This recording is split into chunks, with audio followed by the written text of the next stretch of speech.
House of Pawns. Written by Keary Taylor. Narrated by Renee Dorian. Chapter 1. Live. Ian growls in something low and feral and afraid. He either falls forward or lunges at me. I'm not sure which. But suddenly, his hands are gripping my shoulders with an entirely new strength. I'll be bruised later. Ian's nose traces my shoulder up toward my neck. Maybe he's just catching his balance? All of him suddenly too close. But an instinctual part of me says those fangs of his are searching for their first meal. I'm too stunned to react. The warmth of his body is instantly ripped away, and there's a great clattering sound as Ian and Wrath collide into one of the ancient entry tables. A feral hiss rips from Ian's throat, and his hands gather the front of Wrath's shirt, pulling their faces a breath apart. But one of Wrath's hands has wrapped around Ian's throat, his fingers deep in his flesh. The other hand holds a stake pressed hard up against Ian's ribcage. "Wrath, no!" I scream, darting across the entryway. I claw at both their arms, attempting to force myself between the two of them. "Ian, stop!" Are you in control? Wrath demands. I see his fingers constrict around Ian's throat. I pull at his arm with as much strength as I have, but it doesn't budge a millimeter. No. Ian hisses, and with his reply, his glowing red eyes meet mine. They're terrifying. A vampire's eyes only ignite when they're angry or hungry, and Ian's are the brightest I've ever seen. Black veins sprout from them over his face. I swear, I won't hurt you, Liv. Let him go, Wrath! My voice is frantic. There are tears threatening to spill. They're happy, relieved, confused, even angry. Let him go! Wrath shakes his head, because Ian swipes at him like he's a rabid jaguar. Wrath takes 5 aggressive steps forward, backing Ian into a wall. Ian's head smacks into the plaster with a crack. He'll be out of control until he feeds. I'm sorry, Alivia. I don't have any other choice right now. Wrath reaches into his pocket, jabs something into the side of Ian's neck, and not a second later, Ian collapses to the ground, with a howl of pain as his body contorts in spasms. L's toxin. I swear under my breath and collapse to the marble floor next to Ian. A demented wail escapes his throat. His fangs are fully extended, and his eyes open again to stare uncomprehending at the chandelier above us. "Ian," I choke out. "How? You can't be." What is happening? Wrath growls as he straightens himself back out. He knows Ian is no longer a threat, so he takes a moment to compose himself. Him as a vampire is an abomination. This is only possible if his father is a Born. I look back down at Ian, dressed in the paramedic uniform we buried him in, covered in dirt, and shake my head in confusion. Ian clenches his teeth together tightly, taking breaths in harsh, shallow, quick pulls. His eyes are screwed shut. Black veins still cover his face. "Ian, can you hear me?" I ask as I place a hand on his shoulder. His hand snaps around my wrist, nearly crushing my bones with its strength. A scream leaps into my throat as Wrath swings an arm between us, driving a stake deep into the flesh of Ian's wrist. Another howl of pain from Ian leaves my eardrums, feeling as if they've exploded. He cradles his bleeding and obviously broken wrist to his chest. I won't. He tries to speak. I don't want to hurt her. You may not want to, Wrath says through clenched teeth. But every instinct in you is telling you to kill her right now. You'll drain her dry the second you get the opportunity, and it'll happen before you even realize your teeth have sunk into her artery. Ian sucks in another painful hiss, and his eyes shift to mine. Everything in them tells me as much as he will try to fight against it, he'll do what Wrath said. Ian, I breathe as a single tear breaks out onto my cheek. You're alive. But instead of softening, instead of nodding and placing his hand gently on my cheek like I want him to, his eyes just harden. He looks away from me. No, I'm not. The words are gravel in the middle of the roughest road on the darkest night. You resurrected. I have no comforting words right now. My brain is not caught up to speed with this impossible twist yet. We have a situation to deal with right now, Wrath says, interrupting my thoughts that are nothing close to coherent. He'll need to feed, soon, and he'll need a lot of blood. Jasmine said the first feeding is a draining one. I say, as I feel all of my own blood seep toward my feet. She brought me him to feed on. Wrath nods. He crosses to Ian and grabs him by an ankle. At just the touch, Ian screams in pain. But he can't move more than to curl into the fetal position. Violent shakes rip through his body. What are you doing? I demand as I follow Wrath. He drags Ian down the hall of the south wing. We need to control him until we can figure things out. He stops at a huge portrait of 3 women in beautiful, ancient dresses. Wrath swings it out away from the wall, revealing what is almost an imperceptible door. He presses it in and pops back out. He swings it open, and before I can rush forward to see what is hidden there, he flings Ian inside, and Ian disappears. There's a scream, and then a thud with a crunch and a splash. Ian! I scream as I rush forward, and stop just at the precipice. The door opens up into a small space. There is no floor. What looks like a stone well drops straight down, probably 20 feet. I can barely see Ian at the bottom, lying in the fetal position in a puddle at least 8 inches deep. He might drown down there, Wrath! I scream. He can barely move. A vampire cannot drown, Wrath says as he breathes hard. He doesn't meet my eyes, but pulls his cell phone from his pocket and starts scrolling through the contacts. This will keep him contained until I get back. Release him, I demand. Wrath closes the door, nearly slicing my arm off as it slides closed, and I realize it's made of solid metal. I hear a heavy sounding click, like a lock sliding into place. It's clear the door only opens from the outside. Where are you going? To get dinner for your resurrected born vampire boyfriend. His voice drips with malice. I dart down the hall, jogging to keep up with Wrath.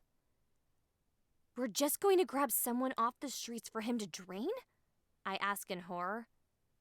Wrath turns for the garage and grabs the keys to the Ferrari. All signs of his limp from a few days ago are gone. Your father had connections. And without another word of explanation, he shuts the door out to the garage in my face. I place both my hands on the door. I'm breathing hard, quick, sharp pulls in and out. In and out. The engine on the other side of the door roars to life, and the garage door opens. The car hums as it backs out, and then the door closes once again. It's a difficult thing. More difficult than it should be. To turn away from the door. To remove my hands. And walk back down the hall. The painting is still hanging away from the wall. I easily find the door once again, now that I know it's there. I press in the spot I thought Wrath had. Nothing happens. I push on every surface of the door, slam my weight into it. Ian! I yell. I shove my shoulder into the door, but all it does is hurt me. Ian, can you hear me? But if he can, he doesn't respond. Or his response can't be heard through the door. He's down there, in the water, in the pitch black. He's confused, thirsty, alone. Ian, I whisper against the door. My hands settle on its surface, my forehead resting as well. And I just can't handle anything else. I break down in sobs.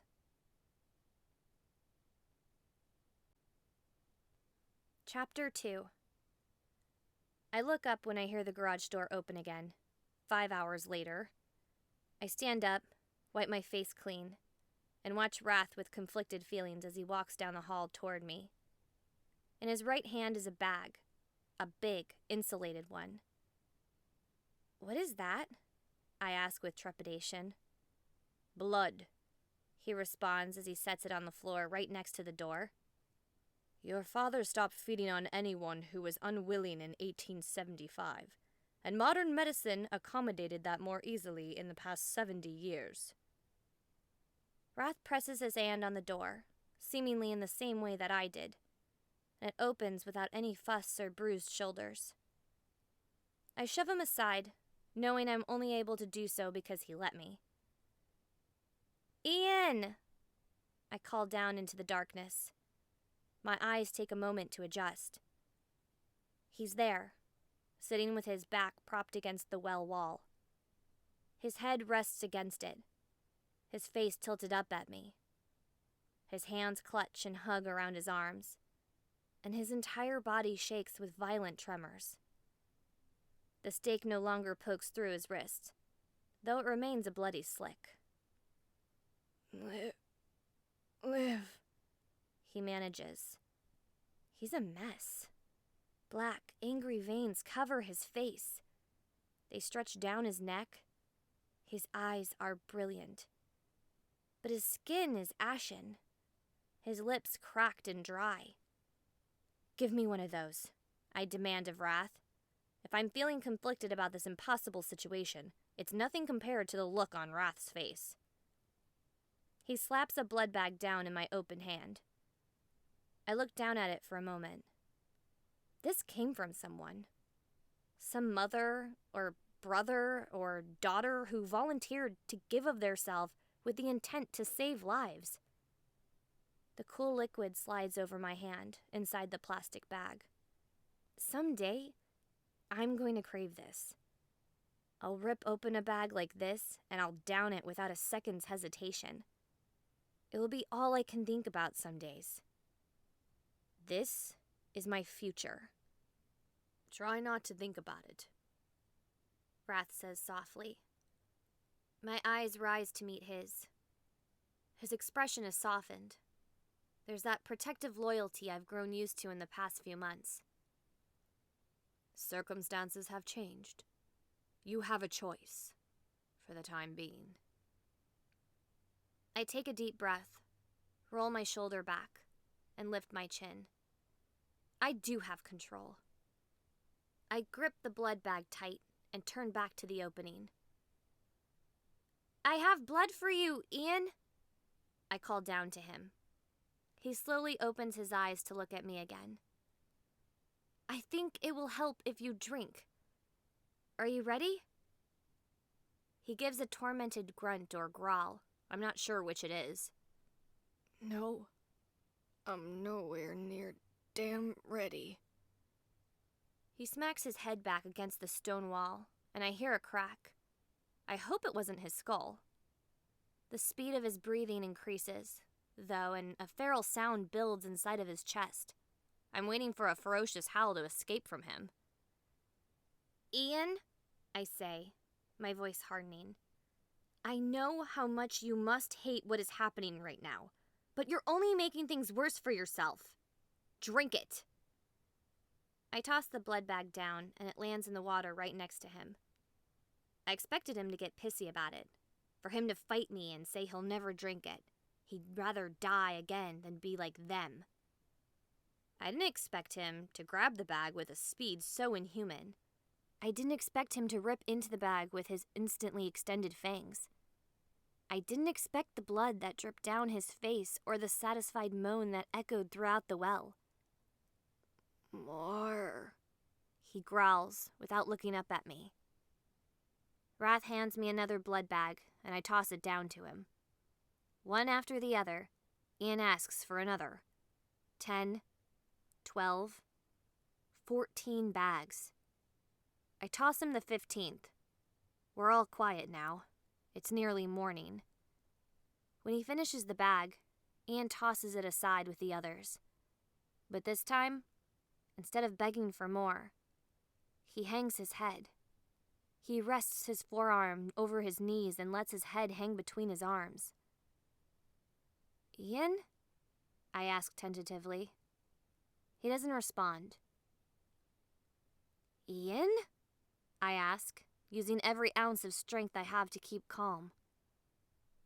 "Are you all right?"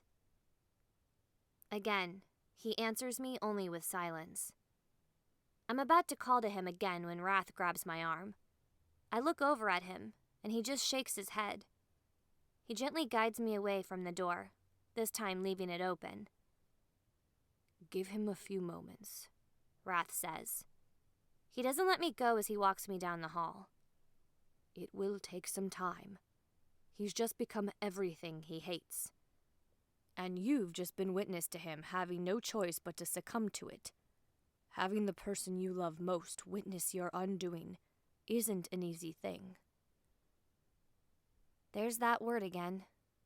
Love. I made Ian make a promise to me a few months back to not fall in love with me. I think you knew damn well I was breaking that promise from the day you made me make it. We'd screamed the words at each other just days ago. The fissure in my heart cracks just a little wider. "I will stay close to him," Wrath says. "Take some time." "Promise me you won't hurt him," I say. It's a ridiculous request. Ian is a vampire now. Wrath should not be able to hurt him. But Wrath is Wrath, and nothing about him is what meets the eye. I can tell it's a pained promise to make, but he nods in consent nonetheless. Take some time.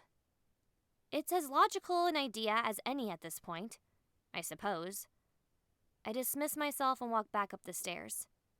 I change into fresh clothes in my room, jeans that hug my legs from hip to ankle, a heavy sweater, boots and a coat, my father's key necklace. I ignore the multitude of bruises I've gained because of Ian.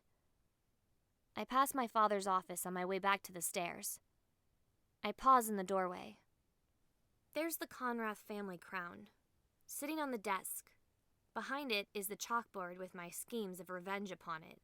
Jasmine's name is written at the top with its big X through it. There's Micah, as well. Lillian, Anna, Christian, Samuel, Cameron, Trinity, Markov. My enemies. My possible allies.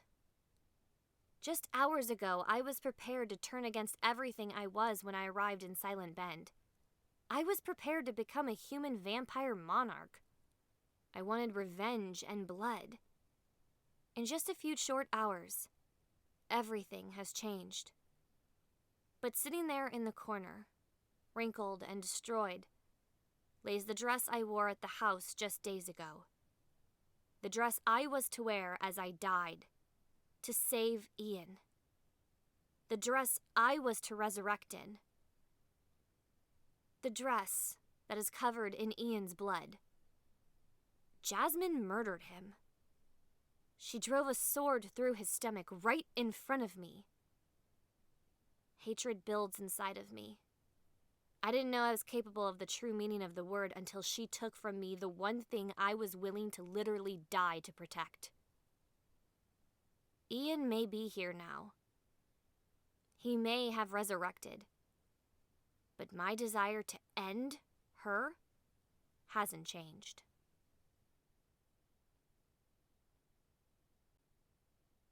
Chapter 3. I take the Porsche. There isn't a particular reason. It's the first time I've driven it. But for the past 4 days, I've felt like there was a rabid animal trying to claw its way from my belly up my throat to suffocate me. It's just millimeters from doing so.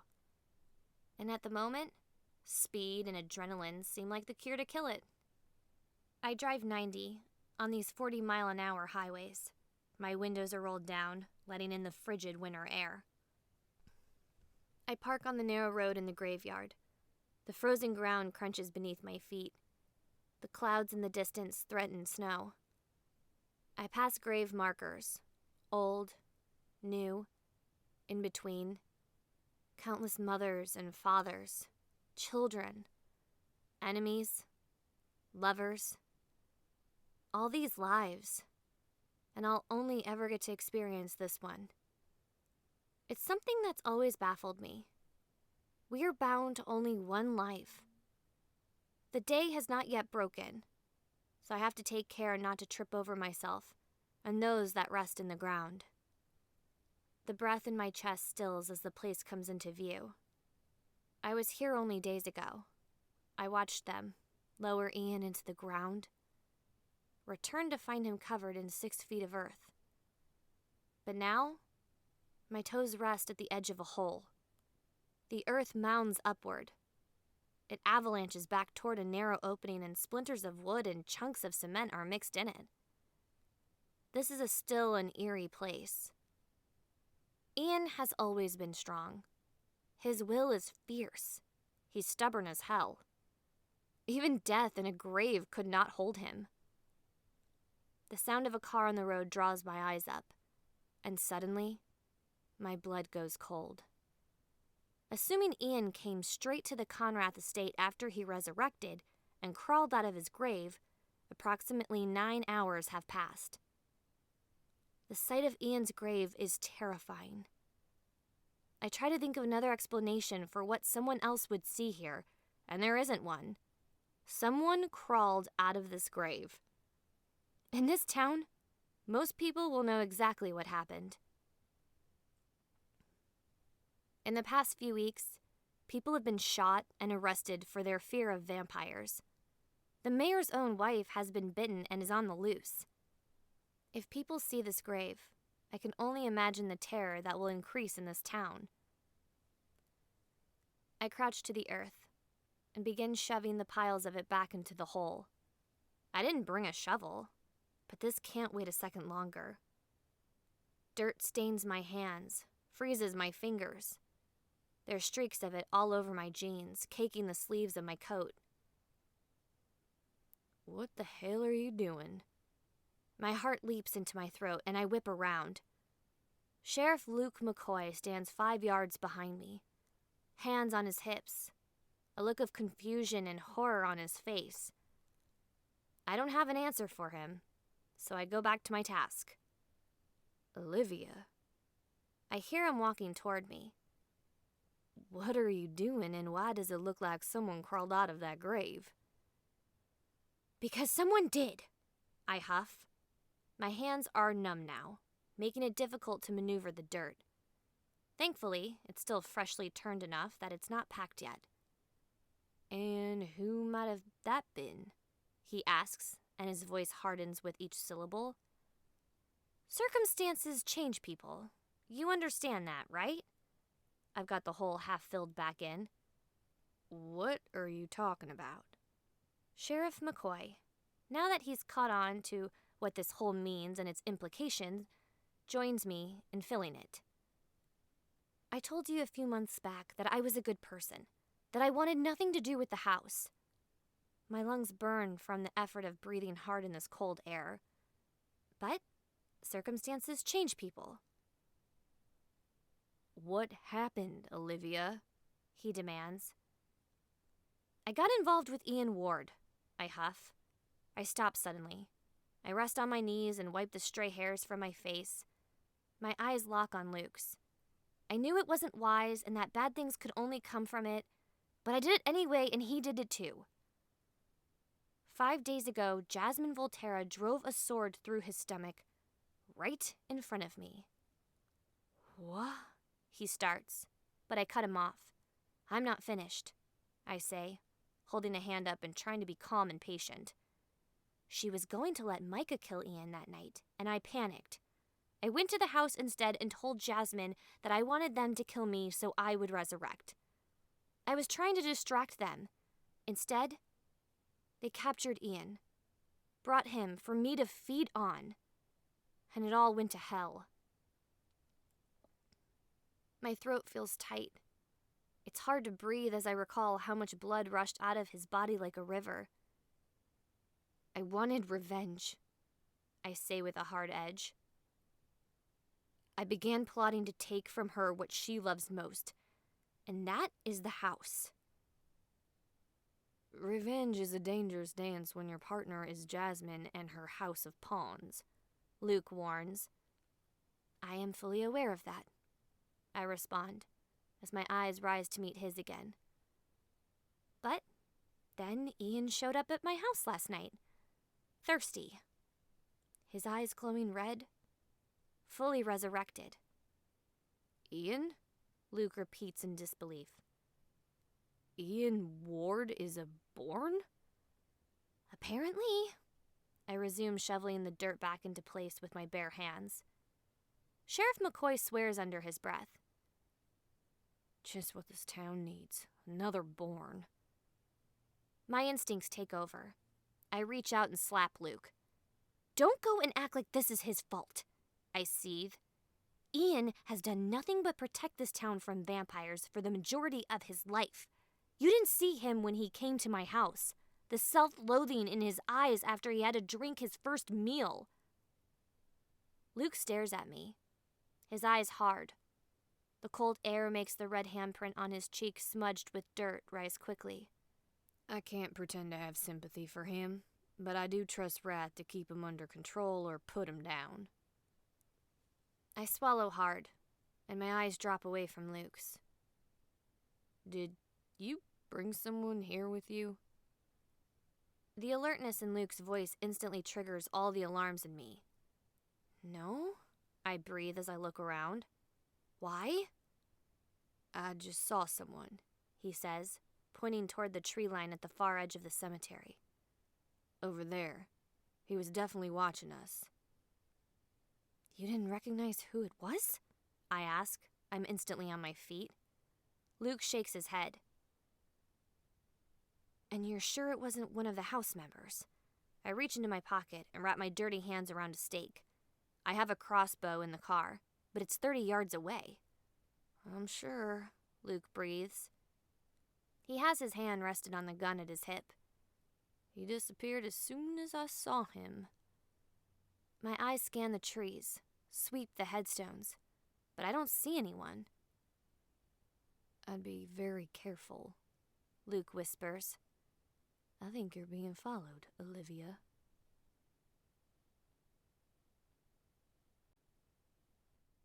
Chapter 4.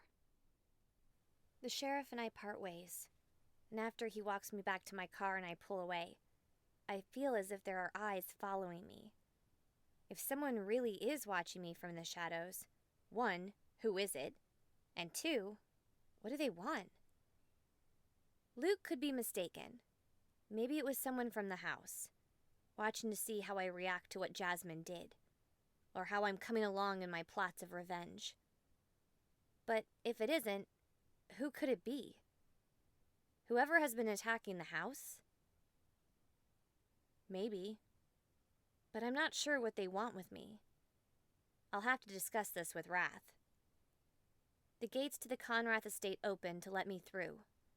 I pull into the garage and check the time as it closes behind me. 8 o'clock.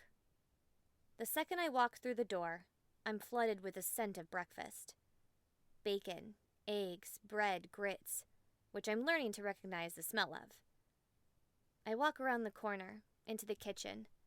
Katina flinches so hard the second she sees me that she drops the platter of biscuits she was holding. It clatters to the ground and shatters. "I'm sorry," I say as I rush forward to help her pick up the mess. "I didn't mean to startle you." Katina carefully keeps her distance from me, as usual. Won't look at me.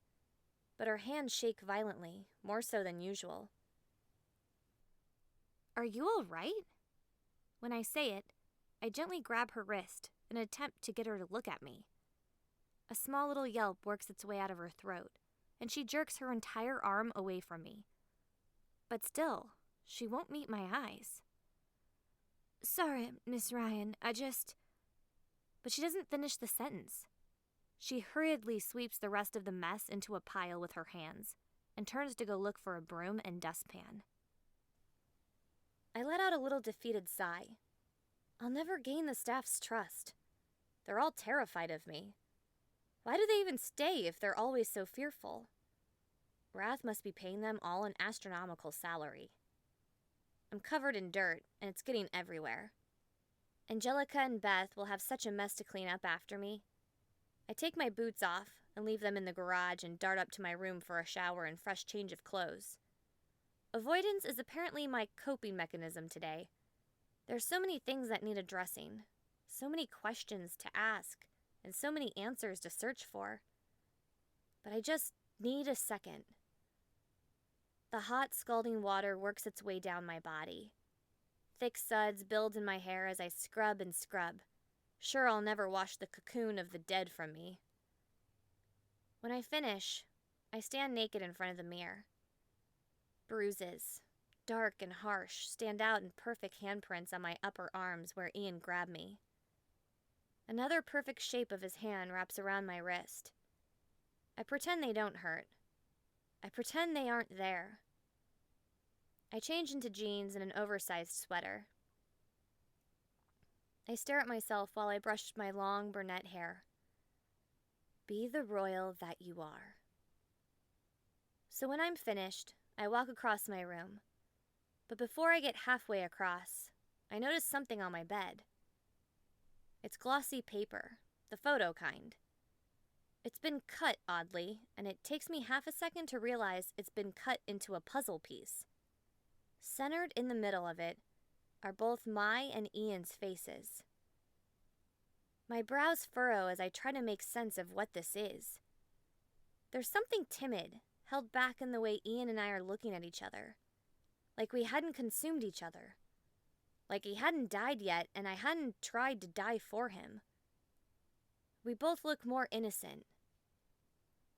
Who put this here? A small noise out in the hall calls my attention. I set the puzzle picture on the nightstand. I open the door and I meet Ian's gaze. He stands at the beginning of the hall, at the landing where the stairs meet the second floor. I've caught him on his way to my bedroom, and he freezes in place. His eyes no longer glow. They're once again the familiar hazel brown. His expression is serious, contemplative. He just looks like my Ian again. I see his wrist has healed where Wrath staked him. Ian takes 2 steps toward me. They're slow and cautious. I realize that he's testing himself, to see if he's in control. "I'm not going to hurt you," he says slowly. 3 steps. 4. I know you won't. And I'm not really sure the words are true, because I've seen a vampire snap in bloodlust. But at least I have the comfort of knowing if he does, if he kills me, it will not be the end. I should probably be afraid. Death is a serious matter. But all I am is grateful. My feet move without my permission. I dart down that hall, 1 bound at a time. My heart gains momentum as I move, and then there's no space between us at all. My legs wrap around Ian's waist, and my arms snake behind his neck. My lips crush to his, and I suck him in like air, and I have been suffocating for days. Something wild and not entirely in control escapes Ian, both sound and action. He slams my back into the hall wall in an attempt to eradicate any empty space between the two of us. His lips are wild and demanding. When my tongue slips into his mouth, I feel a sharp prick. His fangs. My hands claw at his shirt, something new and fresh, and I pull it up over his head. Ian's hands cup my rear end, supporting me and making every nerve in me go wild.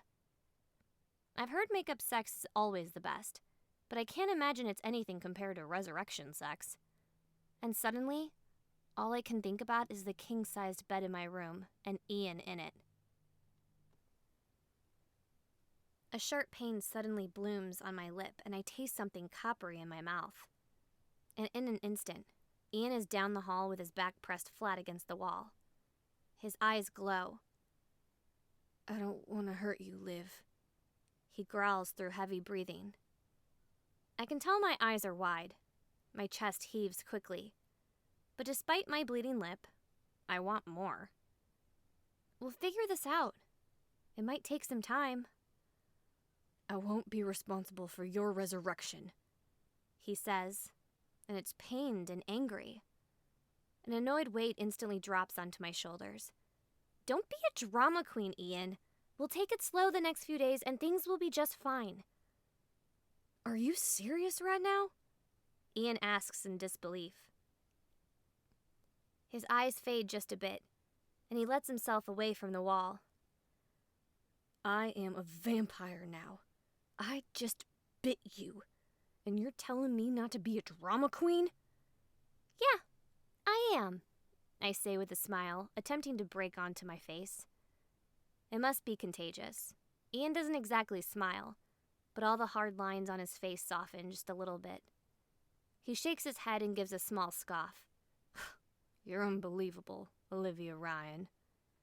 I'll take that as a compliment. I walk halfway down the hall, picking up his shirt as I do, and extend my hand out toward him. "Now, come on. We've got some figuring out to do." Hesitantly, he takes my hand.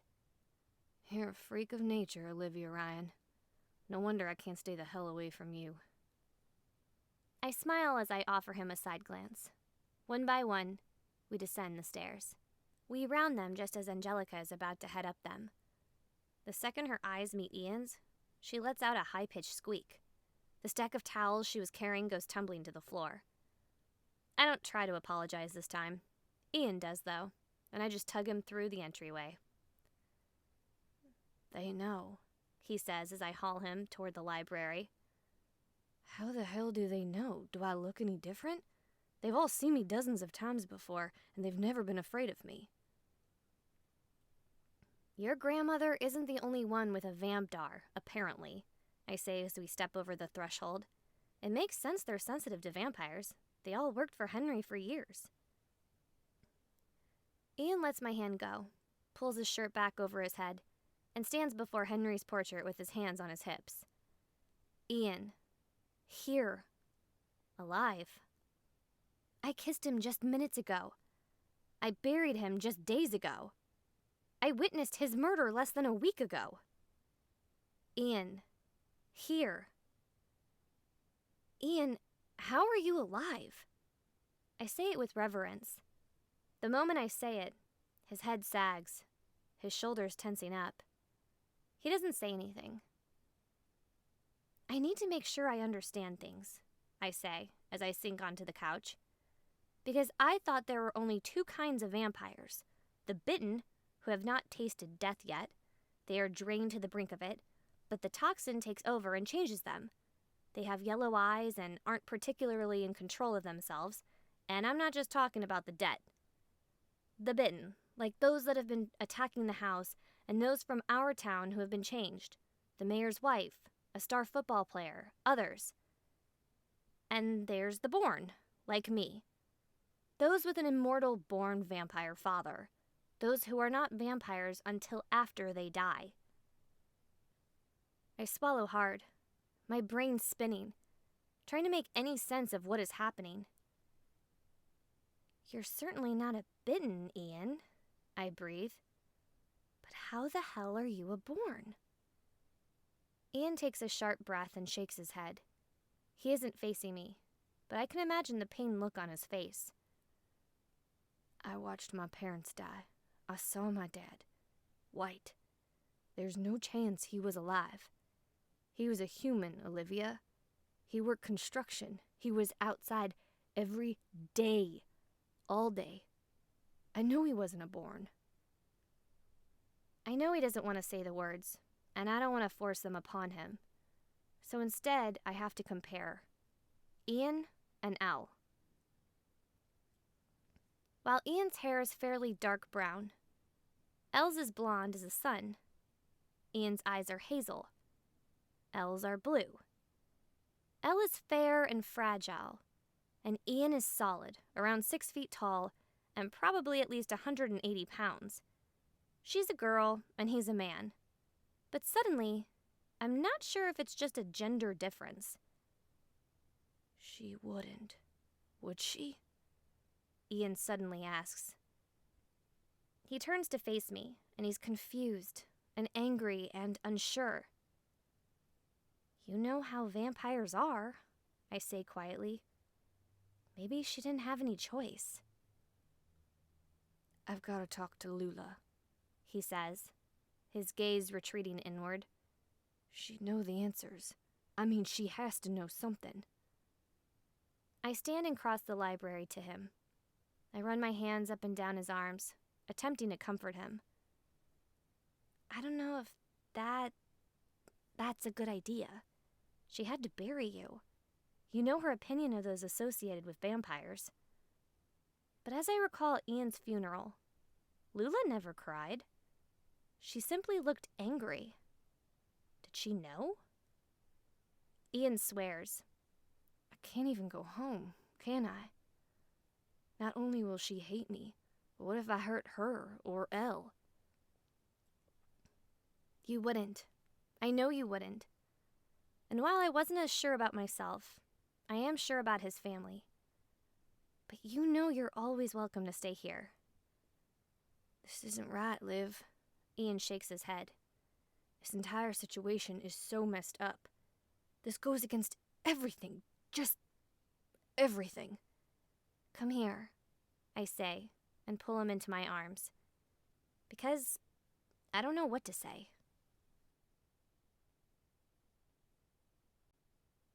Chapter 5. The fireplace is roaring in the library thanks to Kellogg's skills. It's hot in here, fighting off the chill in the house. It's late at night. I sit in an oversized chair, Wrath keeping me company on the couch while Ian showers or sleeps or mopes. I'm trying to give him space to cope. Do you think it was an affair? I ask as I study the flames. I do not think anything about that aspect of the situation, Wrath says. It is the implications of him being alive that concerns me. How do you mean? I ask, stealing a glance in his direction. His eyes are reflective, staring at the flames.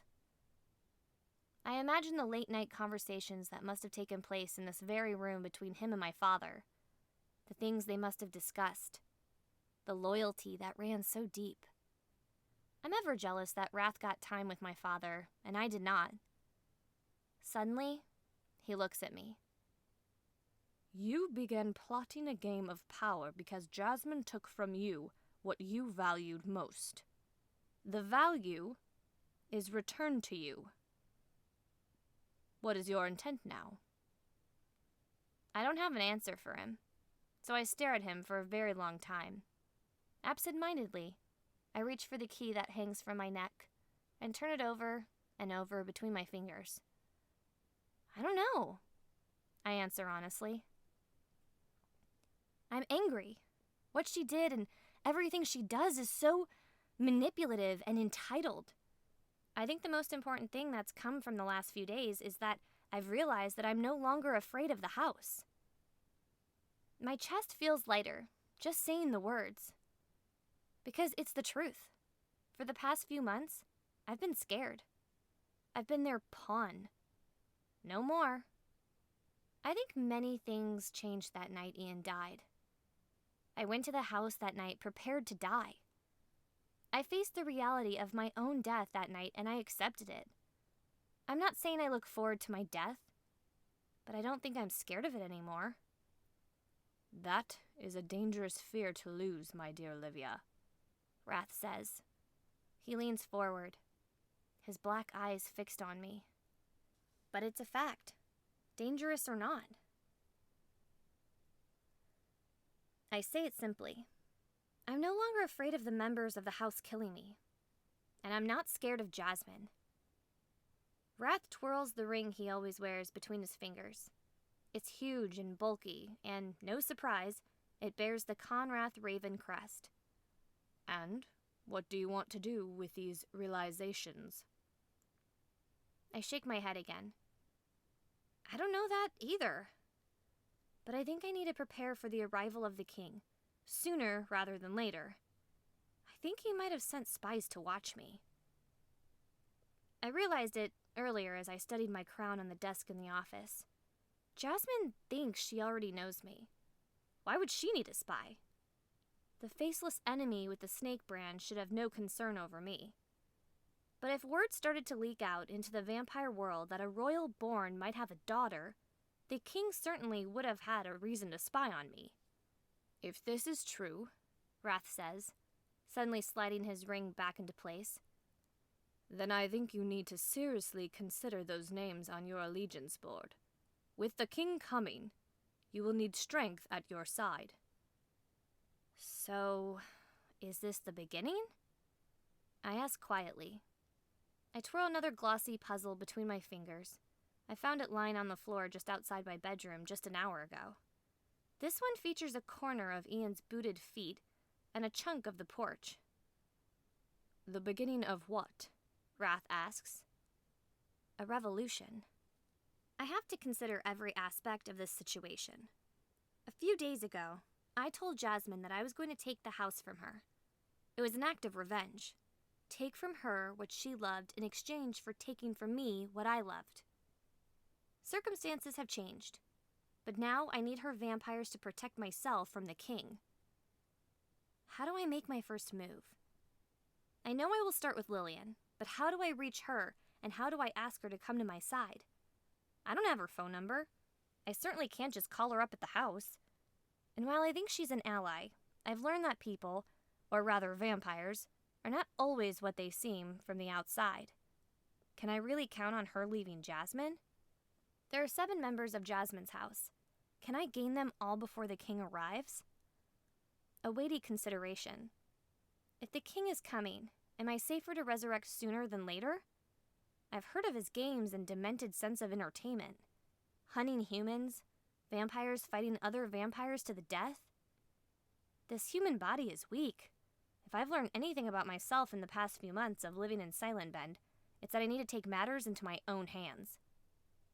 Can I also take my own life? There's a small whisper inside of me saying, "Not yet," to my impending death.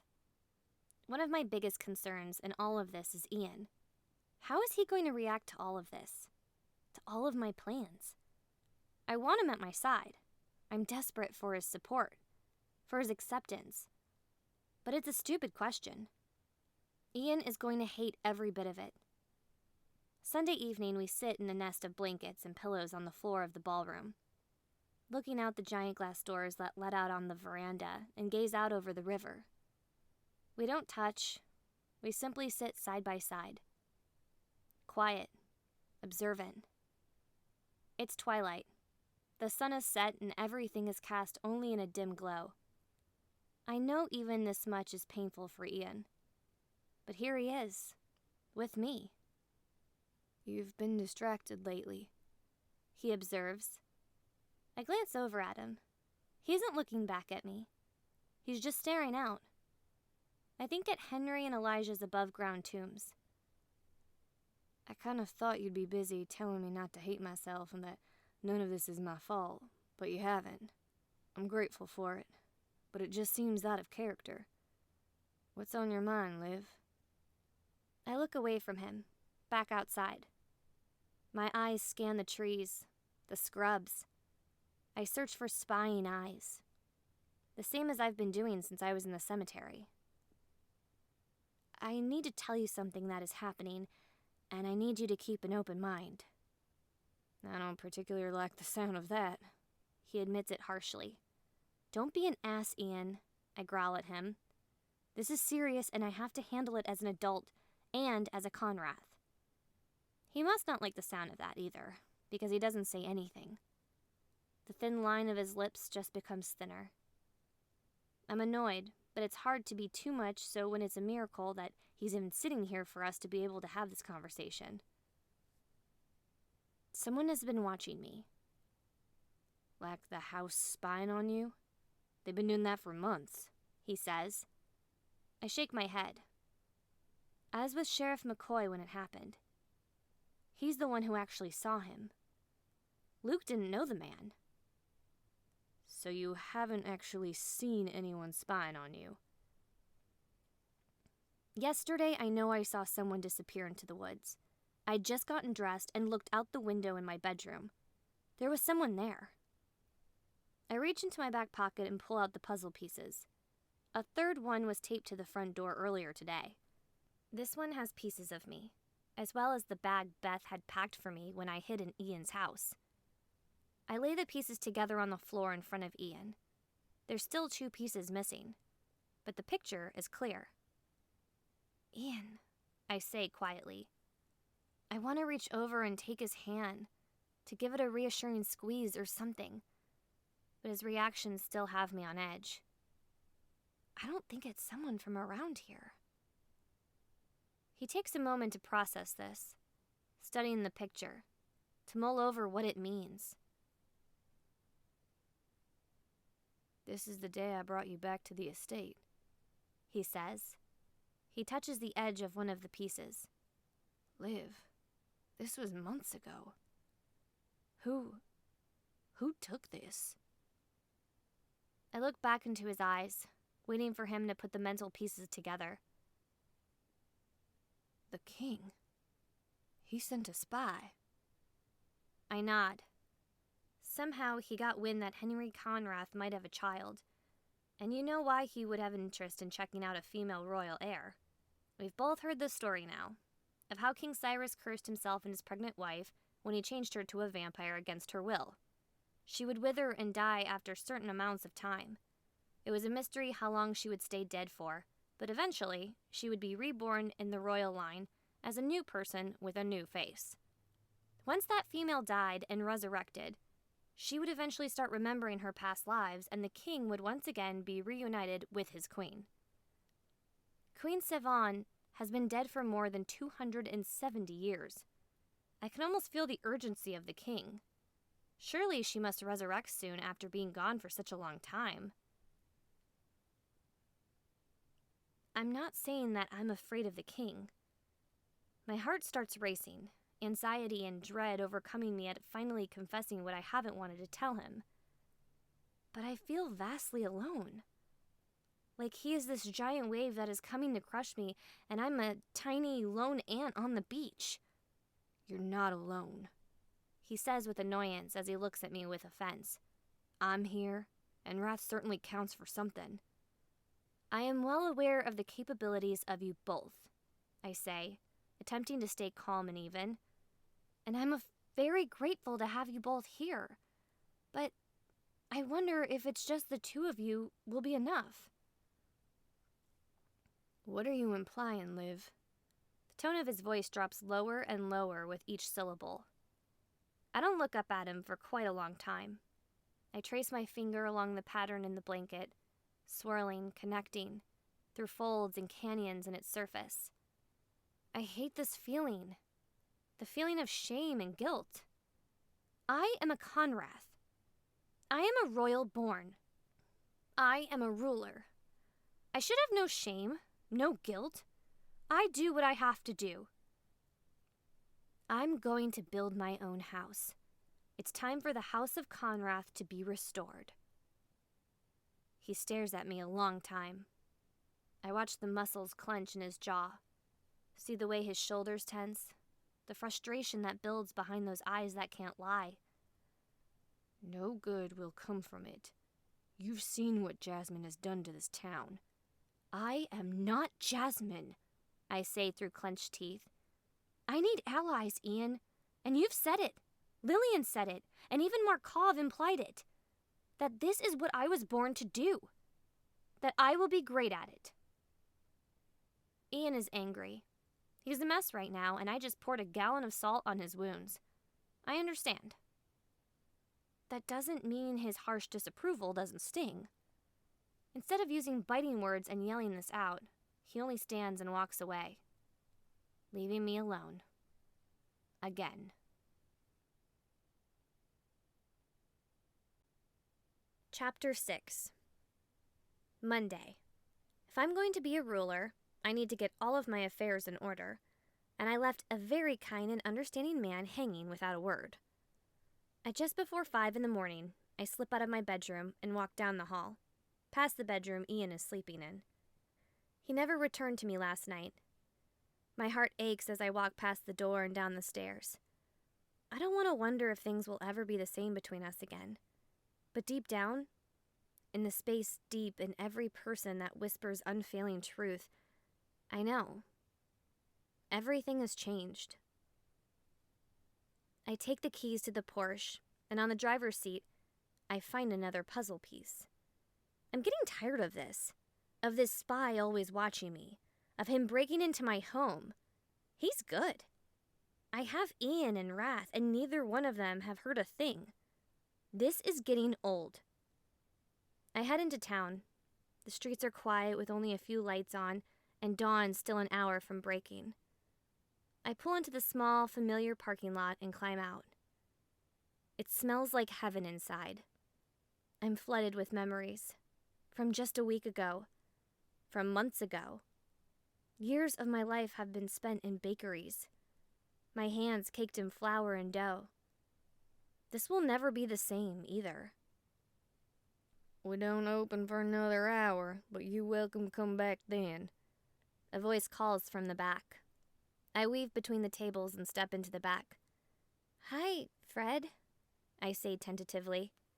He turns to face me. Sweat coats his brow, despite the winter temperatures. A streak of flour is spread over his right cheek. He has a rolling pin in his hands. Well, look who decided to show back up. His voice is certainly annoyed, but it doesn't carry the bite he's entitled to. Yeah, I say, leaning against the counter.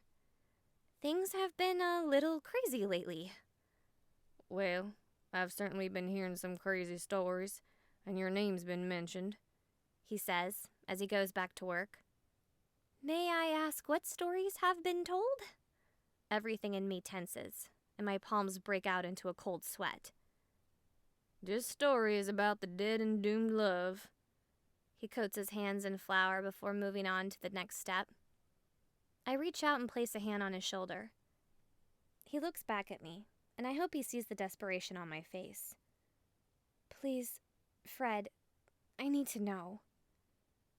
He holds my gaze a moment longer, and his eyes soften. He goes back to working. Things have been around town as of late.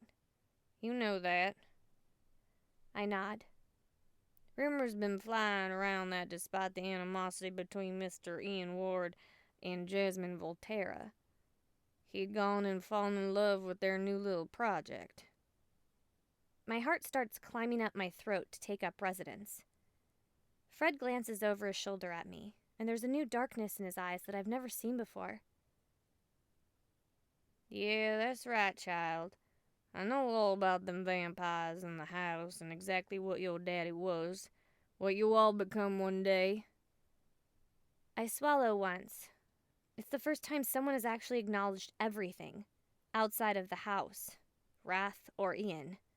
You know all of that, and you still hired me? Fred looks back at what he's doing. My parents were once enslaved and treated like nothing. My family has been in this town for over 200 years. I know stories. The Conraths, both of them, own most of my family. They treat us with respect and kindness. 2 centuries have passed. Freedom, change. But trust me, child, I know what it's like to have people look at you and judge you for something that is beyond your control, for something that you should never be ashamed of. I don't have words.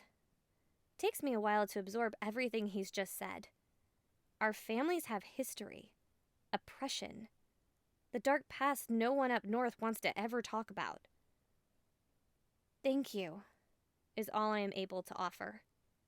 He grunts and gives a little nod. So, as I was saying, I heard he went and fell in love with you, and I understand what kind of danger that put the both of you in. Next, I hear that Ian Ward hasn't shown up for work, and that his grandmama is in mourning. People start talking. There's no obituary for Ian. There were literally only 3 people at his funeral, besides the pastor. What did that man say? And how much? This is a small town. Word flies. Then I hear something about the dead walking, Fred continues. He looks back over his shoulder at me. But nobody believes that one, because everyone knew George and Cora Ward, and that neither of them was a born vampire.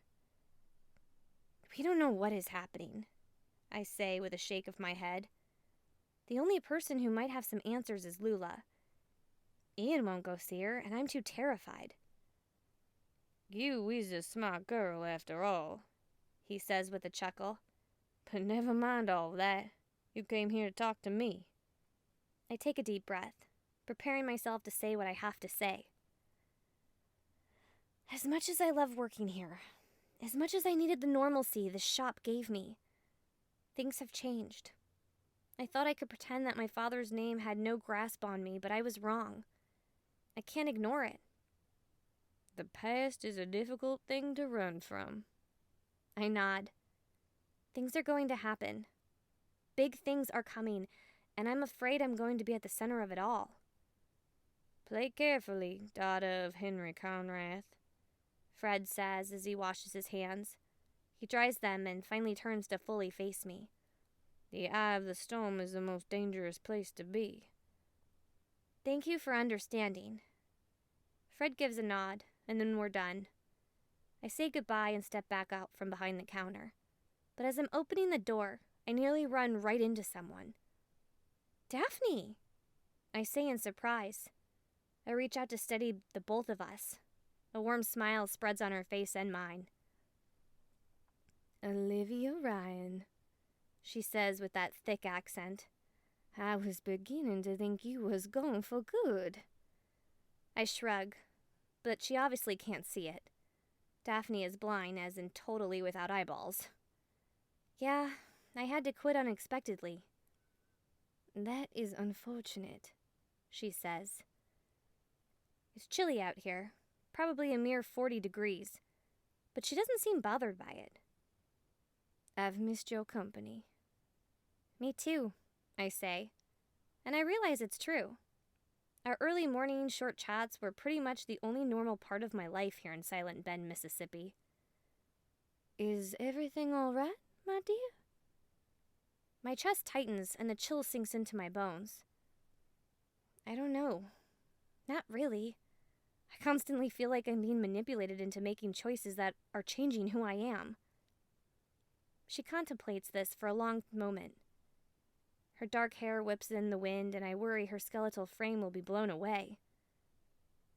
Change either brings out the best or the worst in us, and sometimes it shows us who we really are. I guess, I say, kicking a rock off the sidewalk with the toe of my boot. Don't let people manipulate you, Alivia. Her voice suddenly grows hard, her tone sharp. Take charge. People will twist you if you don't twist them. But I don't get a chance to react to it, because a truck pulls up and the newspaper deliverer hops out. Morning, he says sleepily as he hands me the stack of newspapers Fred scatters over the tables in the shop. I mutter a good morning back and he pulls away. I'm about to take them inside for Fred when the headline catches my eye.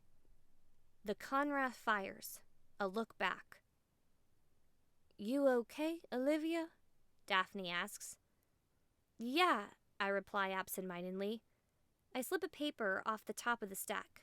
I open the door, help usher her inside, and drop the stack on a table.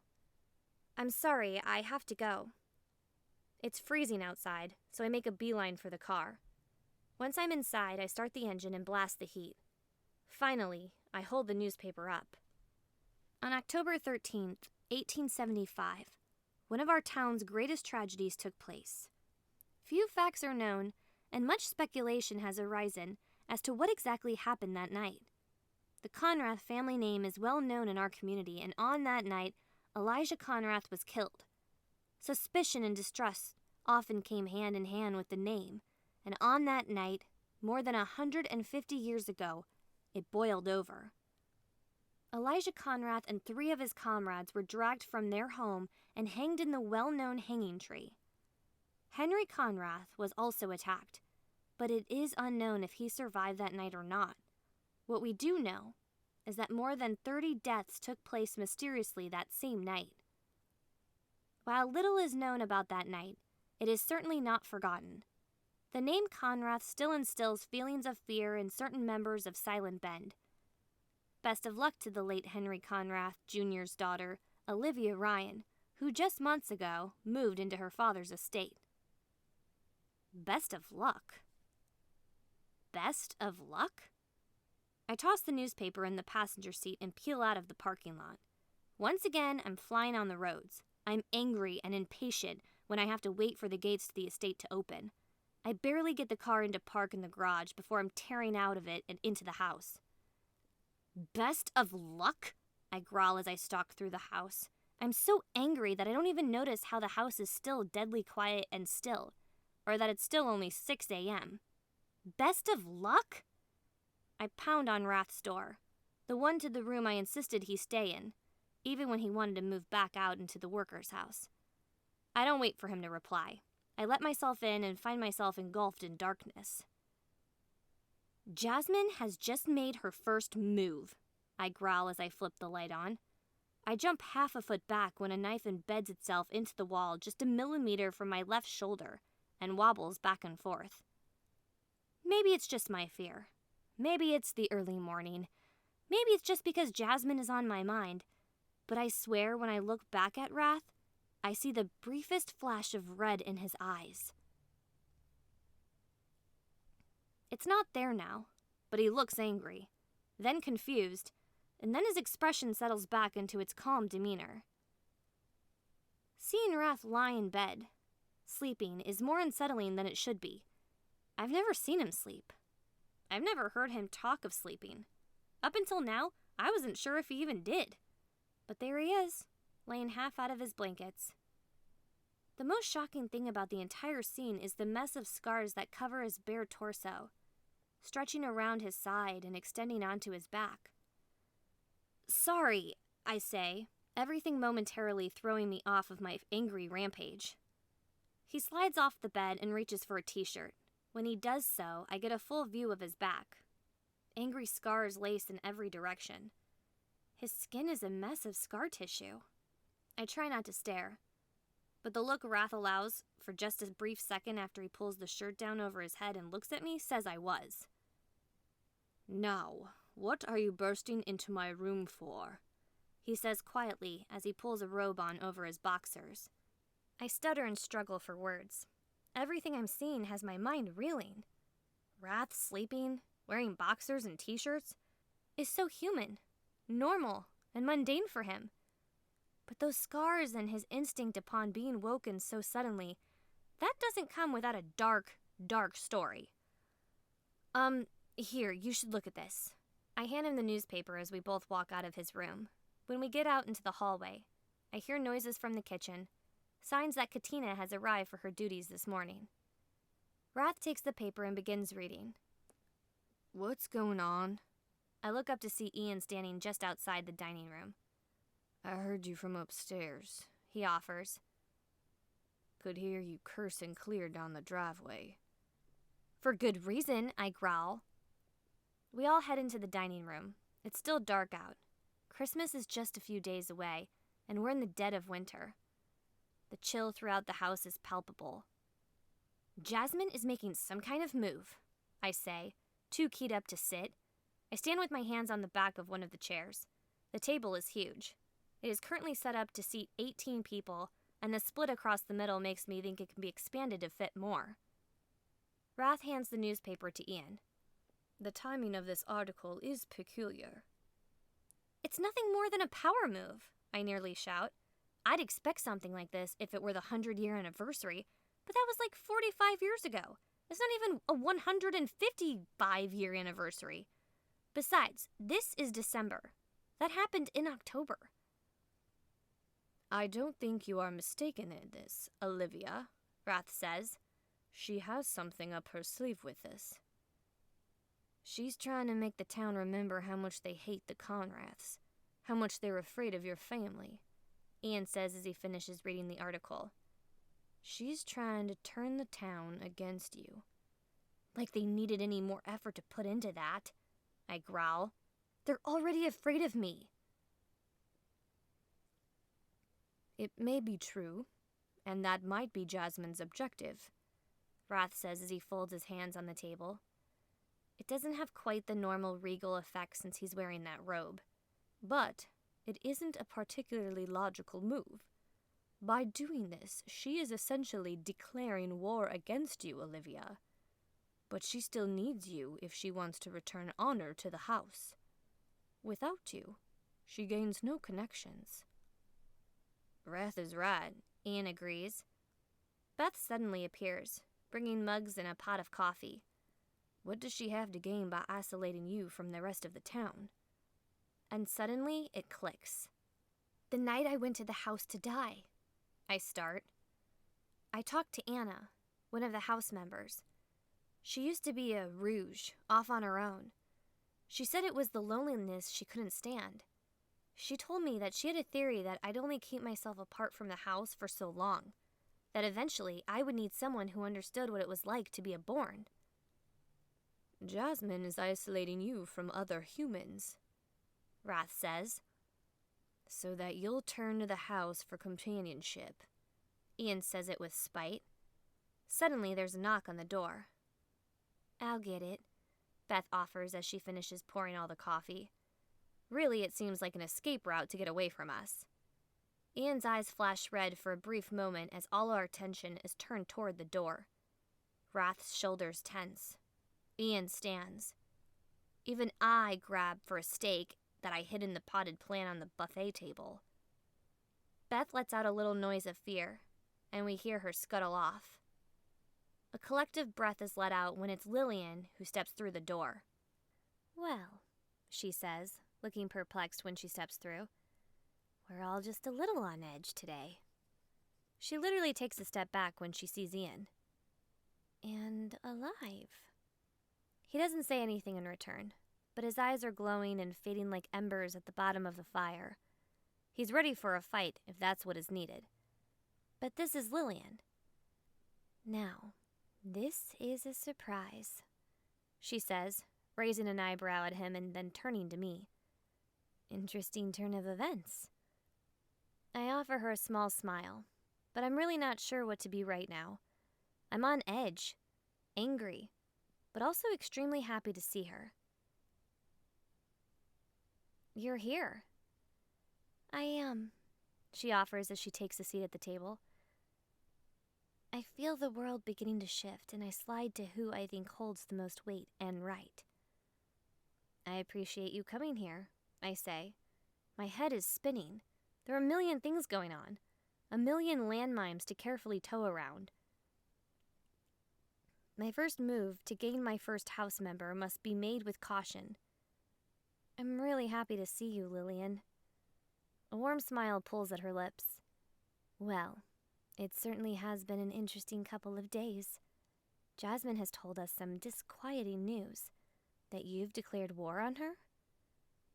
None of us say anything. We hold our breath, waiting to see what her reaction is going to be to me saying I will take the house from Jasmine. My car is out front, and I'm hoping you have room for me in this big house. The smile on her face grows as mischief brightens her eyes. A relieved and slightly disbelieving chuckle escapes my lips. I cross the space and wrap my arms around her shoulders in a hug. Thank you, I say. I told you before that I thought you were born to do this, she says, as she squeezes me back. I smile again, and when I open my eyes, they meet Ian's, and all I see there is trepidation and disappointment. Before you decide to join me, I begin as a cement ball starts to form in my stomach. There's something you need to first know. I think the king has sent a spy to watch me. This means it won't be long until the king arrives. Lillian's face blanches slightly, and I see her swallow once. The gears are turning in her head, over and over, evaluating the implications of what I just said. The king was going to come one way or another, she answers. Better he comes with you already in leadership, with your own allies, than come with you being used as Jasmine's pawn. Do you know anything about the article in the paper this morning? Ian asks. There's a sharp edge to his voice.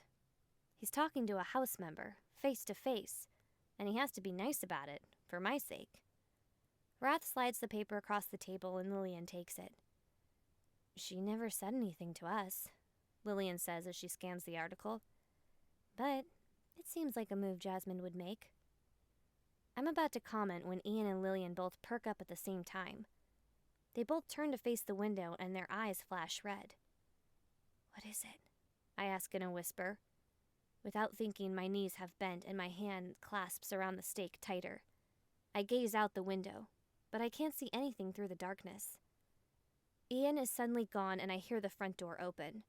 Wrath is on his feet, retrieving a crossbow from the buffet table I didn't know was there. Lillian is on her feet, and she backs up toward me, as if guarding me.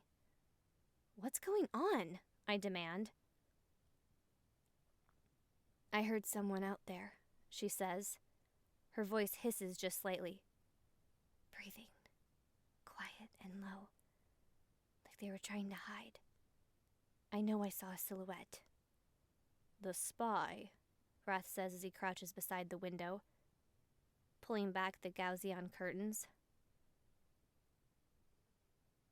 I step out from behind Lillian and start for the front door. My insides quiver slightly. I'm just a girl still. Just a human woman from Colorado who likes to bake and watch bad 90s teen comedies. But right now, I have to be a ruler. A leader of born vampires. What are you doing? Wrath growls as he watches me go. I'm not hiding. My voice holds confidence. As I say it, I feel it grow inside of me.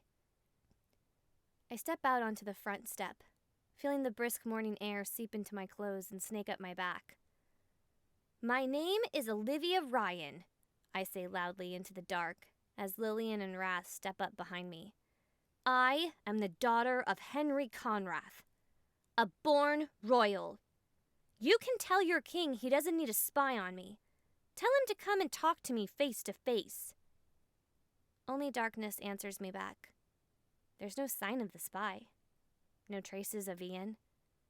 But here I am, not hiding from my destiny. I will not hide who I am. Chapter 7. Tell me again why we're doing this, Ian says as he switches the blood bag for a new one. I look down at the red tube connecting the needle that resides in my forearm to the fresh, new blood bag. I'm starting to feel slightly lightheaded. Who knows what is going to happen when the king comes, I say, focusing on calming my racing heart. If I'm going to lie, I have to do it well to fool Ian. He was difficult to lie to before. Now, he can hear my heart race and smell the sweat that breaks out onto my palms. I just want to be prepared. If I get injured, if anyone in this house does, I'm a universal donor and we won't exactly be able to race into a hospital with bite wounds and claw marks. Ian swears and shakes his head. His gloved hands carefully hold the bag that is slowly filling up with my blood. I'm not even sure your blood is going to be safe, Liv. I bet you. I'm sure some of the vampire toxin is going to be in your system. Not enough to hurt anyone, I reassure him. I take his free gloved hand in mine and squeeze. Thank you for doing this. Despite it being my own blood that's draining out of me, it's actually kind of nice seeing you back in your element. This does bring the smallest of smiles back to his face. I will admit it. I've missed working. Do you think you'll ever be able to get back to it? I ask as he caps off the second bag, using careful, practiced hands. He takes the needle out and sets about cleaning up the mess. He shrugs. I doubt it. There's a lot of blood involved in being an EMT. I'm not sure I'd be able to control myself. There's a truckload of self-loathing in that statement. You've done an amazing job so far, I say softly. Look at what you've been doing the last 3 days. You have amazing self-control. It took some major convincing, but I talked Ian into draining 50% more blood than what is supposed to be done per day. I need as much as I can manage in the next few days. Wrath had a fridge installed in the office just for the bags I plan to fill with it. It's one thing when it's you, Ian says when he's finished disposing of everything in the trash he brought over to the edge of my bed, where we're doing the bloody deed. I think it will be entirely different with a stranger. Besides, he says with a sigh, my hours were always super irregular. What happens when they need me to work a day shift and I can't go out without wishing I would die because my eyes feel like they're exploding in my head? How has it been so far? I ask as I take his hand in mine and place his palm flat against my cheek. It's 10 in the morning. The curtains in my room are pulled shut. Only a tiny amount of light trickles through the sides of them. I can barely see anything at all, but Ian managed with no trouble. Is the light bothering you right now? He shakes his head. Not really, but it's weird. Like I can sense how light is outside. Every fiber of my being is aware of how bright it is outside, and there's this feeling of unease. It's kind of hard to describe. I nod, enjoying the sensation it brings against my cheek when I do so. It makes sense. Trying to sleep is damn near impossible, he says as he rubs a thumb over my cheek. I let my eyes slide closed in enjoyment. When you hear every tiny little sound happening in this gigantic house of yours, hear the housekeepers, hear Wrath pacing in the library, hear you breathe. A small smile comes over my lips, but I keep my eyes closed. And my mind is racing 1,000,000 miles a minute, he says softly. Thinking about everything I am. Thinking about the king. About you creating your own house. Everything. Did you find any answers last night? I changed the subject, because I just don't want to go toward the road Ian is looking down. Last night I left Ian to go search for clues at the Ward property as to why he is back from the dead. His lips form into a thin line as he shakes his head. I went through the shed. There's a bunch of boxes of old crap. Clothes, yearbooks, just stuff. But nothing that was helpful. We'll find answers soon, I promise him, knowing I can't really keep it. My heart feels as if it sinks a little lower in my chest. I don't want to think about his past right now. Don't want to think about lying family or unforeseeable circumstances. I just want to feel Ian. Feel him against me. Feel the breath in his chest and the pulse in his neck as I place my lips there. I blink slowly, studying him, and lace my fingers behind his neck, shift my position so that I'm straddling his lap. Do you sometimes just want to sit and wonder at the miracle that we've been handed? I say quietly as I study his eyes. A deep, dark flare of red sparks in his eyes. Just a tiny bit. That you were dead? We knew we had an expiration date. That once I resurrected, we'd be finished. And now? I lean into him, feeling his body wake to life. My lips kiss their way across his jawline, over the week-long growth there. I kind of like it. My lips trail to his neck. Not many people get second chances like this.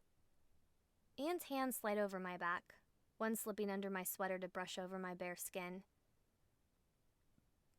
His hands are warm and big enough for me to feel the comfort of their strength. I know we've both been distracted the last week, he says as he lets me trace my tongue over his neck. But I promise it hasn't been lost on me that this is a miracle. More than I ever could have asked for. I'm so incredibly grateful that he doesn't mope and cry about being in a way he never wanted. Ian rolls and pins my back to the bed. My legs part around him and he presses his pelvis into mine. Every female nerve ending in me goes crazy. I place my hands on either side of his face and he brings his lips to mine. His lips are hungry and demanding. His tongue is invasive. But there is always that slight hesitance when we are together. The part of himself that he holds back and keeps in control. Ian is a virgin, and I love that about him. It makes me feel safe. It also makes me want him like I've never wanted anything in my life. Us, here, like this, changes everything we ever thought before about Ian and Alivia. Ian kisses his way down my neck, over my chest, and between my breasts. But they're slow, reverent. When he's over my heart, he lingers with his eyes closed. It's such a strong sound, he says quietly. A tiny smile rests on his lips. I've listened to a lot of heartbeats over the span of my career. It never held the same significance until now. I bring my hands back up to the sides of his face, and he shifts to look me in the eye. There's still that same deep red glow. But I'm not afraid. Ian wouldn't hurt me. This is my Ian. And here we are, defying odds and death. You and I say as I study those eyes as best I can in the dark. We once had an expiration date. Now, we have forever before us. And I know this is something far more than lust, and like when I see his entire face soften. I barely hear him whisper the word, forever, as his lips come back to mine. I've just slipped Ian's shirt over his head when something comes shattering through the window. An animalistic growl erupts from Ian's throat, and suddenly he's gone. I see the flames lick around Ian's hand as he picks it up, and realize it's a glass bottle with a flaming rag poking out the top just before he throws it back out the window. And then with a pained hiss, Ian ducks into the corner as the midday light pours through the broken window. I stand and cross the room, horror filling my face. Out on the lawn, down a little ways, because I'm sure they were too scared to come any closer to the house, is a burning cross. It's huge, maybe 12 feet tall. Flames lick up its length and stretch toward the sky. But even through the flames, I can see the name Conrath written into the wood. I think Jasmine's little reminder worked, I say coldly. Wrath suddenly appears in the doorway. Are you all right? He asks. He's attempting to keep that calm demeanor he always possesses, but there's a slight prick to it. I'm fine, I say, surveying the landscape for the culprits. Ian got the flames out before it could do any more damage. I'd offer to track them down for you and make them come face you in person, Lillian says from behind Wrath. But the daylight is a bit of a problem. I shake my head. I don't want to deal with it like that. The gears are suddenly spinning in my head. I have to think bigger, larger than I ever have. They've never had a reason to hate me personally. My father may have ignored everyone in this town every day of his life except one, but I'm going to change that. Everyone is looking at me with confusion. I've just been attacked. Why am I not retaliating? What can we do to help this town? Jasmine may be attempting to isolate me from Silent Bend, so now I vow to embrace this town wholly.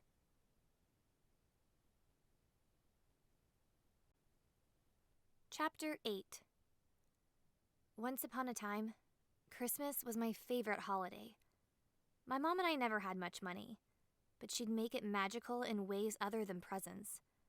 Cutting down our own tree, going ice skating at the lake, homemade cinnamon rolls Christmas morning. But she's gone now, and everything is different. It's bright and beautiful that morning, but no one else at my house seems to know it's Christmas. There is no tree. There are no gifts. I drive to Jasmine's house on my own. I leave an insulated bag on our front steps with a huge red and white bow atop it. No one knew I was coming here. I made sure of that. Then, I spend the rest of the day driving around Silent Bend.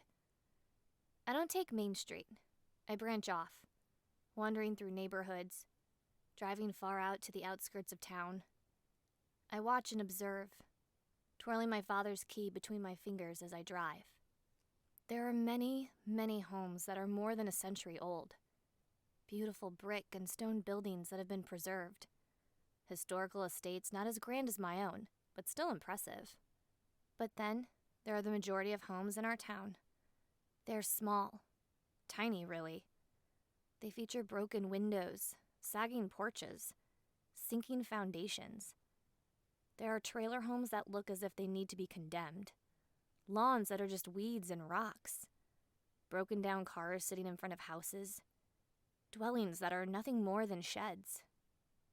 When I learned I had inherited an estate in Mississippi, I did some research on where I would be moving. It's the poorest state in America. We have the worst schools here. Most people live at or below the poverty level. I don't think Silent Bend is anywhere near the worst in the state, but there are a lot of people here that need help. I may not be receiving any presents this Christmas, but I'm betting a lot of other people here aren't either. The transaction only takes 3 days to close because I had the money to buy the property outright. 2 days after it was all said and done, the ground is being broken. My home has had 4 more broken windows in the past week. Wrath found a burning bag of dog shit on the front porch. More vandalism. A large part of me does want to be angry. They know nothing about me. I've done nothing to them. But they hate me because of the house I live in? So, here we are, turning the other cheek. Lillian told me about the piece of property for sale. It resides midway between town and Jasmine's house, just before the swamps begin. 5 acres, developable into 12 units. So, I bought it with my father's money. I hired a local contractor. It hadn't been an easy ordeal. He was not ignorant to what was being said about me. But when I offered to pay him 15% more than his bid, how could he turn me down? We all have to move on with our lives. Take the next step. Last night, Ian went back to patrolling town. But this time, he wasn't just looking for vampires who weren't supposed to be in our town. He was protecting the Conrath estate from more townspeople who would try to bring me harm. It was nice, seeing Ian being himself again. It's noon, so I stand without my tiny house, just Wrath and I. I watch from the road as the excavation equipment prepares the ground for the foundations of a dozen houses that will be poured in 2 days' time. There are probably 24 workers out there, all with jobs, because of Conrath money. This won't go unnoticed, Wrath says from behind me. I shake my head. No, it won't. Many families in Silent Bend struggle financially. There aren't many jobs. This is exactly what this town needed. I nod. Something feels tight in my chest. I hate feeling like I'm literally buying goodwill, because that's exactly what I'm doing. But at the moment, money is the biggest advantage I have over Jasmine. This is one ballsy-ass move. I turn to see Luke walking up behind me. His patrol car is parked just behind my Porsche as he wears his uniform. I don't know what you're talking about, I say coyly. Don't play stupid with me, he says, with a small smile and a shake of his head. I know exactly what you're doing. Look at that sign there for the whole damn town to see. Low-income housing coming soon, financed by Alivia Ryan and the Conrath estate. Yes, I want everyone to know exactly who is responsible for this show of generosity. A car drives by behind us, and we all turn to see as they slow down and squint to read the sign. Another drives by right after and does the same thing. So, I guess this confirms everything, Luke says. You're really going to war with Jasmine. Luke, There's something you need to know, I say, as the tight spring in me winds just a little tighter. I don't know what you know about the king, but he's going to come soon, and I need to be prepared. I'm building my own house because I need the support, but the town also needs to be prepared. How so? He asks, as the look of concern grows on his face. It wouldn't be a terrible thing if when the king does come, the people of Silent Bend either evacuate or go into lockdown in their homes, Wrath says. And how the hell am I supposed to accomplish that? Luke asks with a scowl. I trust you can get creative. Luke looks from Wrath to me, the darkness in his eyes growing deeper by the second. He swears, turns, and walks away without another word. As if in an afterthought, he turns back to us just before he slips back into his car. I'm coming by the house tonight. I've got something to talk to Ian about. At 7 that evening, when the sky is dark and the air is cold, Wrath steps into my bedroom and announces that Ian and I have a visitor. We walk down the stairs, and just as I expected, find the sheriff standing just inside the front door. Evening, he says, with the tip of his hat. He still looks angry about what I told him earlier. I have something I think you'd like to see, Ian. I usher us all into the library, and instead of sitting, Ian chooses to stand. Everyone knew your parents died in that attack, Luke air quotes. They all knew your parents weren't vamps, but here you are, walking around with the living again. So, I dug into the archives. Didn't really know if I'd find anything, but I did. He sets the folder down on the coffee table. You want to read the report, or you just want me to tell you? Luke asks. Just tell me, Ian says. His arms are folded across his chest, and he keeps nervously shifting his weight from one foot to the other. Luke nods and swallows hard. And I realize, Ian is making Luke nervous. The report was a call-in about a domestic dispute. Luke begins. He opens the folder, and inside is a few sheets of paper, with sloppy handwriting and 2 pictures clipped to them. The people who live next to your old house heard fighting. Said it kept escalating. When the police arrived, they found your father fighting with another man. Your dad was pretty beat up, but still swinging. The room has grown deadly still and quiet. I hear myself take a long, slow breath in. The report said your father was holding a weapon, Luke continues, his voice growing quieter. A stake. So, the night they were killed wasn't the first time my parents were attacked by a vampire, Ian says, a tiny spark of red flares in his eyes. Luke shakes his head. The report also says your mother's neck had 2 obvious puncture wounds, but she kept trying to hide them. Luke unclips one of the pictures and hands it to Ian. I catch a look at it before Ian takes it. It's obviously a woman's neck, and there are 2 small pricks in her skin, with small trails of blood coming from them. But I see nothing of Ian and Elle's mother's face. The report calls this a lover's quarrel, Luke says.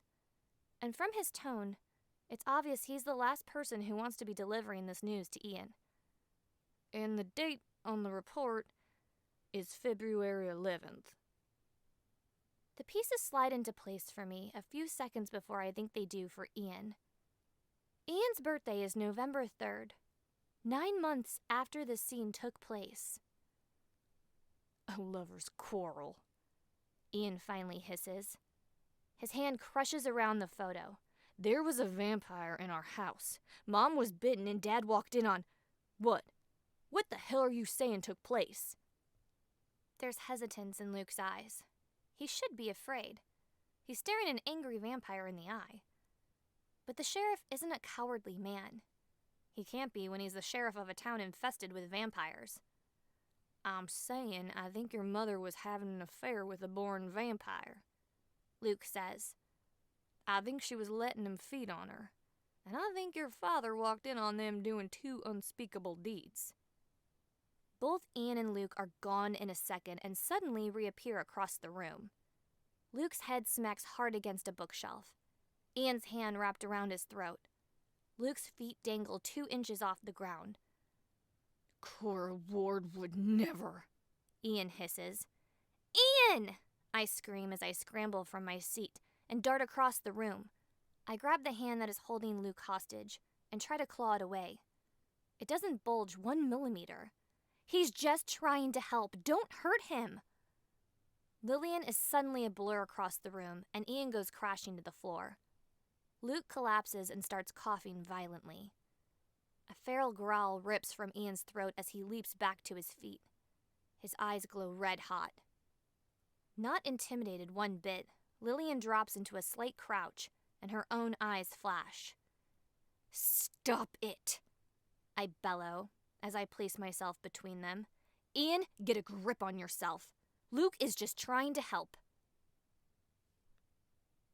Ian's glowing eyes snap from Lillian to me. For a second, I'm afraid. How in control is he right now? How much are his feelings for me going to outweigh his vampire instincts? But slowly, one deep breath at a time, he stands a little straighter. His eyes dim. Seeing him stand down, Lillian once again stands ramrod straight, and her own eyes fade to their nearly black color. For the first time, I feel like I'm starting to understand what it will actually mean, living in a house full of vampires. "Don't touch me again," Luke manages to cough out as he climbs to his feet. "I swear, you touch me again and I'll stake you myself." The look of horror on Ian's face as the realization of what he's done is enough to crush me. Luke snatches the file off the coffee table and stalks out of the library. From the foyer, I hear him mutter to Wrath, "I'll send you copies of the report." Wrath lets him out the door and shuts it once more. "You have to admit," Lillian says as she settles into a chair and crosses her legs elegantly, "it makes sense. You don't just become a born by chance." Ian swallows hard once, twice, a third time as he sinks into an overstuffed chair. "I know it isn't easy to hear it," I say softly, as I sit on the coffee table in front of him. I take his hand in mine. "But Ian, it all adds up. You said so yourself that your parents were never happy together. Maybe your mom found some temporary happiness with someone else." "But with a damned vampire?" he breathes. It's a strangled thing. "Why did it have to be with a vampire?" I don't have words of comfort for him. There isn't anything that I can really do or say to make him feel better about this revelation. "At least now you know," Lillian offers quietly. The moment whiplashes when both Ian and Lillian look toward the window and are instantly on their feet. "What is it?" I ask as I join them at the window. Suddenly I feel like a minority, the only one in the house who isn't a full-on badass with enhanced abilities. "There's someone at the gate," Ian says in a low voice. Lillian peers through the window. I wonder if she can actually see the gate. It's so far down the property that my human eyes don't have a chance at seeing it. "It's Samuel." "Samuel Cask?" I ask in disbelief. "As in the Cask brothers from the house?" "Yeah," she says. "What?" "He just asked if he can come in," Ian interrupts Lillian. I shouldn't marvel at the fact that Ian can hear Samuel clear down there, but I do. "Of course," I say.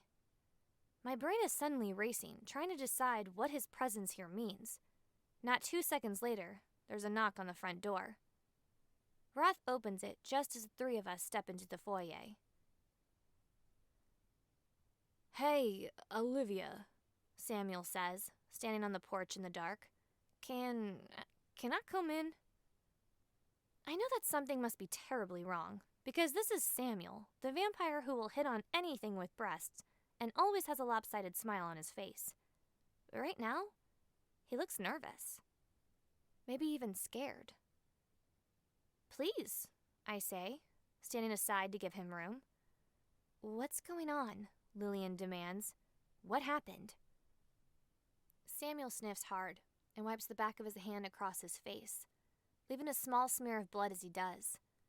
I notice his hands are covered in it.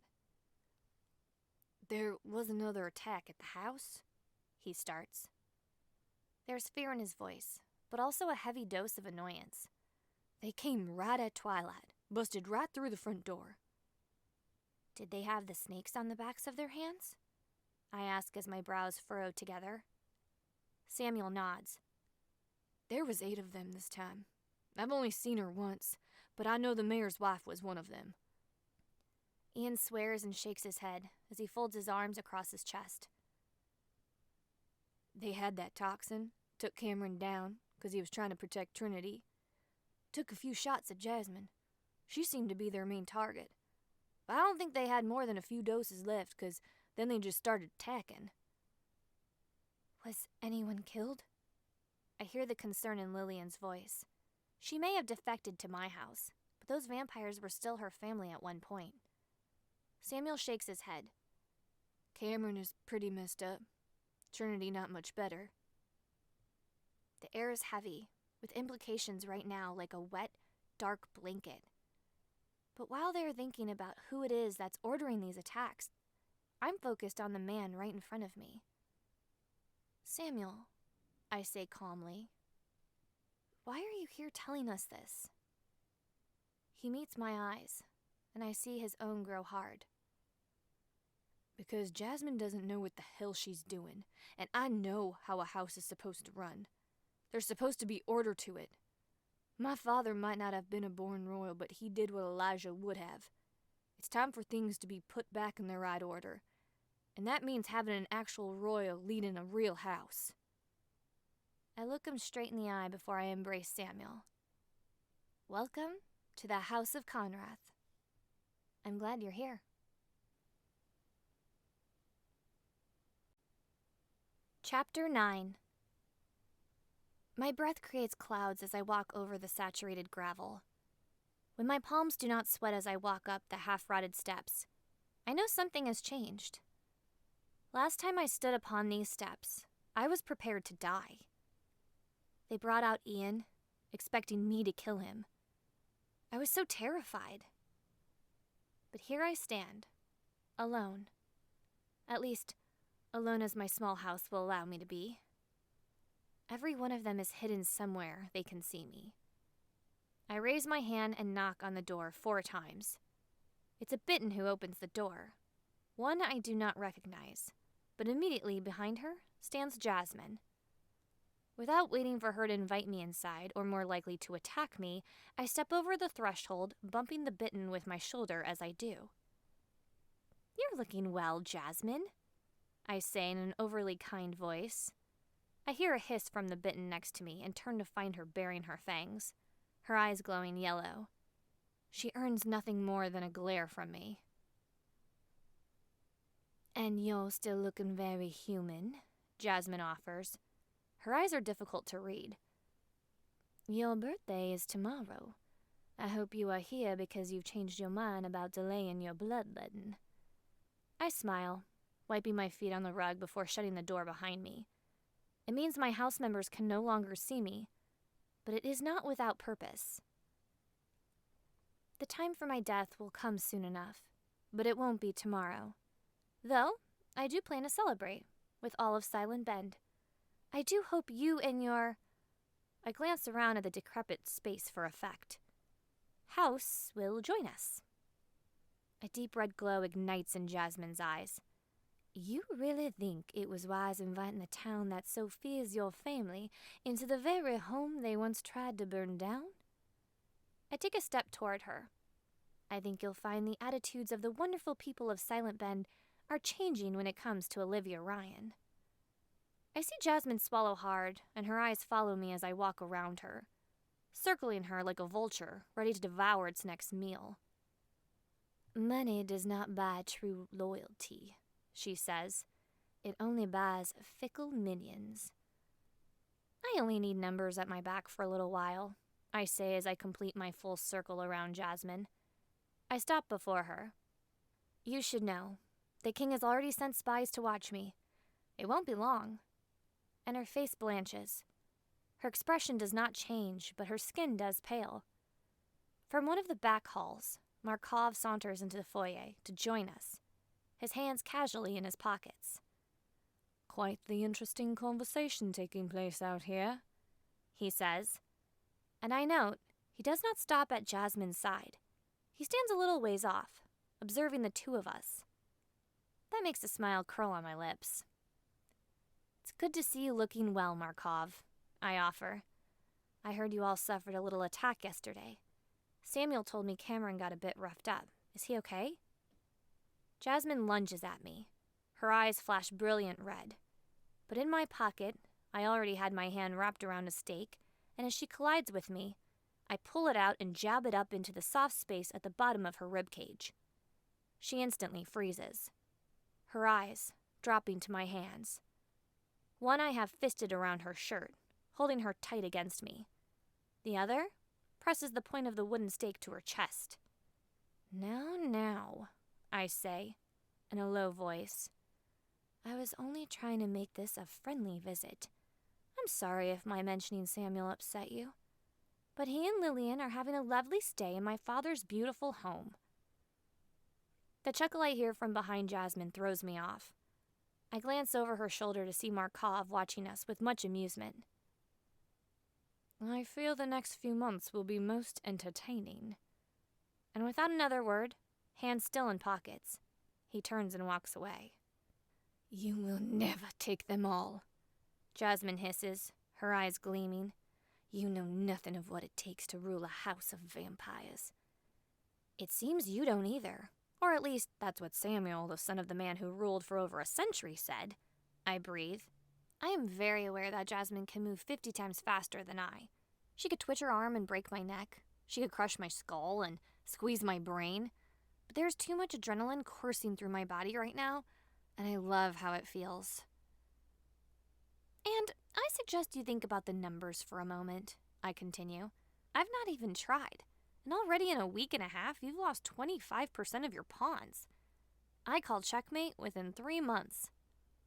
She shoves me away, nearly knocking me to the ground. I don't act scared or alarmed at losing my balance. I simply right myself. From my pocket, I pull an envelope that contains the invitation to my party and place it on the splintered table in the foyer. I turn for the door and open it. You need to consider your actions very carefully, Jasmine, I tell her, and I'm sincere and honest. I'm not some silly girl you can manipulate. Without another word, I step outside into the darkness and close the door behind me. I walk to my car, climb inside, and start down the driveway.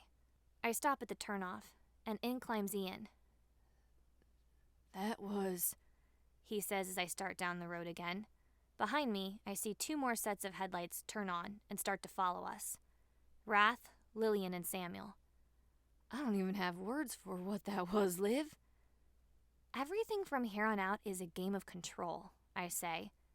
My heart isn't even racing. I'm calm and collected, and weirdly excited. Things will not get out of hand again like they were just a month ago. I won't be scared again. I won't be toyed with. Ian reaches over and puts a hand on my thigh. I glance over at him in the dark. I get that, he says quietly. I do. But just be careful that you don't go too far. I think about that as I drive back to the North Conrath estate. How far is too far when you're dealing with a tripolar wannabe house queen and the threat of a multi-millennial old king? Can one really go too far in taking control and caution? How far is too far?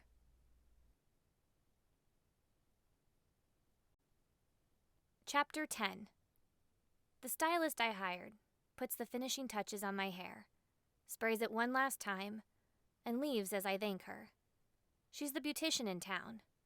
I don't know how willing she was to come. Wrath arranged her arrival and employ, but she didn't say much despite my efforts to engage her in conversation. I stand from the chair in my massive bathroom and hang my robe on a hook, standing in my strapless baby blue bra and matching panties. I unzip the bag my dress resides in and admire it. The gown is layered in tiers, the same baby blue of my underthings. White beads swirl and chase around the dress. Lillian designed it to make me look sophisticated but approachable. I'm going for a grown, responsible, and respectable woman, but never someone anyone should be afraid of. You gonna put it on or just stand there drooling over it? I whip around to see Ian, leaning in my doorway. He wears a perfectly fitted tux, which is enough to melt my panties clean off. But he also wears that mischievous smile of his. Those smile lines I adore and lust in his eyes. I don't know. I kind of like the aftermath of not putting it on. I respond with a smile as I turn to face him. I lean back against the counter and cross my ankles. Ian's eyes sweep over my body, from foot to hair, in slow, lustful motion. I admire him in return. The gray suit hugs his body, hinting at the muscles that cover every inch of him. The jacket clings to his broad shoulders. His hair is swept up and back. He looks like he belongs on the cover of some top 100 hottest magazine spread. Ian Ward is here, in my bathroom, with me. Me mostly naked. We have time, 45 minutes to be exact, until my guests, however many of them do come, arrive. A hunger like I've never experienced comes over me. My eyes don't meet Ian's. They study his body as I cross the space to him. He doesn't say a word, doesn't even breathe as I unbutton his jacket.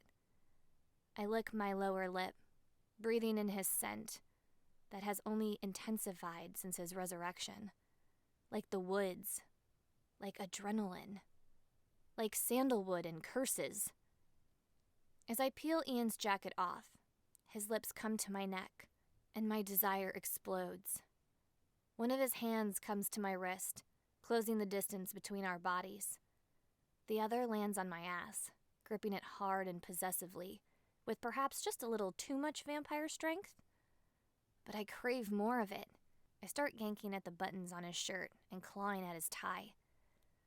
Damn, I want you, Alivia. Ian growls into my neck as he hoists me up like I weigh nothing at all. He turns to pin me against the door, his hips grinding into mine to keep me so far up off the floor. Every, he groans as he digs further into me, bit of you.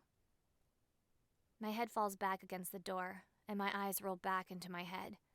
If he keeps this up much longer, I'm not going to be able to contain myself. You can have me, I pant, my breaths coming along faster and faster. Whenever you're ready. I'm ready, he says, kissing his way along my chest, his right hand coming up to cut my breast. So damn ready. Whoa, holy fuck. Ian and I both turn to find Samuel looking embarrassed, but way too smiley into the doorway to my bedroom. Sorry, I knocked, heard something, and thought it was a come in. He gives us a little side glance. His eyes linger way too long on my chest. Ian lets me down from the door. Like you couldn't hear exactly what was going on, Ian says, with about a truckload of annoyance. Pervert. Samuel raises one eyebrow and gives a little shoulder shrug. Maybe. But damn, can you blame me for wanting to catch a little glimpse? Samuel's head suddenly cracks against the door frame. Ian's hand closed around his throat. You catch another glimpse and I'll make sure you never get a look at anything ever again. Ian seethes. Ian! I yell. I debate dashing across the room to break up the fight, but it hasn't worked yet. Let him down. He's just being a cask. She's right, Samuel squeaks out. But I promise, I won't do it again. Ian drops Samuel, who doesn't even cough or sputter. He simply straightens his own suit jacket and extends his hand, dangling a pair of silver pumps. The reason I'm here, Lillian asked me to send them up. Ian snatches them from Samuel's hand, shoves them back out the door, and shuts it in his face. He turns back to face me and shakes his head in annoyance. Let's get that damn dress on you before the rest of your house gets a peek at my property. Your property? I question as I give him my own raised eyebrow. Mine. He buries his face into my neck and growls. His hand snakes their way around my back once more, but just as I'm about to get way too excited once again, he grabs my dress, and before I realize I've been moved like a rag doll, he slips it over my frame, not disturbing one strand of my perfect hair. It's still something I'm getting used to. Ian being like this. Being able to do impossible things. So I don't say anything. I let him spin me around, and slowly, he zips me up. The estate looks amazing, and Wrath had it all done in just one day. Twinkle lights line the entire length of the driveway and are strawn and twisted around every single tree on the property. Inside, there are just as many fairy lights crisscrossing in every direction. Silver and blue is the theme of everything. Glitter and sparkles makes everything feel light, airy, and completely unreal. It's a fairy tale in my house. And to my surprise, a few hundred people walk its chambers. Ian told me there are around 3,500 people who live in Silent Bend. I invited every one of them, knowing not many would come. But there are far more in attendance than I expected. Most are here out of curiosity, I'm quite sure. This house is a town legend. It's part of their history, and now they've been invited inside its walls. I would have been curious too. I don't make myself a big deal. I wander through the ballroom, loop through the library, and make a track through the foyer. When people have a comment for me, they speak to me, but most don't. Most are still too afraid to address me directly. That's okay. Baby steps. I didn't expect much, but there is a mounting pile of presents on the round table in the foyer. Large wrapped boxes, small envelopes, many bottles of wine. I didn't expect that at all. Music plays from the ballroom, and I make my way back there. I find a few couples dancing, but mostly people are just looking around in wonder. I study the faces I see. There's Fred, dancing with his lovely wife. He greeted me with a bear hug and a warm happy birthday. Luke came as well. It was his night off. He's watching everyone from the far wall. Lillian talks to two other women who look nervous, but they aren't exactly running away. Samuel sits in a chair against the wall, looking grumpy. Ian has yet to come downstairs. I wanted to wait, to make a grand entrance for him. The rumors of his death have to be spreading through town, with him not going to work, and I have no idea how much Elle has said to her peers. So we are going to show the town that someone they have known forever has indeed risen from the grave, and that they do not need to fear him. It took a lot of convincing. Ian still wants nothing to do with my game's employees. He'd rather be out, patrolling the streets of Silent Bend. But he finally agreed that he needed to break out of his shell of hiding. He needs to get back into a normal life, and that includes interacting once again. But he's still hiding. "Happy birthday, Olivia," a young woman says as she walks away towards the doors. "Thank you," I offer with a warm smile. I give her a wave before she disappears into the crowd. "You're awfully young to be the financier to a low-income house in development." I turn to see a short, thick man with a white mustache walking up to me. "I just want to do what I can to give back to this new, beautiful community of mine," I say. I flash him my smile in hopes that it will carry me through this night. The man seems to evaluate me for a long moment. He isn't sure what to think of me. "There's been a lot of talk about you these past few months, even more so in the last week and a half." I nod. "I've heard that. What do you think of me, though, sir? Am I someone to be afraid of?" Once again he stares at me long and hard. "I don't know yet. That remains to be seen. But I think we can all appreciate someone who tries to do good with their fellow men." He reaches into his pocket. "Someone asked me to give this to you." He hands over a piece of glossy paper, and without another word, he toddles away. I look down and see this is the final puzzle piece. Featured in this is one of Ian's hand and mine. They hover close, reflecting the feelings of anxiety I felt that day at our separation. I tuck the piece between my breasts, since I do not have any pockets in this dress. I turn, observing the crowd, and my eyes land on Samuel. He doesn't look his happy partygoer self. I make my way through the crowd and stand beside him. "Why the long face?" I ask as I watch the dancers in the middle of the room. I haven't eaten in over a week, and your party is reminding me a whole lot of Jasmine's. And that one has a completely different purpose than this one, he growls. Everyone just looks like a meal. I look over at him and notice the barely visible, raised black veins around his eyes. Proving loyalty means far more than blood. Come with me, I say. I extend a hand out to him. He looks at it hesitantly for a moment, but takes it and lets me pull him to his feet. I don't let go of him as I lead us through the crowd. We exit the ballroom, push our way through the people that block the hall, and then go down to the very last room in the far north wing. I open the door and close it behind us. What are you doing? Samuel asks, even as a hopeful smile starts creeping onto his face. I don't think Ian was kidding when he said he'd take my eyes out. Shut up, I say with a roll of my eyes and shake of my head. That's never going to happen. Never say never, sweet cakes, he winks at me. Never, I say with a raised eyebrow, but a smile does cross my lips. But you said you're hungry, and I can't let you feed on my partygoers, but... I raise my wrist up, leaving it exposed before his lips. Samuel gives me a confused expression, but his eyes go back to the tender flesh of my wrist. You're offering your blood. Are you serious? His eyes flick back to mine. I nod and meet his eyes. You took a risk coming here, to my house. That isn't lost on me. If you really will be a member of my house, I will take care of you. Something shifts in Samuel's eyes. They soften. His gaze deepens. He doesn't look away as he hesitantly grabs my wrist and brings it to his lips.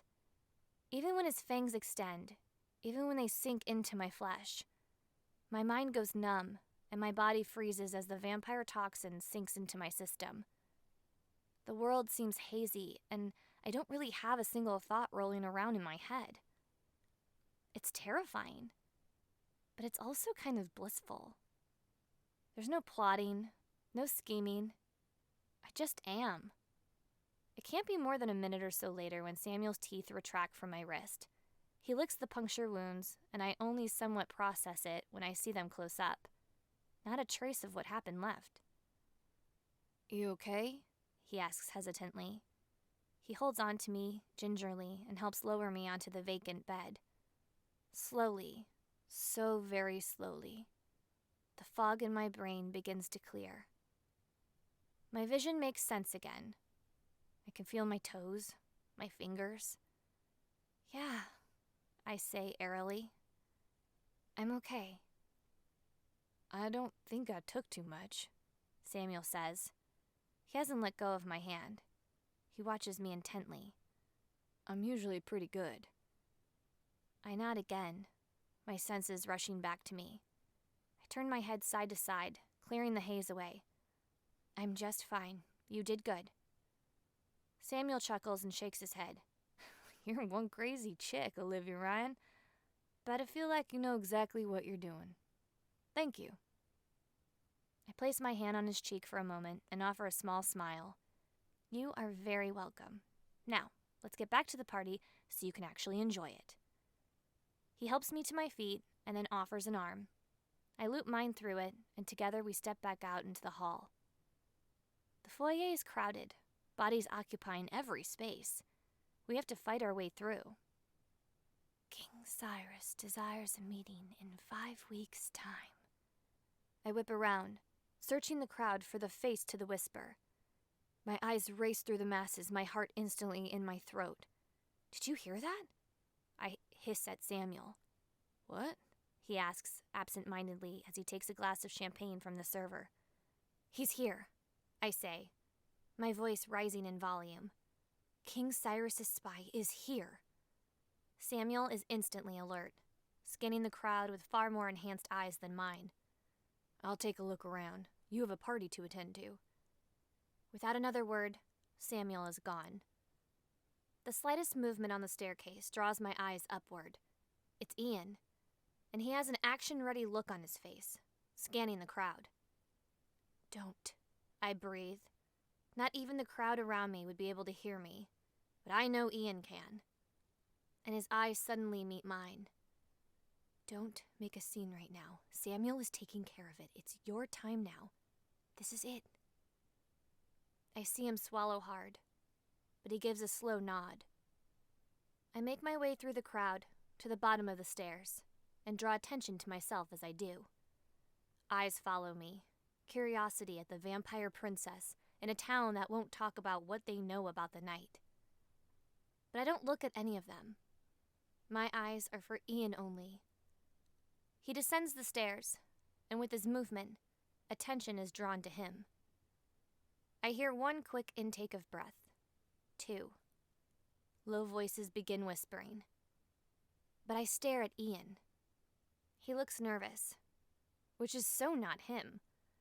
But then again, he's just become everything he despises. Many know of his hatred of the vampires, and here he is, alive, after being dead. When he reaches the bottom step, he offers his arm and the foyer is dead silent. I think we did this backwards. He leans over and breathes. Isn't it you that's supposed to make the sweeping entry down the grand staircase? A little laugh bubbles up out of my chest. The door opens once more, letting in my latest guest. But when I turn to look at who has arrived, everything goes cold and dark in my chest. Elle stands there in a pale pink, simple dress, staring with a white face and doe eyes at her very alive brother. Elle, Ian breathes. She doesn't say anything. She just stares at him with those wide eyes, but eerily calm demeanor of hers. I see her swallow once, before she turns around and walks back out the door. Elle, Ian calls. He lets go of me and takes off after her into the dark. He closes the front door after himself. I stare at the door, feeling a little hollow hole form in my chest. I close my eyes, count to 10, take a deep breath, and turn around to the deadly silent crowd behind me. "Thank you all for coming," I say loudly. I hadn't planned to make a speech, but here we are. I really appreciate you all being here to celebrate my 23rd birthday with me. Being new to Silent Bend isn't an easy thing when so many have such deep roots. So many eyes are glued to me. They blink back, scrutinize me, look unsure. Others are so very curious. "I never knew my father," I say, holding my chin high. "I didn't even know he existed until I got a copy of his will. I'm just a simple girl from Colorado who discovered this other life that existed on the other side of the country." I wipe my palms on my dress. This is a paradigm. This could change so much. I have to do it right. Lillian walks to my side and hands me a glass. "You know, my mother died when I was 19, I continue. My voice grows softer, and half the crowd leans toward me, gripping my every word. I thought I was alone. So when I learned about the Conrath estate, about this town, I felt like slightly less of an orphan. Thank you for being my family, Silent Bend." I raise my glass to them in a toast. Those with their own glasses raise them. Low murmurs echo throughout the crowd, but I can feel a shift. No longer am I the devil offspring of a man they feared. I'm the girl who never knew that man. A girl with no parents. A girl just looking for her new family in a new town. As if sensing my speech is over, the crowd shifts, heading to other places, resuming conversations. "Well done," Lillian says, but I feel slightly sick inside, like I've just manipulated everyone into thinking I'm a better person than perhaps I really am. That was some speech. The crowd parts, and up walks Anna Burke of the false House of Royals. She wears the same black tulle and leather dress she wore to what would have been my bloodletting. Her hair is in soft waves around her face.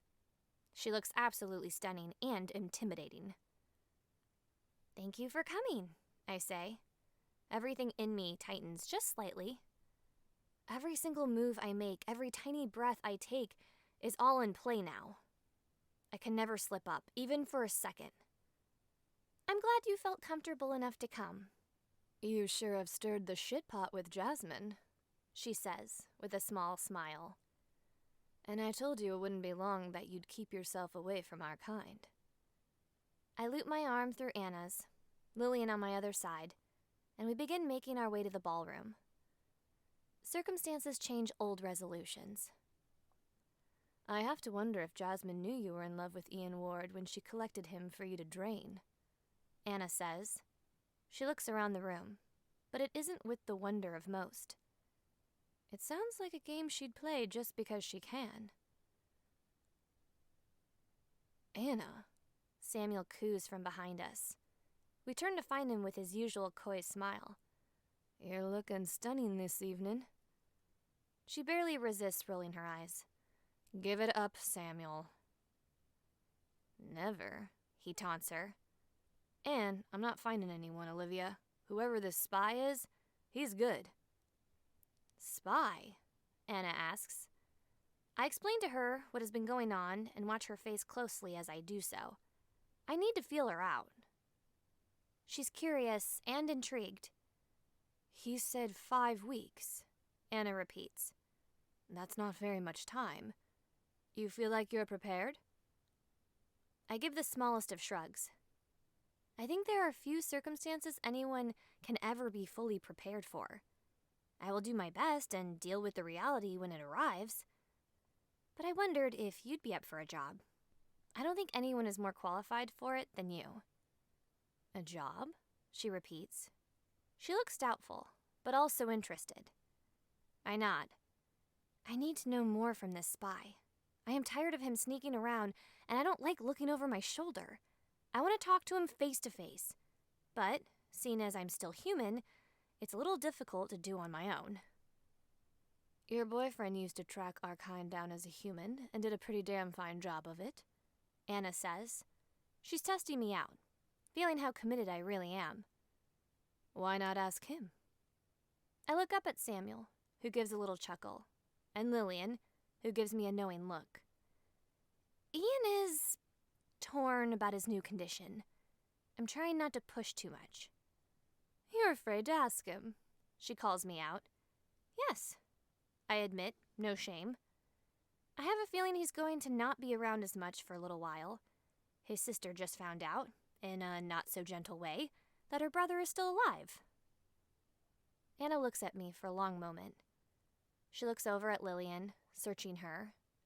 She glances at Samuel. There's something unspoken that goes on between them. Like he has the ability to tell her what I've just done for him. "I was alone for over a century," Anna says, as she looks back at me. "I thought I was a strong person, but the loneliness nearly drove me suicidal. I found Jasmine and her house and I joined them out of desperation. But I was always her pawn and she made it obvious that I wasn't needed for anything other than numbers." I promise that you will never be just a number in my house, I say, holding her eyes and putting as much loyalty as I can into her gaze. I'm asking you to be my general, Anna. Once again, Anna looks from me to Samuel to Lillian.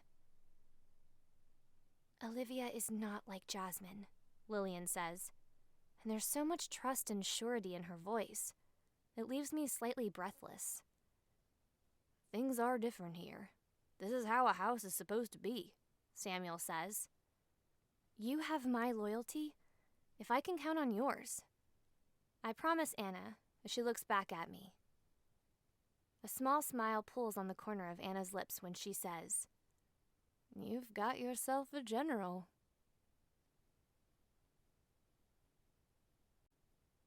Chapter 11. Ian called that night and said he wouldn't be back. Not for a while. He had his family to deal with.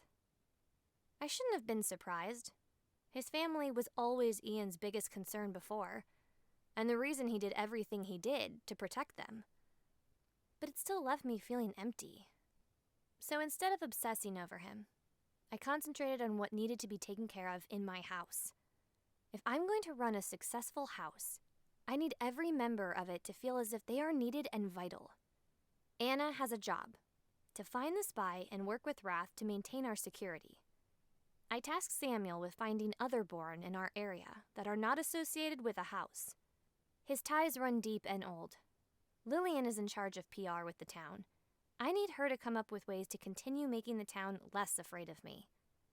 I spent a lot of time in my office, staring at my board of names.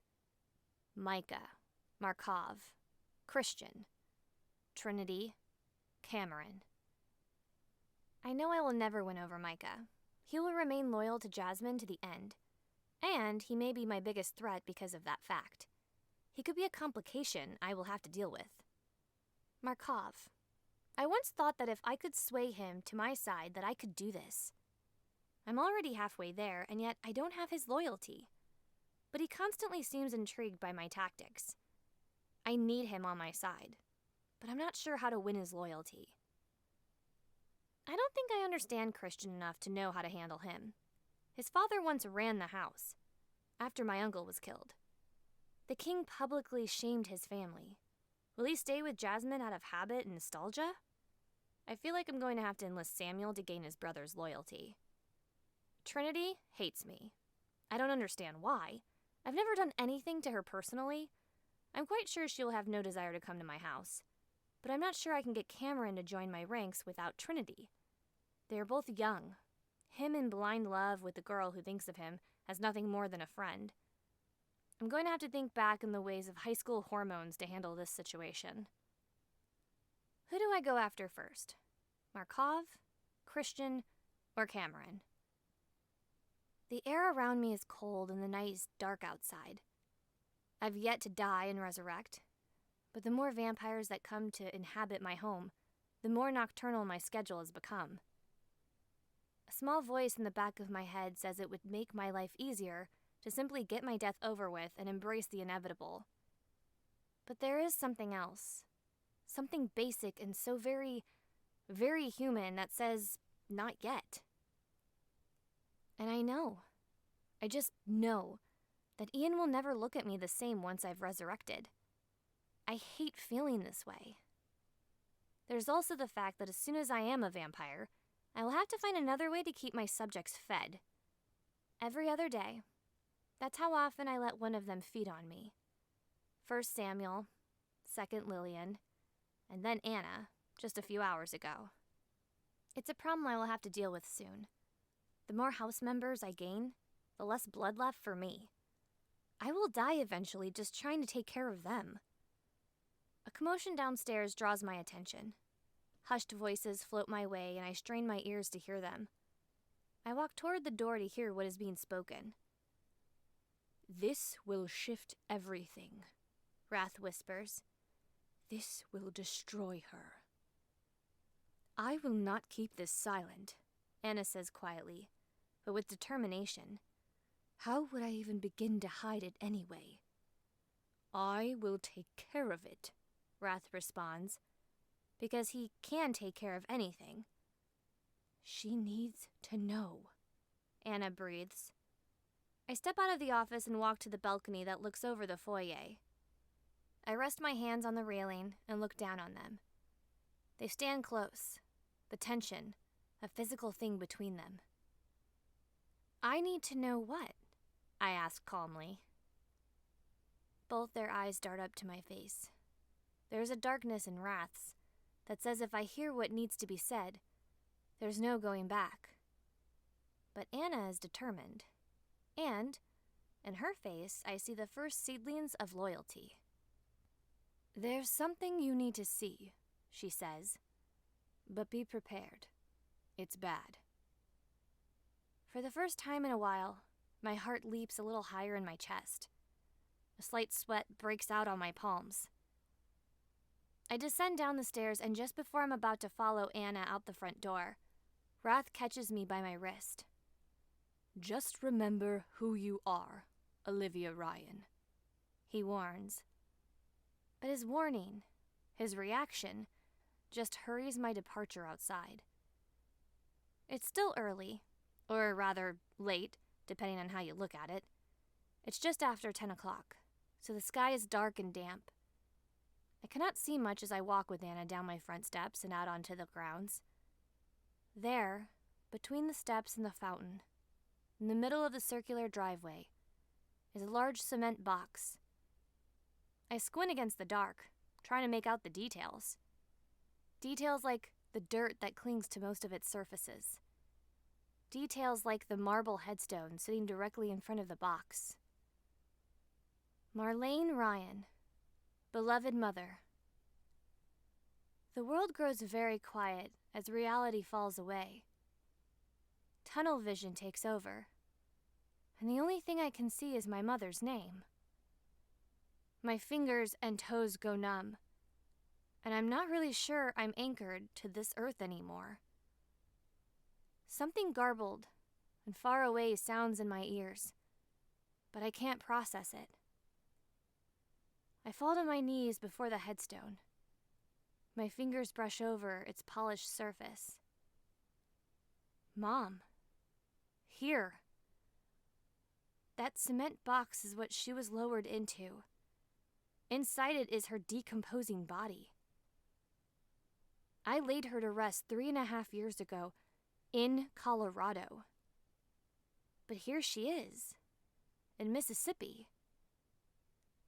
Finally, my body leaps back to life. I vomit, barely turning my head before the sick arrives. Dry heaves then take over. The violent tremors start, and the hatred burns in my veins. Did Jasmine do this? I hiss as I wipe my mouth with the back of my hand. Did Jasmine dig up my dead mother and deliver her to my front steps as revenge? My voice quakes with rage. I would assume so, Anna answers. She isn't wary or afraid of my emotional reaction. She's prepared for orders. No one else would have reason to do something so vile. I climb to my feet and place my hands on the lid of the box, taking slow, deep breaths. I remember having to go down to the coroner's office and identify her mangled, broken body. The deep gash on her forehead, the breaks in her legs and one of her arms. For 3 days straight, I sobbed until I had no strength in me. Inside this box is the woman who was too young, too unprepared for my arrival. But she kept me anyway, did everything she could to make me happy and safe. A young, stupid girl with a cell phone and a car ended her life. And here she is, dead, decomposed, across the country because of my enemy. Wrath was right. This will break me. This will change everything. I've tried being civil. I've tried doing this without devilish tactics.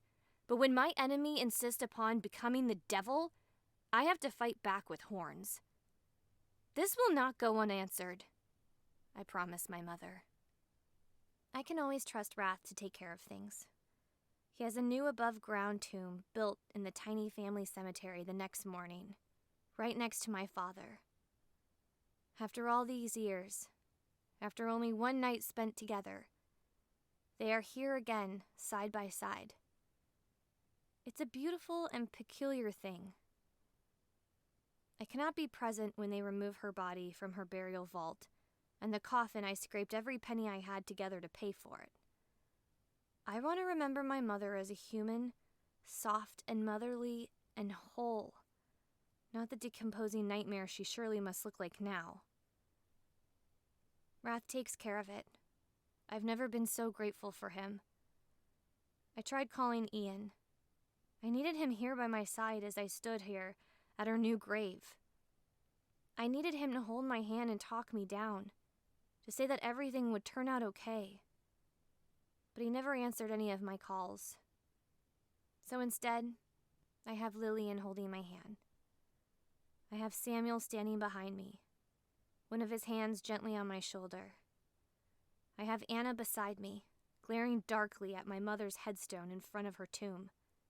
And Wrath, standing so close beside me that I can feel the heat of his body radiating to warm my side.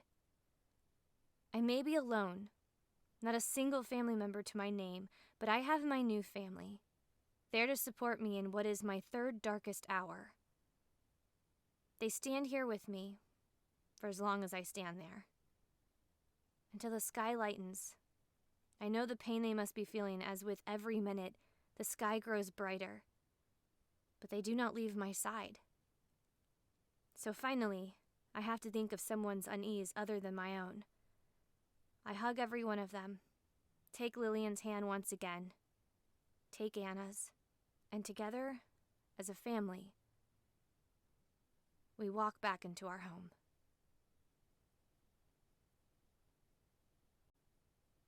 Chapter 12.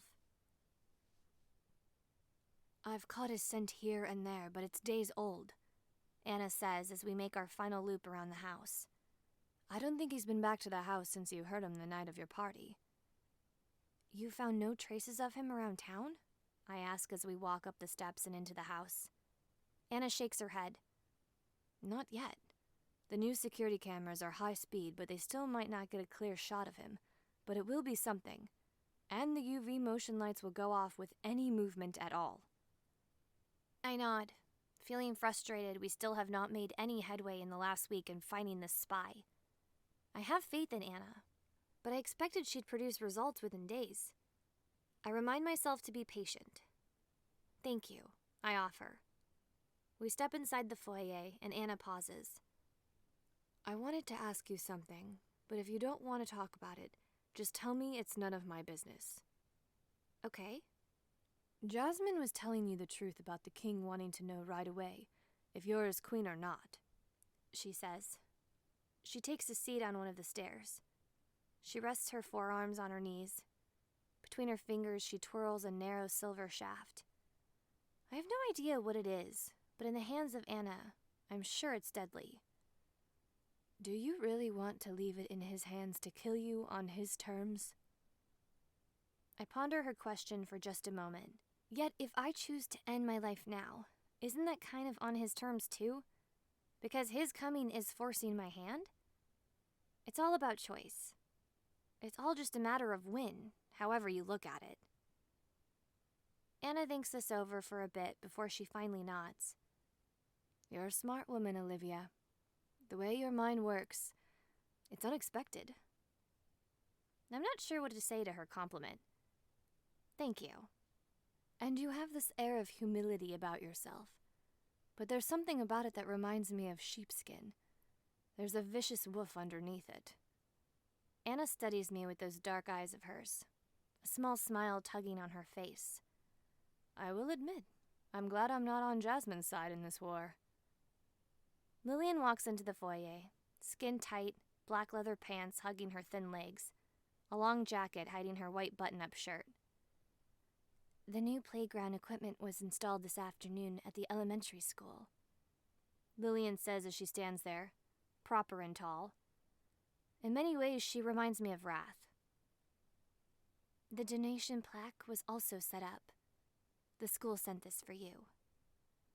Lillian hands over an envelope with my name written on it in shaky handwriting. The card is simple, cardstock folded in half. A picture of 5 stick children holding hands under a sun decorates the front. Inside are the words, "Thank you," and the names of dozens of children all around it. Thank you for arranging that, I say. My stomach rumbles and I start making my way to the kitchen. Lillian and Anna both follow me. Is anyone else starving? I'm starving. If you're making cinnamon rolls again, I'm certainly starving, Anna says with a smile. And I realize for the first time in a very long time, I have girlfriends. You got it, I tell her with a wink. Katina is gone for the day since it's 8 o'clock, so I have the run of her kitchen to myself. Things are going to have to change soon. She's still working a regular day schedule, but everyone in this house is now on a graveyard one. I've just finished pulling all the ingredients I need out when the cell phone in my back pocket dings with a text message. I pull it out to find it's from Ian. Sorry I haven't called back. Family needs me. And that's all he offers. Ian? Lillian guesses. I look up at her and realize how much my expression has fallen. Yeah, I confirm as I set the phone on the counter for them both to read. It is respectable that he stepped up and taken care of his family, like he has, Anna says as she slides it back. I just look at it, laying there. It's a big undertaking.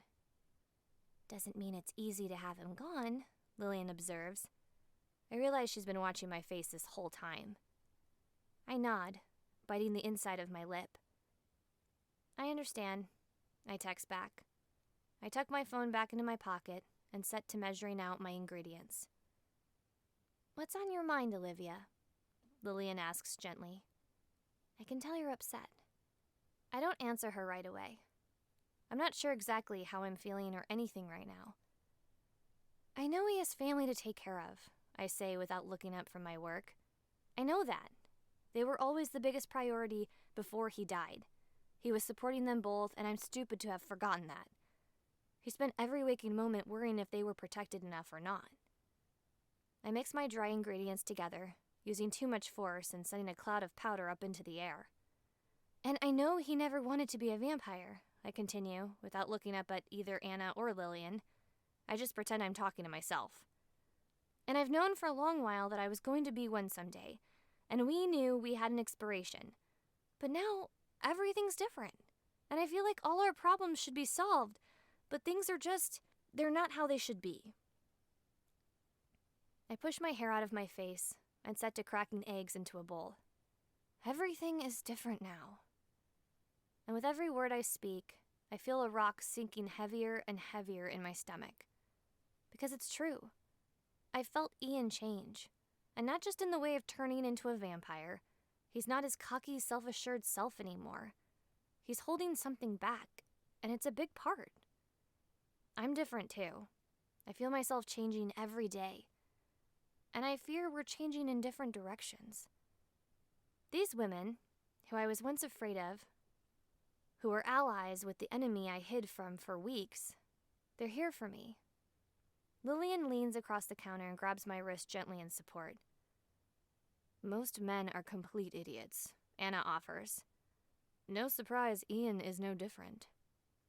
And a laugh is exactly what I needed, even if it's the shallow one. Yeah, I guess I kind of forgot that. I chuckle. I sniff, getting my emotions back under control. Time for a shift in the topic or I'll drive myself crazy. Get this, Ian is a virgin. Are you serious? Lillian says with more shock than I expect. I nod. Yeah, I chuckle. He's 24 and he's never slept with anyone. Oh, hell, Anna breathes. You're doomed then. Don't kick me out for saying it, but Ian is hot, and knowing that, well, that makes him kind of irresistible. Hey, back off, I threaten her, brandishing my spatula in her direction. We may have problems, but he's still mine. Anna laughs and holds her hands up in surrender. He's all yours. I've had enough of my own man problems. And I'm about to ask her what the deal is with her and the Cask brothers when one of them walks into the kitchen. What is this, girls' night? Samuel asks with that cocky smile of his. In behind him walks a tall, thin man. He seems unsure, but not exactly nervous. His hair is not quite red, not quite blonde. His eyebrows the same color. His skin is pale, and it's easy to tell that this is a man who's never tanned and always burned in the sun. He almost looks like he could be albino. But it's his incredibly light blue eyes that are completely captivating. I can't say he's a beautiful man, but he is intriguing to look at. Hi, I greet the stranger, ignoring Samuel's comment.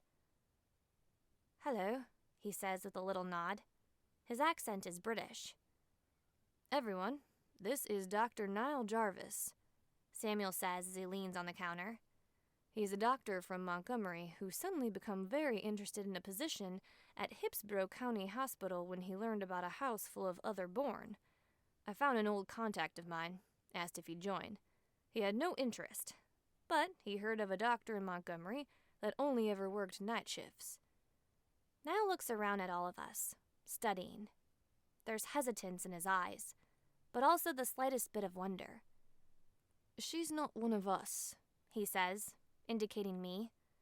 "Not yet," I answer, "but it won't be long." He nods, and I can almost see the gears turning in his head. He seems a bit overwhelmed.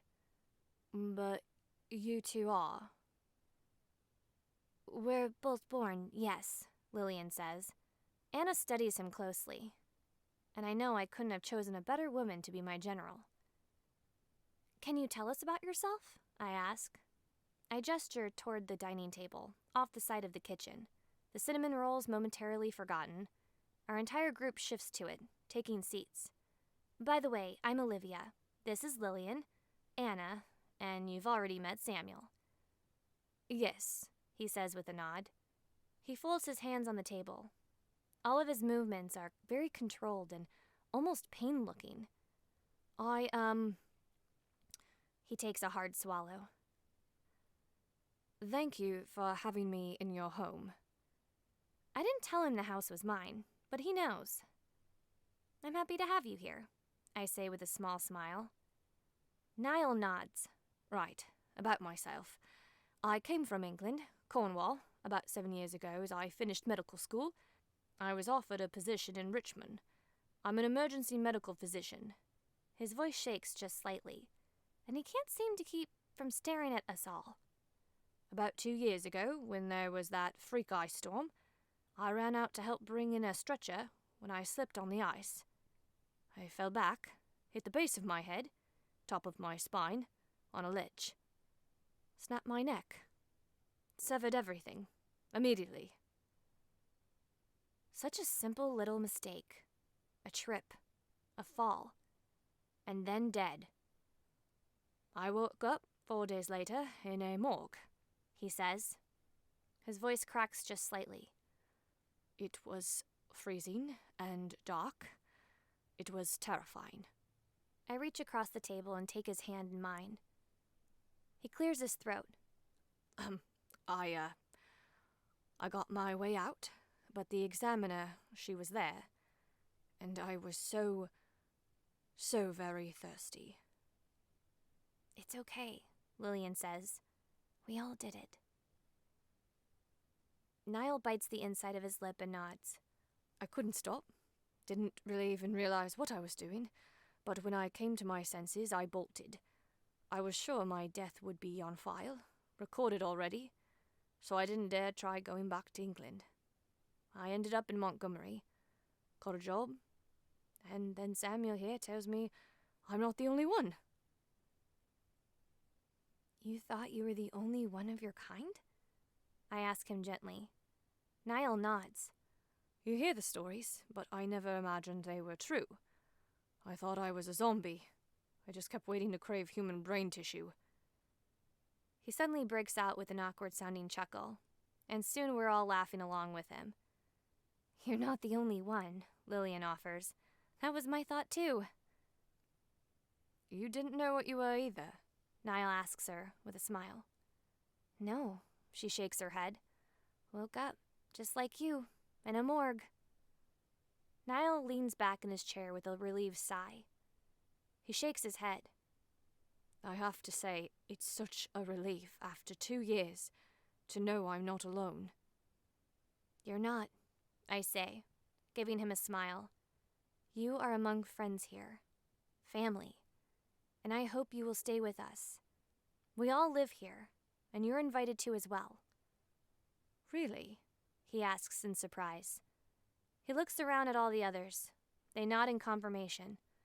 "That's very generous of you. It feels like too much." "Really," I assure him, "it's not.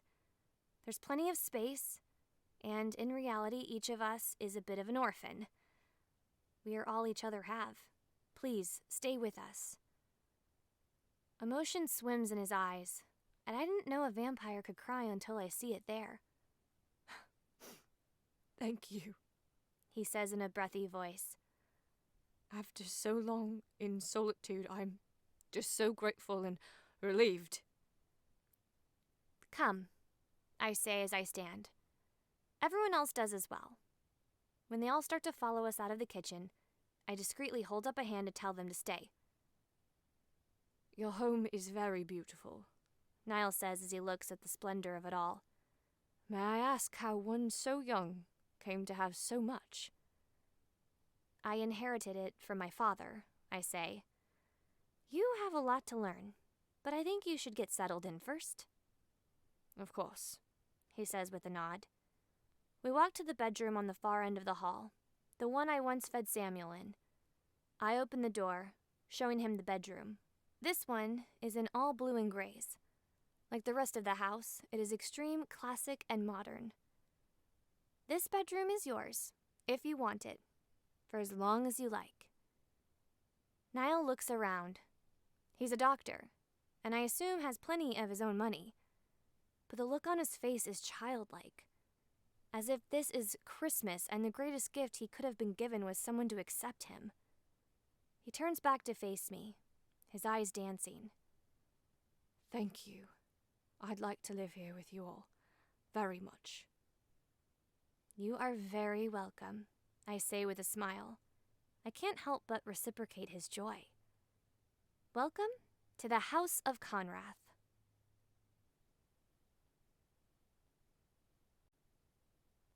Chapter 13. It really is not recommended to withdraw this much blood, Niall says as he caps off the tube of my blood leading into the bag.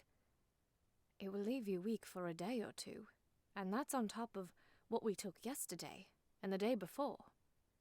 He looks up at me with those beautiful eyes. I understand the risks, I say. I do feel slightly lightheaded, but I appreciate you helping me. Samuel tells me your boyfriend is a paramedic? Niall says as he begins cleaning up our equipment. He's done this for you before. I nod as I press my thumb into the bandage he applies to my forearm. But he does not live in the house. He's learning. Quickly. Lillian has taken it upon herself to educate him. I think she appreciates having someone her own age in the house. It's complicated, I respond, not particularly desirous to talk about it. I grab the bag of blood and cross to the fridge in the office. I take the other 3 bags and put them in an insulated bag with the new one. Thank you for your help again. How'd your interview at Hipsborough General go? Well, he responds as he removes his gloves and disposes of them. Arranging the interview in the middle of the night was not quite as difficult as I expected. They already called this afternoon. They offered me the position. Niall will only be on call, plus 2 guaranteed shifts, but they're all graveyard.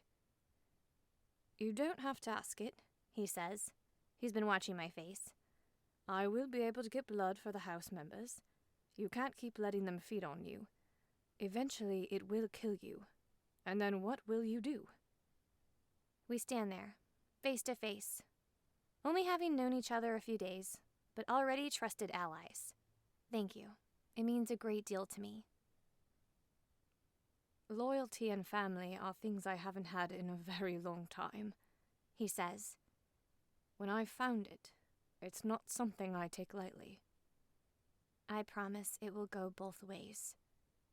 We turn and walk out the doors and down the stairs, and as we round into the foyer, I find Rath standing just under the chandelier, hands folded in front of him, waiting.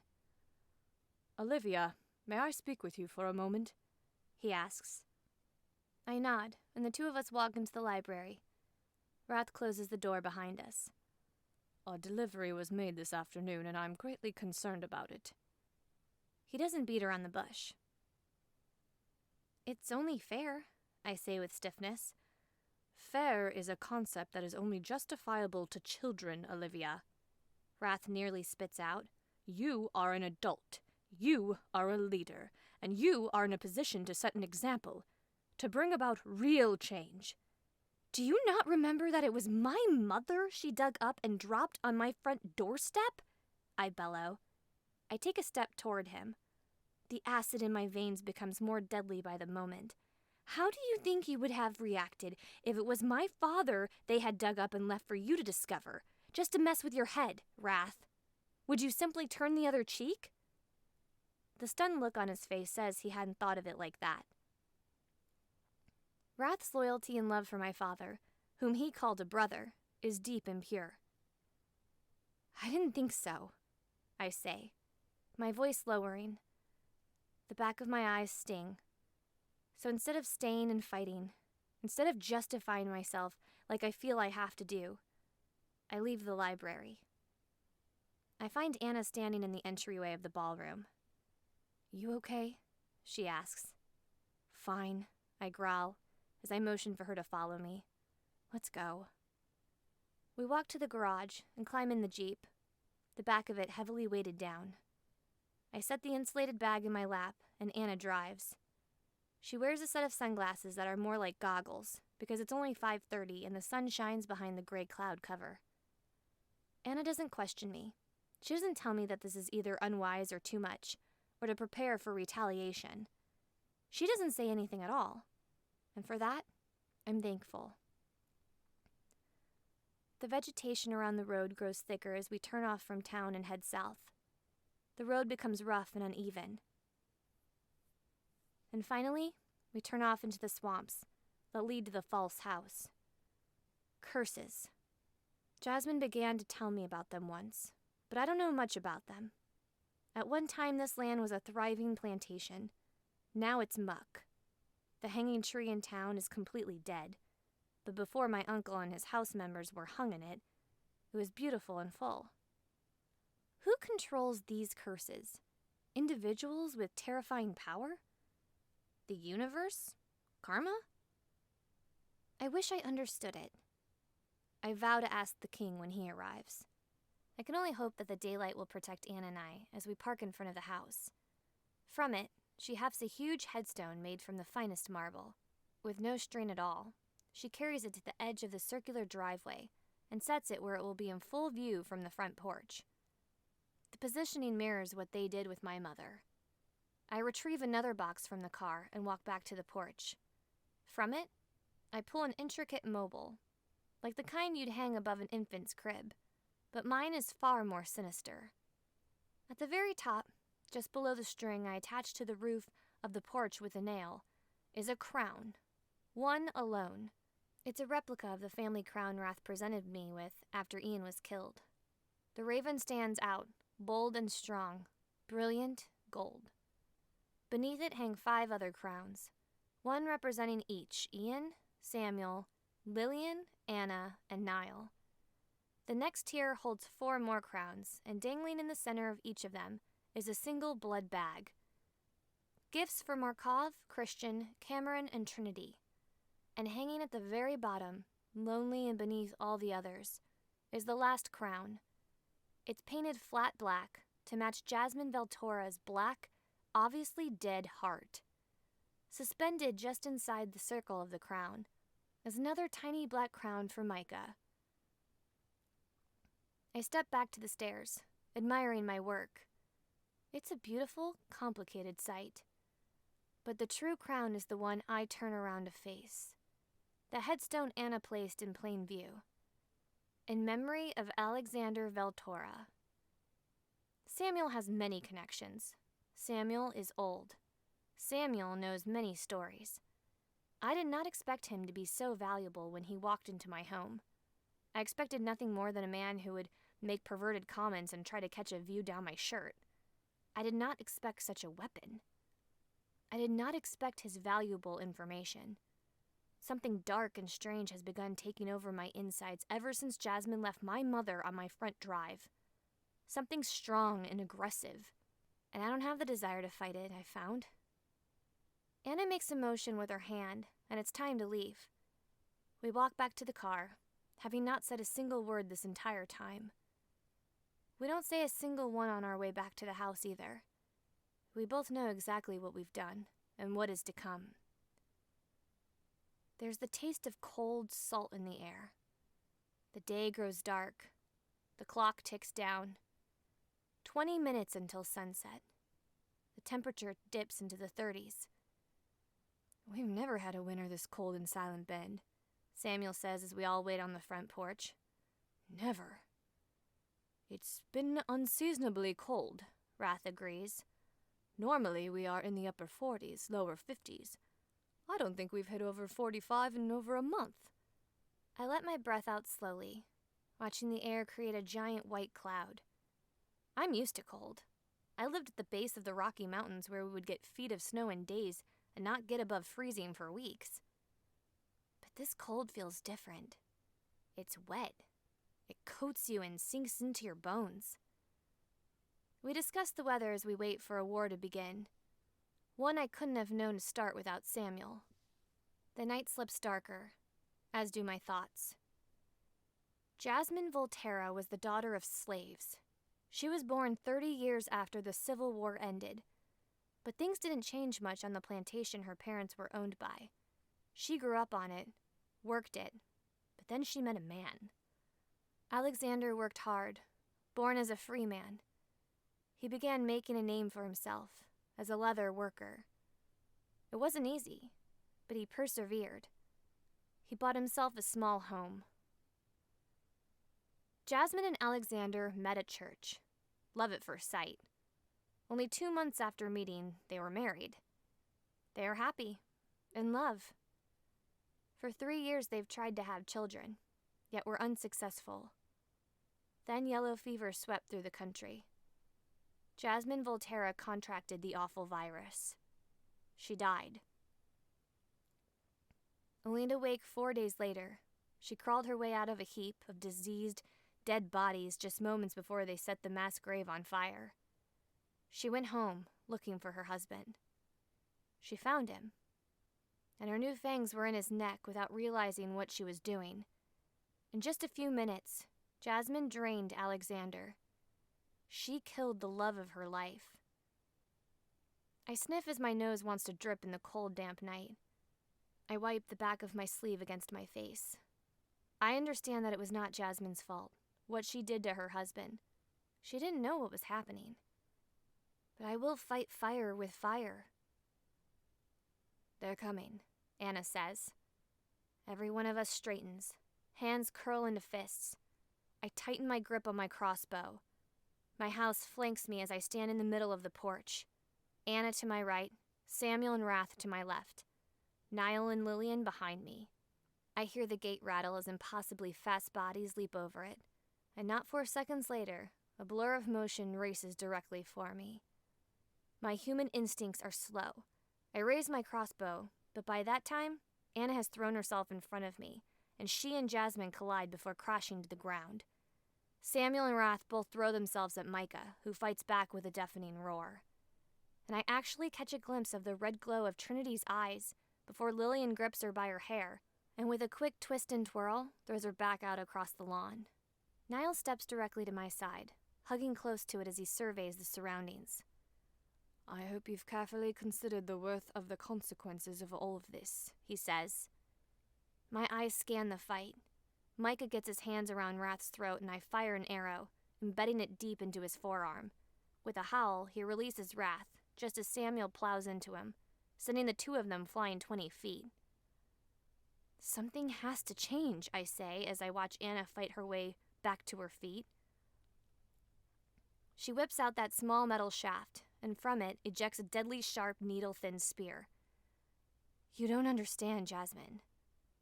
And suddenly the air is choked off, a hand around my throat, and I go crashing back against the front door. Jasmine's red eyes are an inch from mine. He's been dead for over a century, Jasmine hisses. While there is plenty of anger in her voice, there's also pain. Why? Why would you do this? I claw at her hands, trying to tear them away from my throat. Over my shoulder, I see Niall attempting to fight off Cameron and Christian. You really expected me not to return your sick gesture? I choke out. What gesture? She screams into my face. Jasmine is ripped away from me, and Anna flings her off the porch. I cough violently, my hand rising to my surely bruised throat. Standing off, partway down the grounds, casually sipping on a bag of what is surely my blood, is Markov. He watches our fight with light amusement. This is my chance to make my move. I climb to my feet, crossbow still lightly in hand. I walk to the edge of the porch and toss it down. "Enough!" I yell, and I didn't expect it, but every eye turns to me. The scuffle's momentarily still. "Jasmine," I say, turning toward her, "you and I can continue to fight until one of us kills the other. We can continue to play games and toy with each other's heads, but you need to realize that you will never control me." Jasmine yanks out of Anna's grasp and takes 2 slow steps toward me. Her eyes are bright and stare straight at me, black veins spreading out on her face. There's hatred there, so dark and so heavy. There are no house members between she and I. Anna may be able to stop her before she can launch herself at me and snap my neck, but maybe not. Everyone else is engaged in a fight with someone else. "I will never claim the house for you," I say calmly. "If you had let me die peacefully that night I offered myself, you would have not had war. But you killed the man I loved that night, and that changed everything." And this love, I find Jasmine does indeed understand. I see it in her eyes. "I want you to stop, Jasmine," I say to her as my voice grows quiet.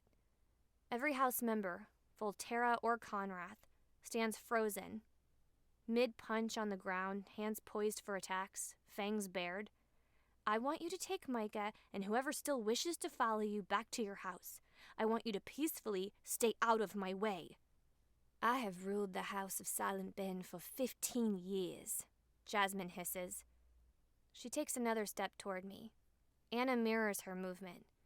"And you want me to simply slip quietly into the shadows?" "Yes," I say softly with a nod. "I want the fighting to end. I want you to recognize that while you kept things going for a decade and a half, the royal blood has run through my ancestry for over a millennium. It was never your right to lead Silent Ben and the southern region." "This is not the way this ends," Jasmine says with venom. "You know this." I swallow once, because she speaks the truth. I know. It will end with the king's arrival in 3 weeks and one of his games. The expression on her face falters. 3 weeks? "Yes, Jasmine," I continue. "I've got her. This is over. 3 weeks. One of the king's own men informed me that this is when he will arrive. I suggest you prepare yourself." Her expression grows more serious. Her face pales. She takes 1 step back, and I can feel her defeat. She cannot win this. Not today, not tomorrow, and certainly not in 3 weeks. But that won't stop her from fighting. "I think you should go back to your house now," I say, as I take 3 steps down off the porch. Jasmine takes another step back, her eyes having difficulty staying locked on mine. She takes another, and I can feel how much this is killing her. But finally, with everyone holding their breath, she turns. She takes 5 steps back toward the gate. "Let's go." Micah shakes Wrath and Samuel off with a hiss and immediately walks to Jasmine's side. He places a hand on her lower back, but she flinches away from his touch. Trinity walks away from Lillian. But Cameron hesitates. He looks from Jasmine and back to me. As if sensing his uncertainty, Jasmine turns back to him. And the red in her eyes sparks a little brighter. "It's time to leave," she hisses. "Come now." Cameron looks between the 2 of us again. Finally, he settles on Jasmine. "You know, I wasn't even sure you knew my name for the first year I lived in your house. You called me Toad half the time, because I have 1 wart scar on my finger, and I hate it." He shakes his head and shrugs his shoulders slightly. "But what other choice did I have? A life of solitude? I stayed mostly for you." He says this of Trinity. "But it's not enough. There's gotta be something better." Trinity just looks at him, with an impassive expression, and something triumphant breaks out in my chest when he starts backing toward my house. He stops at Lillian's side, who places a gentle hand on his shoulder. Cameron, Jasmine hisses, her eyes flaring.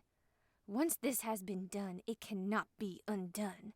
Consider what you are doing carefully. I am, he confirms, and with the decision made, all eyes turn to Christian. He stands in the middle of the two houses. His eyes glow, but are dark and tormented. He stares at the ground. You shouldn't go, brother, Samuel says, and I hear how desperate he sounds. Christian is only 2 years older than Samuel. They are brothers. They've been together for over 70 years. This separation can't have been easy on either side of them. I know you feel loyal to what was once our father's house, but is the shame and reminders of past mistakes worth it? Christian doesn't look up. I see his nostrils flare, and he takes in slow, deep breaths. Christian, Jasmine says as she lays a hand on his shoulder. We've been together as a family for your entire life. I have always taken care of you. Do not abandon me now. I hear Christian take another sharp breath, and then he takes a step away. Not toward me, not toward her. Just away. He takes another and another. He walks in a line, in the direction of town, directly between the two of us, and suddenly, he's gone. He chooses not to pick a side, at least for now. And suddenly Jasmine looks back. And now there is a real fear in her eyes. There are 7 of us, and currently only 3 of her house.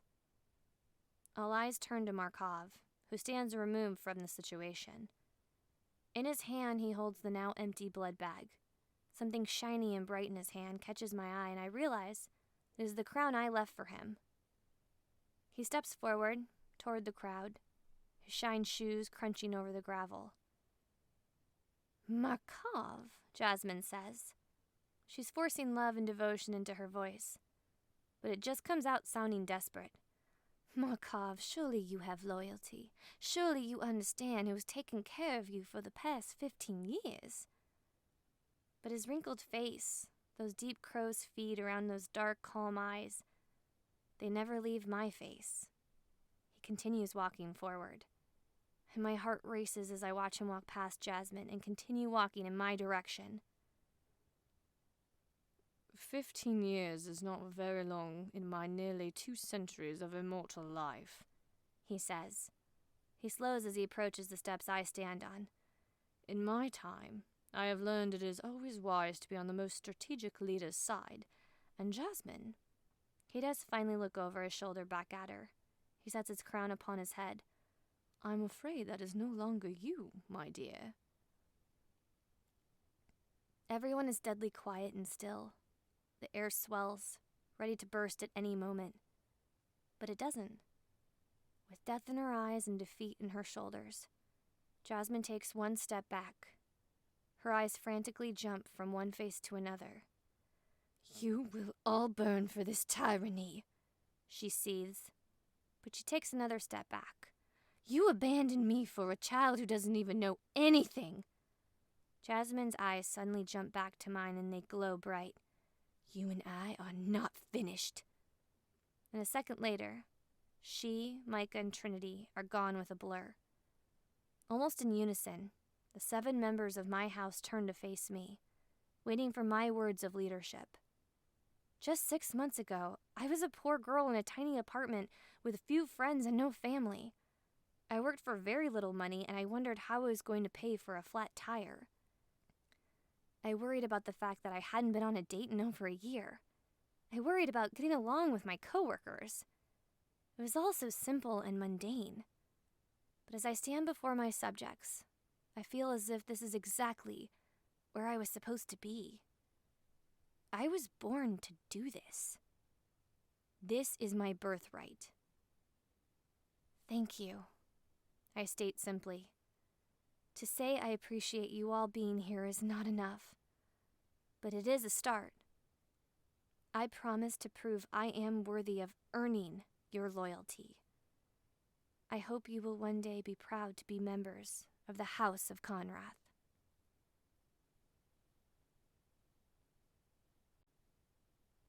Chapter 14. I walk down the north wing hall, rattling off the names of the occupants in my head. Lillian. Across from her is Cameron. Samuel, then Niall. Wrath. Anna resides upstairs, her bedroom across from Ian's vacant one, and right next to mine. And here, at the very end of the hall, I reach Markov's. I go to knock on his door, but it opens before my knuckles can connect with the mahogany. "Come in, Alivia," he says in that dark, calm voice. A hint of that scary smile forms on his lips and age lines spread around his eyes. "Thank you," I say as I step inside. Markov's room is fitting of him. The walls are painted a deep red, his bedding black, and all the furniture matches. Hints of chrome splash throughout. It is the epitome of a vampire's room, and no one else would be such a perfect resident. "That was quite a display you put on a few hours ago," he says as he walks to the other side of his suite, hands in his pockets as usual. "Quite the thing you've accomplished, making conquest of nearly Jasmine's entire house in just a few short weeks." I don't have words for his compliment, so I move on instead. "I need you to know that I will never force anything upon you," I say. "I will never tell you that you have to do something, but I need us to be on understanding and equal terms." Markov sinks into the black leather chair. He crosses his legs and folds his hands in his lap, just as I'm doing. I feel everything Markov does is with purpose. "I'm listening." "I do not know you well, Markov," I state. "I choose to stand, and I do that on purpose. But I do feel I've gotten a solid glimpse of your feeding habits." The smile on his face grows, and a hint of red sparks in his eyes. "I understand that our kind has no choice but to feed," I continue. "I would never deny you that. But I need you to understand how hard I have been working these past few weeks to gain the trust of the people of Silent Bend." Markov studies me for a moment. Not a long one. He is a smart man, and he puts everything together in about 3 seconds. Probably faster. I wouldn't doubt that he used those extra 2 seconds to watch me sweat. But I don't. "It would not be conducive to trust building and fear elimination if members of your house fed off the people of Silent Bend." And he states it there. "No," I say. I finally cross to the other chair and sit beside him. I gave him the largest suite in the wing for a reason. "And I know surviving off blood bags alone will not satisfy you." The upward pull of his lips confirms it. "I can turn a blind eye," I say. "I will not lie and tell you that I'm okay with the harm of civilians and other human beings, with their deaths. But I do understand you. Do what you must." Markov leans forward, placing his forearms on his knees. His deep eyes study me heavily. They're terrifying. But I also see what I need in them. "You have my word that I will not feed in your town, Alivia Ryan." I may be afraid of very little as of late, but apparently Markov is one person that can still place a little piece of ice in my heart, because as I reach forward, my hands very lightly tremble, but I force them steady as I take his hand. Markov closes his eyes at the contact and raises my hand up to his nose. He takes a slow, long pull of my scent. That smile still clings to his lips, and he tips his head to one side, his eyes still closed. "Your scent is divinely decadent, my dear," he says as he opens his eyes to stare at me. Red awakens in them, smoldering amongst the darkness. "It was a delicious as a gift, contained in a little bag, but fresh. You may have a taste, if you can control yourself," I promise him, as I have the others. "But not until tomorrow. Dr. Jarvis regulates how much I can handle giving." "Oh, my dear," Markov says as he squeezes my hand. If I were to sample just a taste, I would not be able to stop myself, and I do not think you want me to be the one who causes your resurrection. He releases my hand, and it does shake as I pull it back into my body. The look in his eyes tells me Markov knows exactly what kind of effect he is having on me. I have a proposition for you, I tell him. I need to maintain control of this situation, even if I feel I will never truly succeed with this man. And I hope you will be open to it and willing. Markov tips his head that he is listening. I know very little about King Cyrus and how he works. I lean back in my chair and cross my legs. I understand he likes games. I know how desperate he is to be reunited with his queen. But I need someone who has lived a long time and heard many stories at my side when he arrives. Are you calling me old, Alivia? He asks with an amused smile. Yes, I say back with coyness. He actually smiles wide enough to show teeth. Yes, I am. I smile in return. I want you to be by my side, as an advisor, you could say. When the king comes, I am going to need you. He takes a moment to consider it, rolling the implications around in that devious head of his. And gradually, he smiles. It would be my pleasure to serve you, my queen.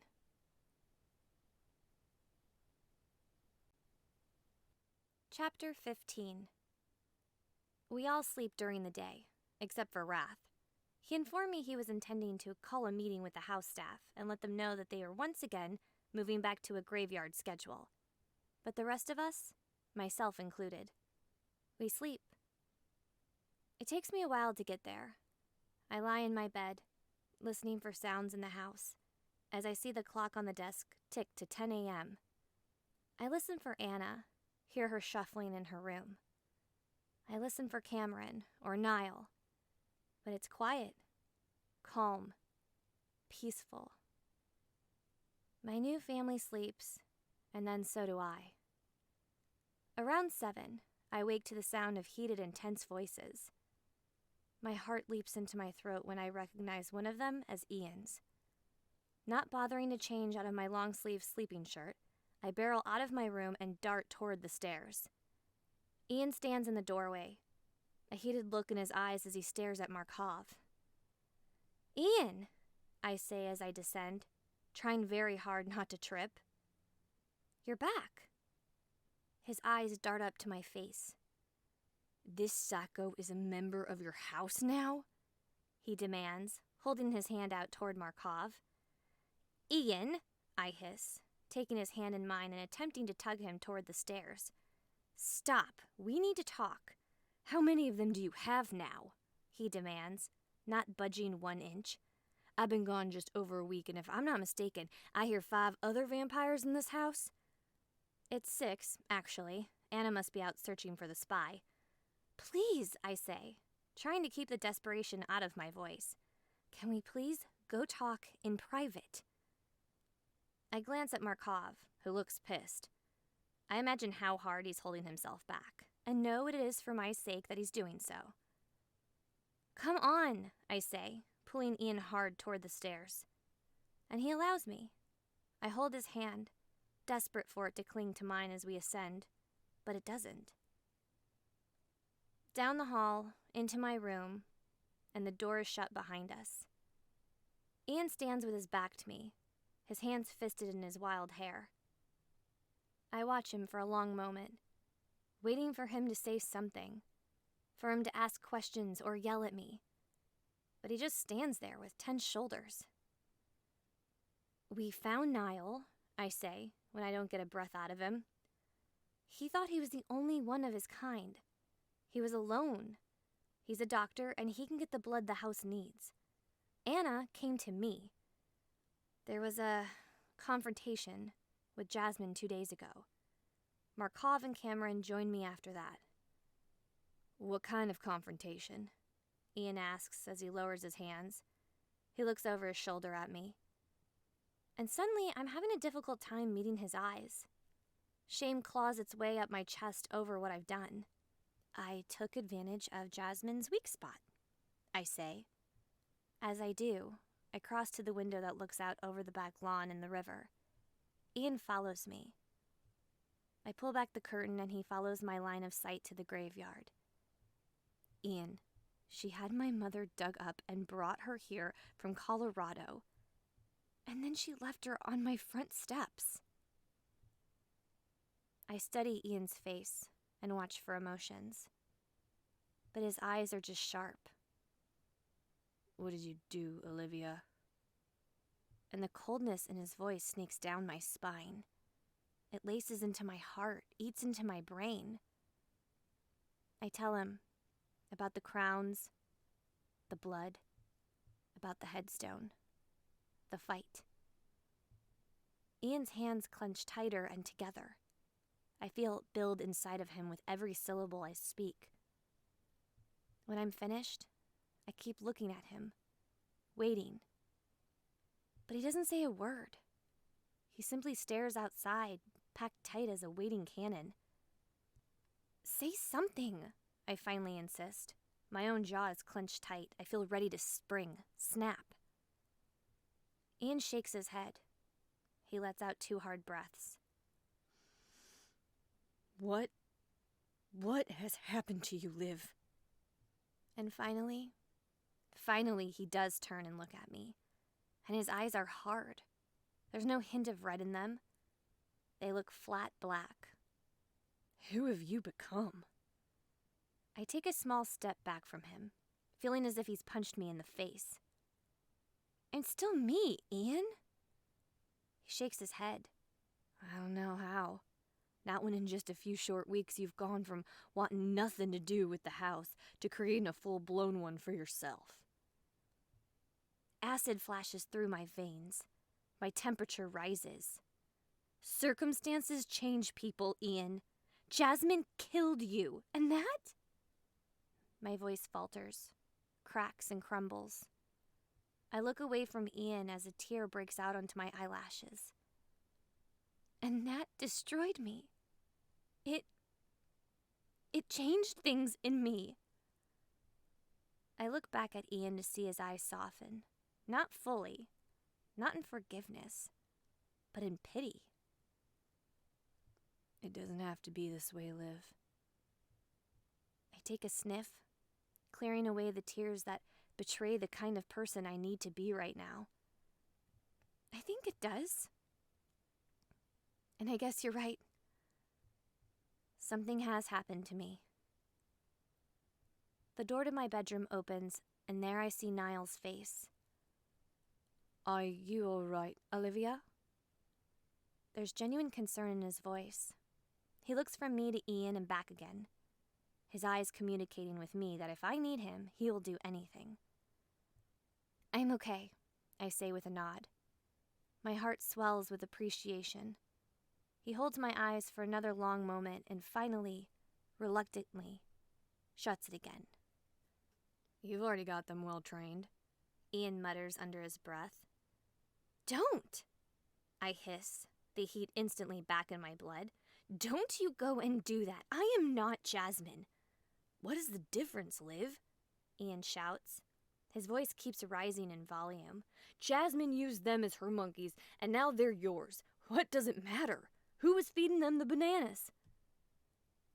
I close the distance between us in 3 steps, shoving against Ian's chest, hard. His eyes flash red, but I don't back down. I am not Jasmine, I scream. I will earn their loyalty because they will have mine. These people? I pant. These people have been here for me. And you? You haven't. You are such a bitch, Ian says in a breathy, low voice. He shakes his head. You're gonna use my family against me? Are you really that selfish that you will demand that I abandon my sister, my dying grandmother, to be at your side? You have no idea what they're going through. Most of the town knows I'm a vampire now. Do you have any idea what Lula and Elle are going through? It gives me a pause. I hadn't thought of that until now. Most of the town would know, after hearing he died, and then seeing him at my birthday party. I didn't consider that. Ian's eyes turn cold, and he can read the truth on my face. I'll not be your house prince and rule my enemies with you, Liv. His words, the brutal truth, knocks me back. My mouth hangs open, and the breath has left my chest. Well, there it is.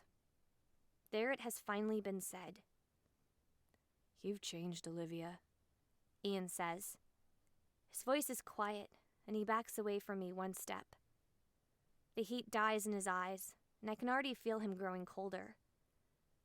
The Alivia I fell in love with was a fighter, but she wouldn't have never sunk as low as you have with Jasmine. She would have recognized that what she was doing is no different from what her father begged her to stay away from. Ice creeps along in my veins. It snakes its way around my heart, creating little fractures as its speed freezes. What are you saying, Ian? I ask quietly. He holds my eyes for a long moment, not answering me. And as I stare into his eyes, I recall so many moments together. Us in the pool outside, him between my legs on the kitchen counter, the awkward nights in his cabin, stolen moments alone sleeping in my bed. And I just know. I'm saying I can't stay here any longer, he answers. His voice drops. I'm saying I can't be with someone I don't recognize. That? It's over. I swallow hard as the rest of my body goes numb. Finally, somehow I nod once. Slowly, hesitantly, Ian walks around me, and I can't watch as he goes. I listen as he opens my door, as he walks into the room that was his. I hear him gather his few things. And I listen as he walks down the stairs, out the door, and out of my life. Death was not strong enough to keep us apart. But this game, these politics that I was born into, they've ripped it all away.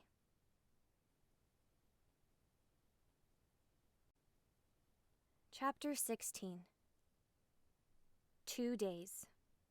That's how long I allow myself. I stare at my ceiling, I lie in my bed, I empty every emotion and heated feeling inside of me. I let it all drain out of me. Because if I don't, I will destroy myself. I can feel the beast inside of me, threatening to crawl up in my chest. It wants to take up residence in my throat. It wants to choke the life out of me. It wants to wrap its clawed hands around my heart and give a good, long squeeze. It wants to force tears out onto my cheeks. It wants to make my breath rip in and out of my lungs with the speed of a jackrabbit. I think maybe I'm fighting off a panic attack. 2 days. That's how long my house leaves me alone for. And then, to my surprise, it's Cameron who first opens my bedroom door. Liv? He asks tentatively. May I come in? I don't answer him as I continue to stare at the ceiling. But I hear him step inside anyway and close the door. He walks over to my bed and sits on the edge of it. My eyes slide over to his. There's concern there, but it's shallow. There's a slight gleam in his eye that I can't identify. I brought you some brownies, he says as he holds up the plate he has. My eyes drift down to them. My stomach gives a growl. I haven't eaten anything in 2 days. I'm not hungry, I say as I look back up at the ceiling. Trust me, you should try these brownies, he says as he picks one up and wafts it in front of my nose. They'll make you feel a lot better.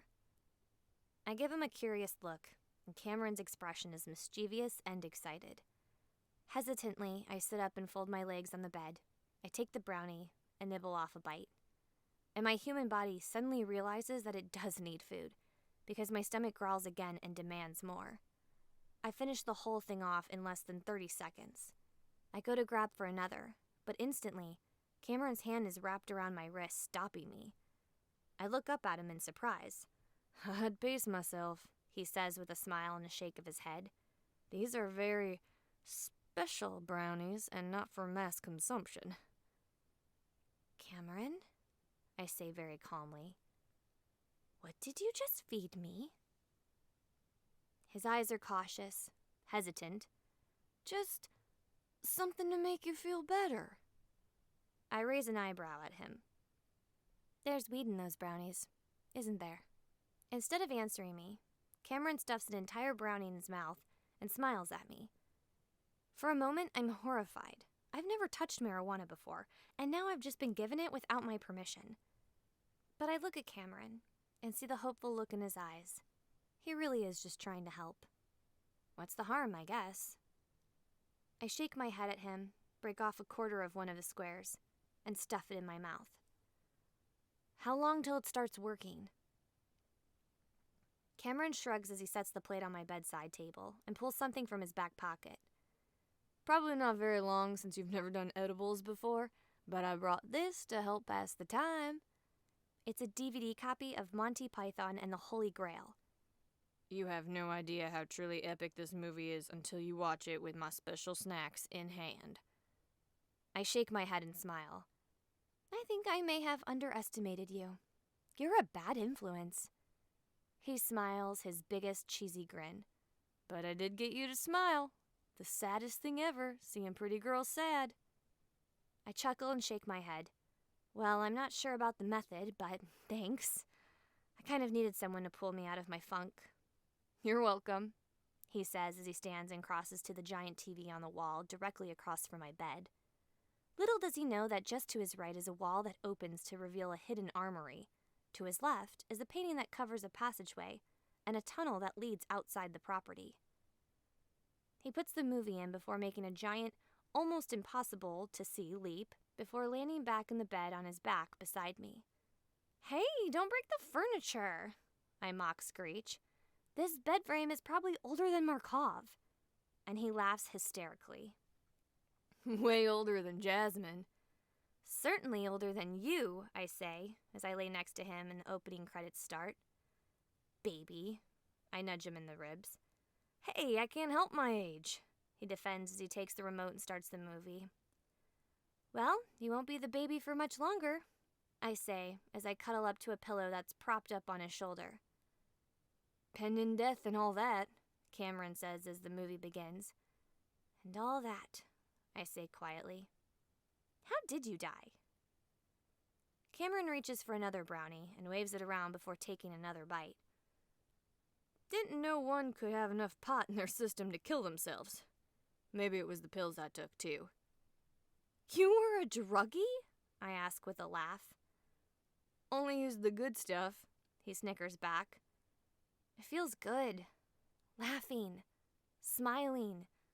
Being with someone who I don't feel like I have to manipulate to keep. Cameron is easygoing. He just needs a friend. And right now, I'm in desperate need of one myself.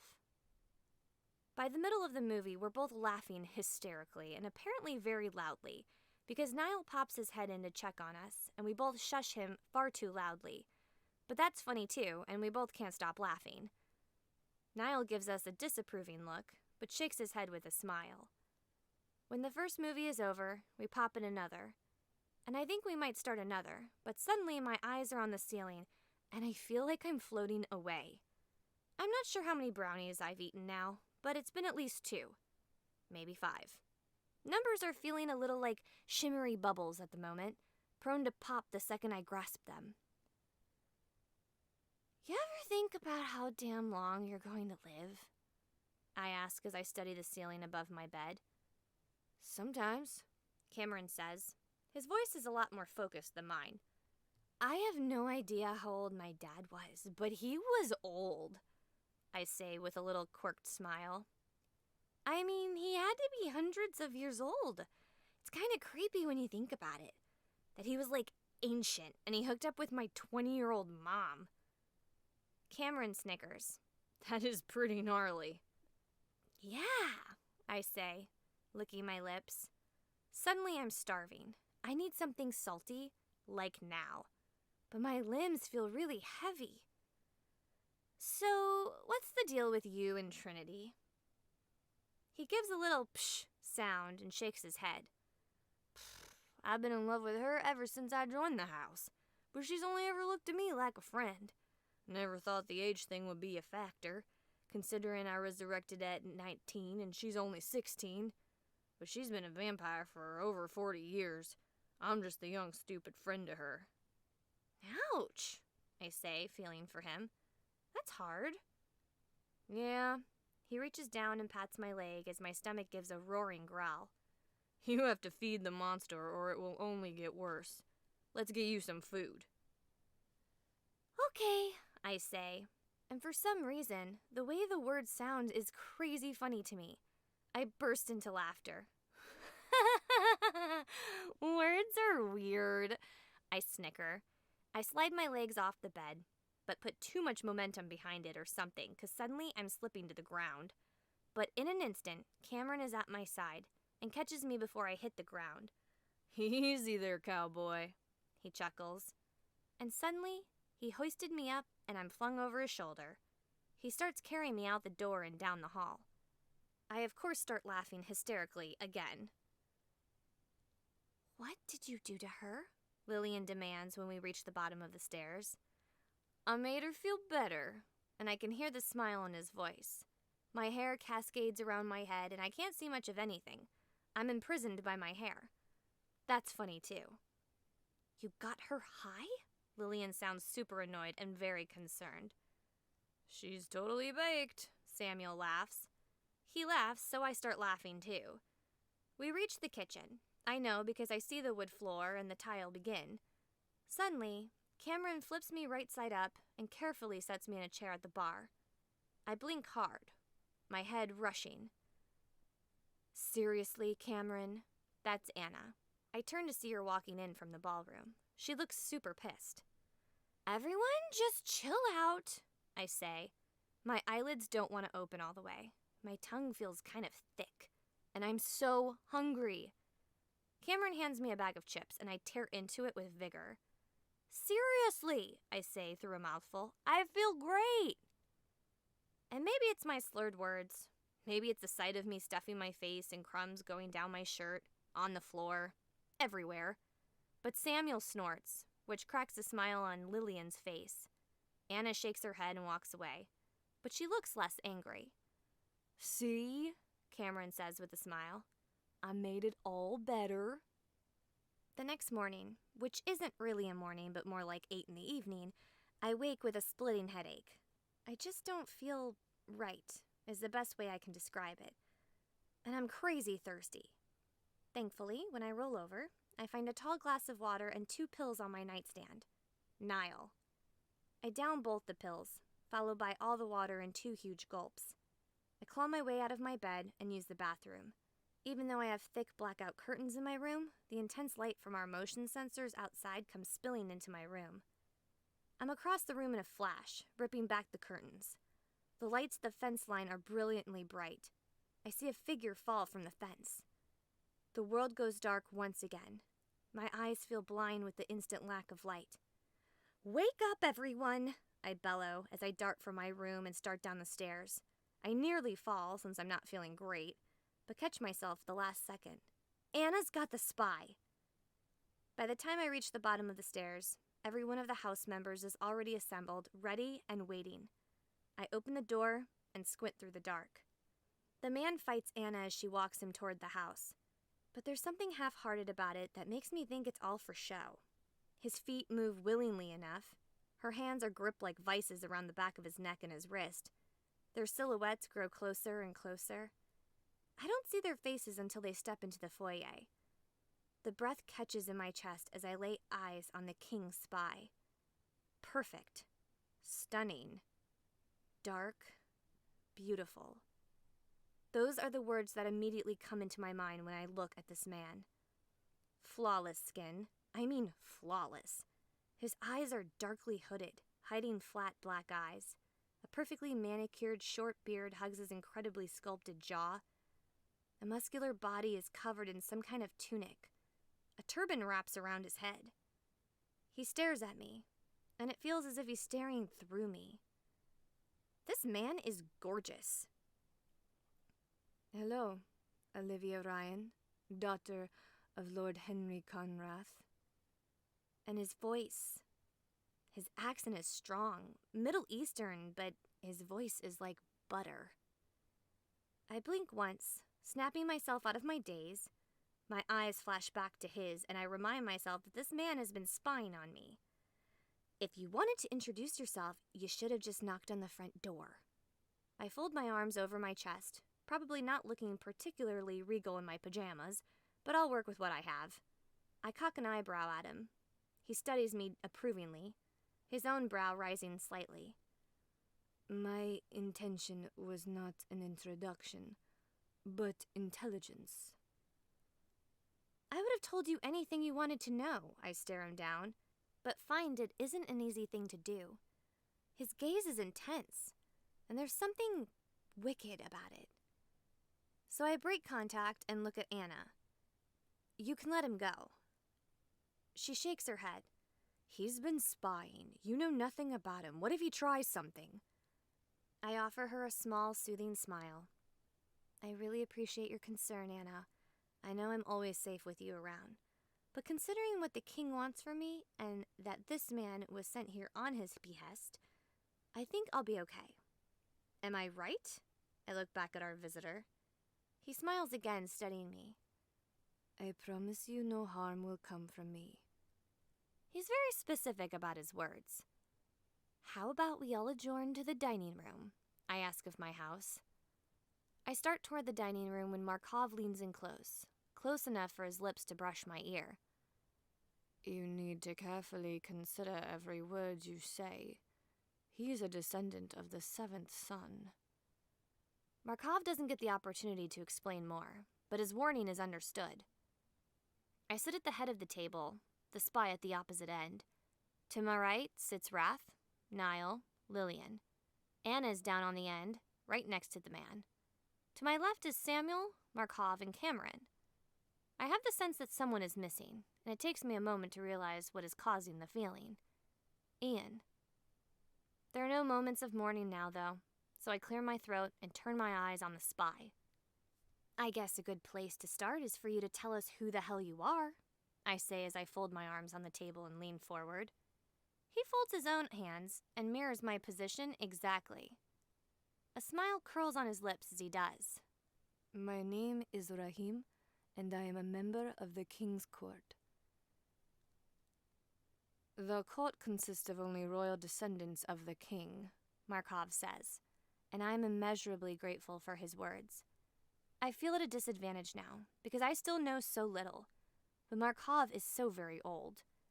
They are those who are not house leaders and do not reside in a house. They are often the king's favorites. I look back at Rahim. Are you a favorite of the king? His eyes quickly scan my house members, and suddenly I wonder, how large is the average house size? Am I laughable? A tiny drop with no one at my side at all? Or is this more than a good start? I am a tool of the king's. Whether he likes me or hates me, he needs me too much for opinions to matter. He answers. I've served the king for over 9 centuries. No one replaces me. So much for Markov being old. You make me think the feelings of simple needfulness go both ways, I say as I tilt my head. Do you serve your king out of true loyalty or out of habit? Rahim chuckles, and it's a deep, low thing. You are a gem, aren't you, Alivia? One who says things without fear, despite her very human status. And as if on cue, each of my house members stiffens and many red eyes flare. Rahim doesn't look nervous, though. He seems amused. A human who has gained loyalty I've yet seen. I do applaud you. I'm not sure what to say. I'm not entirely sure what to do.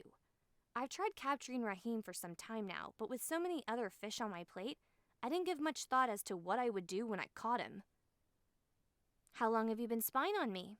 I ask, because it's been a forefront of my mind for some time now. A while. And the cold smile on his lips tells me he will say no more. The king will arrive within 2 weeks. He moves on when I do not say anything, and I feel it as if the first mistake I have made in this meeting. He will check to be sure you are actually of royal blood. Mistakes have been made in the past. Claims that were untrue. Yikes. What if I really weren't a royal born and lost my fear of death, only to learn too late that I wasn't an immortal after all? Once confirmed, you will begin receiving money every month to maintain your house. Raheem reaches into a breast pocket on his black tunic and pulls out a piece of paper. He slides it with enough force that it makes it all the way down the table to me. But for now, until confirmation is made, this is for you and what is hopefully the return of the Southeastern United States House. I take the piece of paper, picking it up, and realize it is a check, with my name on it, written in the amount of $1 million. I'm about to call him out for the king attempting to buy my loyalty, when I realize I'm doing the exact same thing with all of Silent Bend. King Cyrus is very generous, I say. I have no idea how much my father left me, just that there are more zeros attached to it than I will ever be able to spend, so really only 6 of them should be somewhat unimpressive. But only 6 months ago, I had a grand total of a 2 and 2 zeros to my name. It isn't much, but you can call it a show of good faith, Raheem says. The Conrath name has deep origins, being established just 4 generations from King. They are a proud and prosperous family, and if you are who you say you are the only one left. Suddenly I feel guilty for not claiming my family's name. If I am to be the last one, the name will die with me. Yet so will the Ryan name, the only daughter of an only daughter. You haven't seen the picture of her father yet, Samuel pipes up. She looks just like Henry. Oh, I've met Henry on 2 different occasions, Raheem says as his eyes go to Samuel. And yes, I know how much she looks like him. But looks can be deceiving, but blood never lies. I resist the urge to bite the inside of my lip, buying myself some more time to say whatever it is I'm supposed to say. I'm learning the difference now in the Born, who are old and sometimes wise and a force to be reckoned with, and the Royals, who have so many connections and history that I cannot comprehend. Well, we look forward to meeting the king and seeing how events turn out, I say. I stand, and instantly so does everyone else. There's no sense in you sneaking around any longer now that we've all met. You may stay here with us. And for a moment, I wonder if I've gone too far, because each of my house members stiffen and all their eyes dart to me. I don't look at any of them, though. This is my decision. This is my house, and it's my call. Thank you very much, Alivia, Raheem says as he smiles at me with that devil's grin. I think I very much enjoy staying in your house.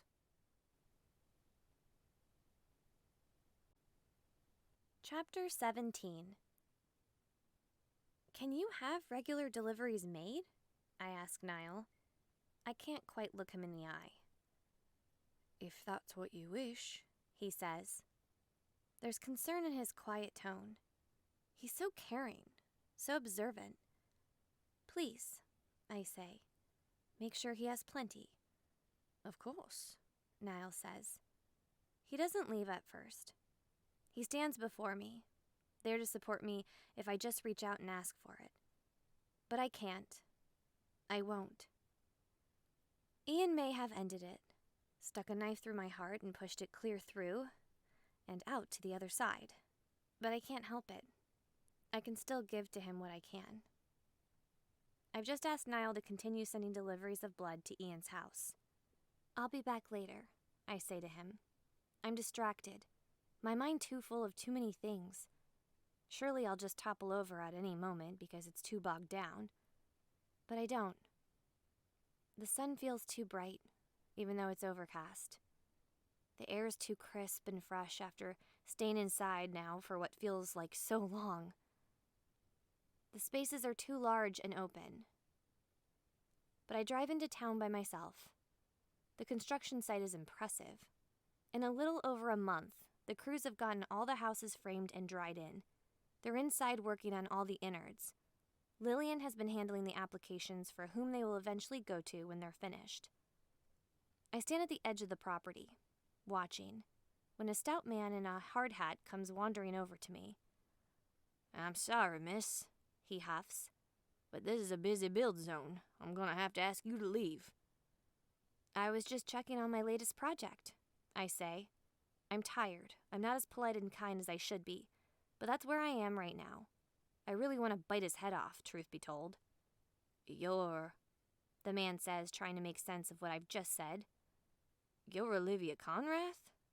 I reach out a hand, and after a moment of debate, he accepts it and shakes it. I make sure to squeeze hard. It's Ryan, actually. Alivia Ryan. "Nice to meet you. I'm Jeffrey," he says with a little nod when I let go of his hand. He shakes it just slightly. "It sure is a nice thing you're doing here. The town really needs it. And I heard about the playground you put in at the school." "I'm just trying to give back to the community," I offer. I don't really want to continue this conversation. I just want to be me for a minute. Thanks for your hard work. The places look great. I'm sure you're busy, so I'll let you go. I've taken him aback, dismissing him like that. But he offers a smile and says goodbye before walking back to the job site. I turn from the site, hop in my car, and head back into town. I park in the familiar parking lot at Fred's and climb out. The little bell rings when I walk inside, and the scent of heaven floods my senses. A new girl I don't recognize is working the counter. I smile at her and order a poppy seed muffin and a hot chocolate. "Is that Miss Ryan?" Fred's deep voice booms from the back. He comes toddling out, a smile on his face. "Hey, Fred." I offer him a genuine smile as I take my drink from Tina. "It's good to see you." "Wasn't sure if I'd ever see you like this again." He looks around to make sure no one is paying attention. I know exactly what he's meaning. Me as human. "Haven't seen you out and about in daylight in a while," he says quietly as he follows me to a table. "I had started to wonder." Internally, I sigh. All I want right now is a few hours of non-vampire related normalcy. But this is my life now. In this town, it's all I'm ever going to be a part of. There's no escaping it. "Not yet," I tell him, "but it will be very soon." He grunts a as he leans back in his chair and folds his arms over his wide girth. The bell dings and we both look up to see Luke walk in. He doesn't exactly smile when he looks at me, more just a tip of the head, and his eyes fill with tiredness. But he walks up and greets us. He's wearing jeans and a blue t-shirt under a black leather jacket. It's strange seeing him out of uniform. I realize then how handsome of a man Luke really is. "You was right," Fred says to Luke. "She's still a daywalker." "Told you it wouldn't be until the very last second," Luke says as he sinks into his seat. "The usual Luke?" Tina calls to him from the counter. "Yes, ma'am," he confirms, flashing her a polite smile. "What, you two had a bet running on how soon I'd change?" I look around to see who might be listening. There's a couple sitting in the far corner, looking at something on a laptop. They look like they may be tourists, even though it's winter and off-season. "I wouldn't exactly call it a bet," Luke says, cocking a smile. "But I have 2 weeks from tomorrow pegged." I shake my head as Fred and Luke both laugh. "Thanks," I say. "Nice to know my impending death is so entertaining." I must say it slightly too loud, because the couple in the corner look over at me with wary expression. Luke looks at me with his eyebrows raised, and I stifle a laugh. "Careful there," he says. "People in town are only just starting to calm down after the panic that started in December. Don't you go starting it back up." "Is it really better now?" I ask as I take a sip of my drink.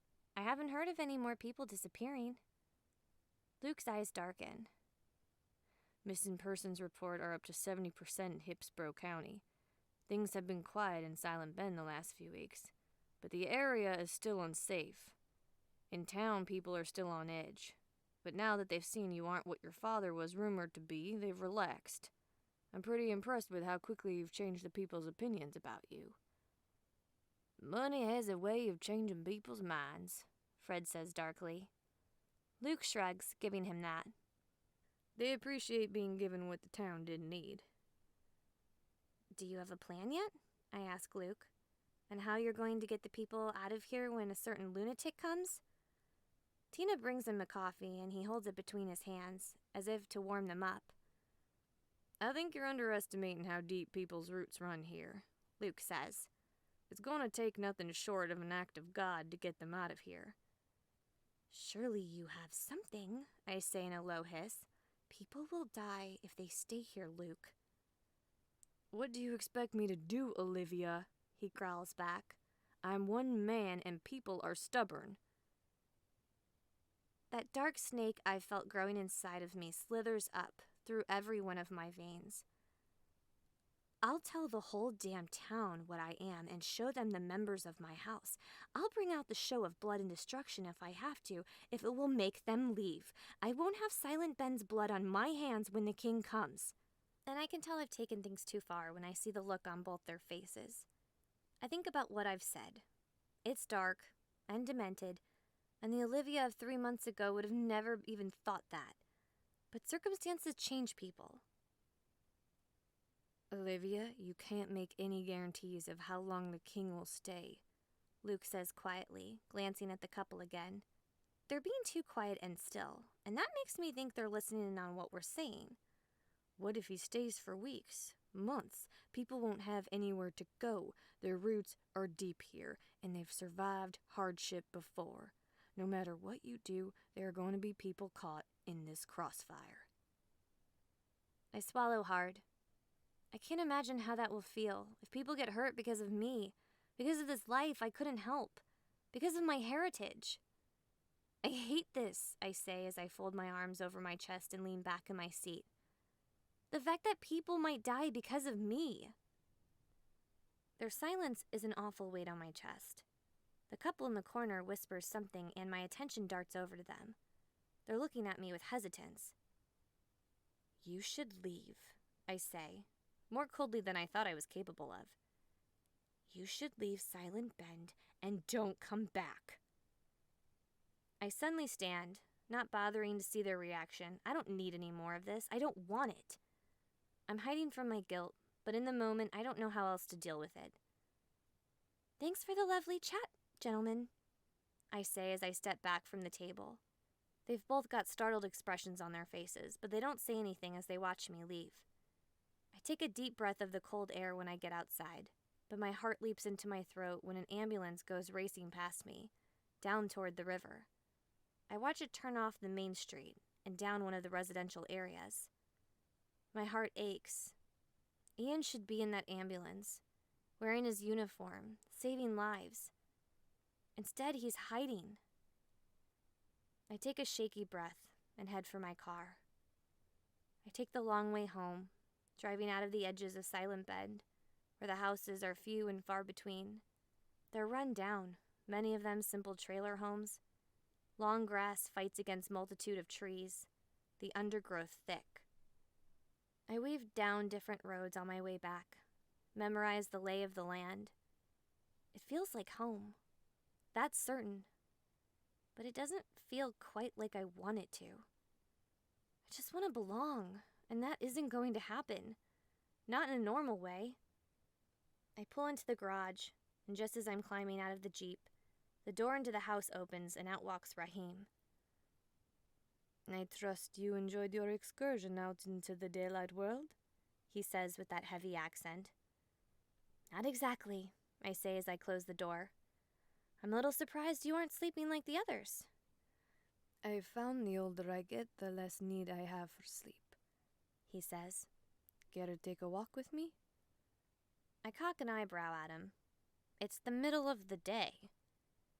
He produces something from his pocket.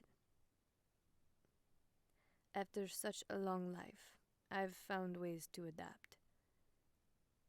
He straps something on, and I notice at first they look like a normal pair of sunglasses. But on the back of the lenses, it's like goggles, totally blacked out, not allowing any sunlight through.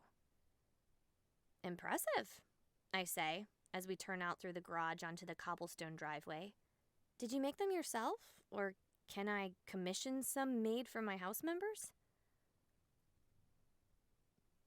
You're an interesting creature, Olivia, he says. You always put your family first, but there are multiple motives. Am I so obvious? I ask, trying to sound as if I'm joking, but suddenly worried it's truth. Probably not to most of them, he says. He folds his hands behind his back. It's an overcast day. Not the most beautiful to be wandering the grounds. I see Dave, one of the landscapers down a ways, trimming some hedges. But I've been around politics a long time. Have you always been a spy for the king? I ask as we walk out over the wet grass. Or have you held other positions?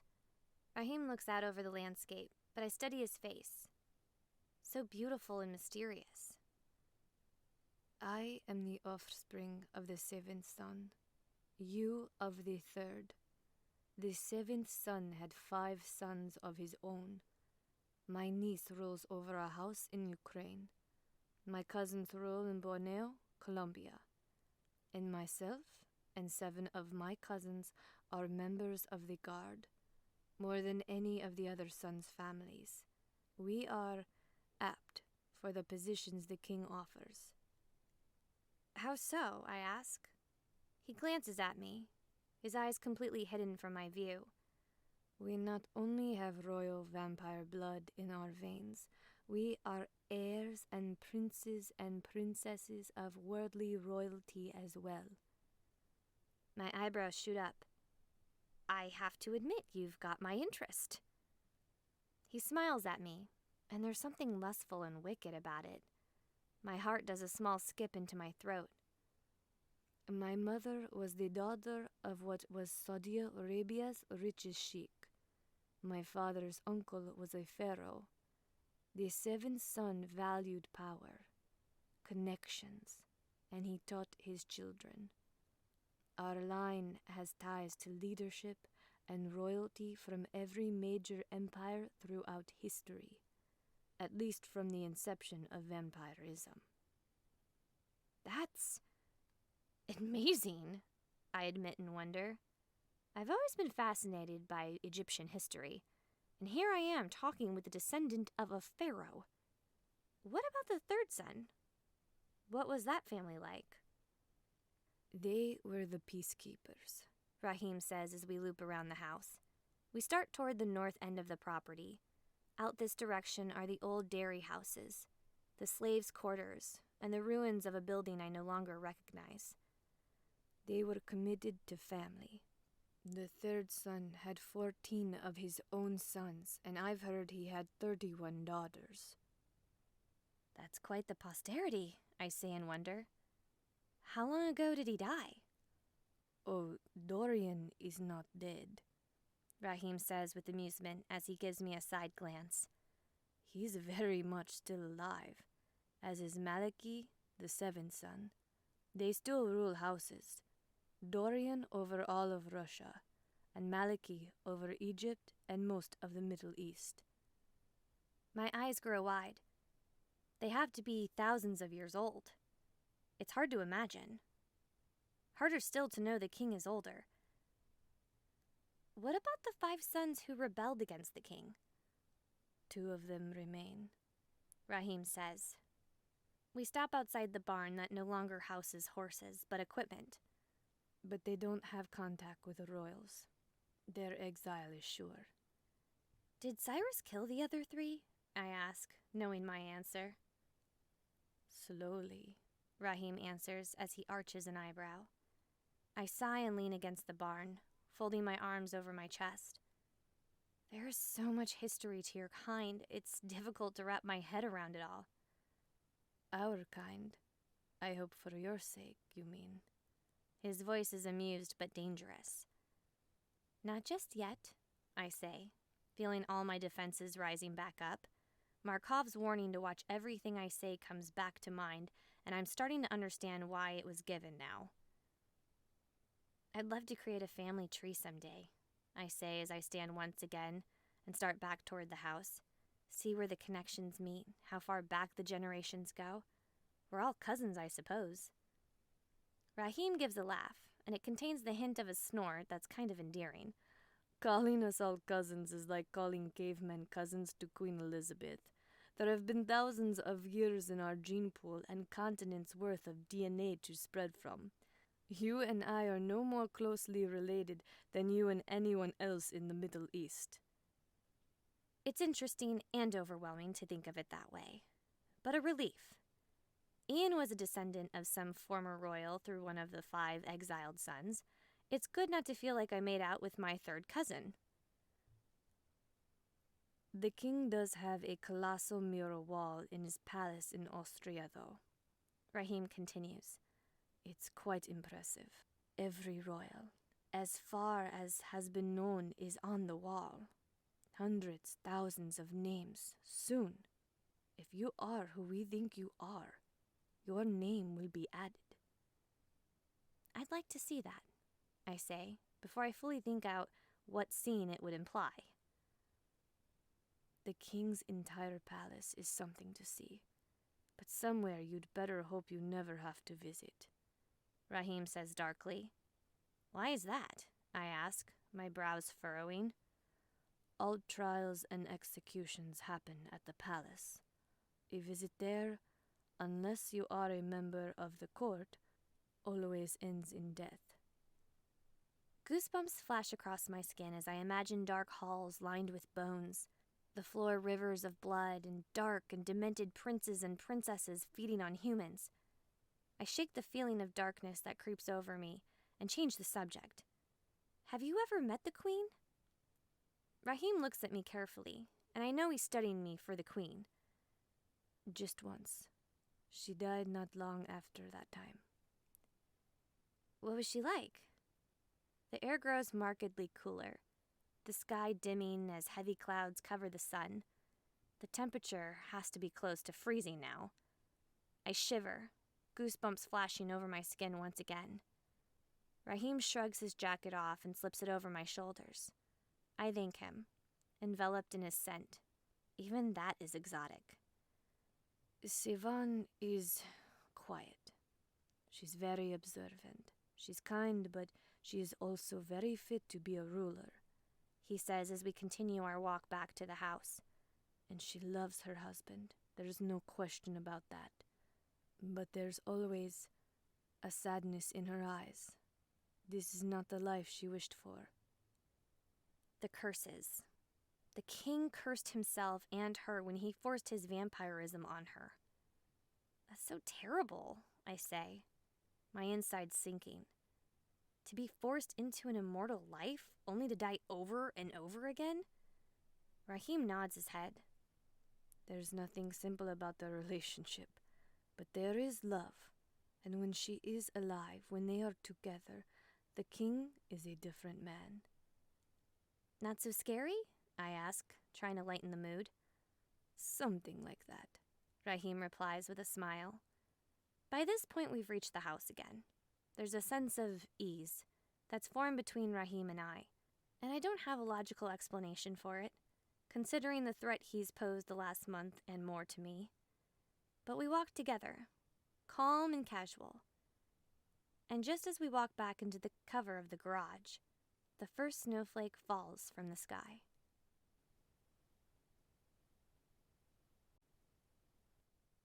Chapter 18. The following morning, I'm pulled from my sleep by a loud knocking. My brain is foggy, and I feel slightly panicked. There's the faint taste of a nightmare on my tongue. The sheriff is here for you, Alivia, Anna says as she walks into my room just as I'm sitting up and rubbing sleep from my eyes. He doesn't look happy. My brows furrow, and my brain leaps to wakefulness. Without a word, I climb out of bed and head downstairs.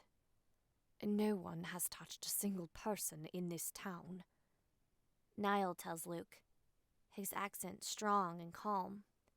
I've made sure that everyone has been more than fed. What's going on?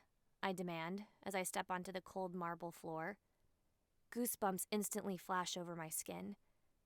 It seems we can never get the house warm enough these days. Can you explain why Corbin is claiming his youngest brother, Tony, was drained by a vampire last night, why he woke back up just a few hours later, and why there's a trail of blood leading from his house straight to your front door? Luke is seething. I thought you said you had a handle on your house, Alivia. I yank open the front door, and shock pushes me back a step. First, about the sheet of white that covers the ground. It's not deep, only an inch or so, but the fact that it's there is unexpected. And second, over the few, but very distinct drops of blood that led from my front door and out toward the gate. They stand out like a harsh beacon. I turn back to the gathering members of my house, who stand back from the dim light that is pouring in from outside. It wasn't me, Cameron says, instantly defensive. It wasn't Anna or I either, Lillian chimes in. I made you a promise I have kept, Markov says as he slips his hands into his pockets, and the expression on his face is very angry. Raheem steps down from the stairs up above, wearing his sunglasses. Was this you? I ask. I make sure to keep all accusations out of my voice. Hunting in a town with a house is always frowned upon, threatening too much exposure, he says as he descends the stairs. It was not I. That blood looks pretty damn suspicious, Luke says, his expression angry. And whoever it wasn't near careful enough. Corbin didn't get a look at who it was that attacked Tony, but he saw his body drop and someone disappear out the window. Can I borrow those for just a second? Samuel asks, indicating Raheem's shades.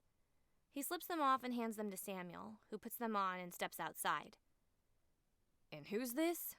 Luke asks, looking at Raheem like he's a dirty sock he found crusted to the bottom of his laundry basket. The one who's been spying on me? I answer absent-mindedly. I step towards Samuel, watching what he's doing. He stands in the snow out in the driveway, sniffing at it. He walks out along the path it creates, stopping here and there to smell.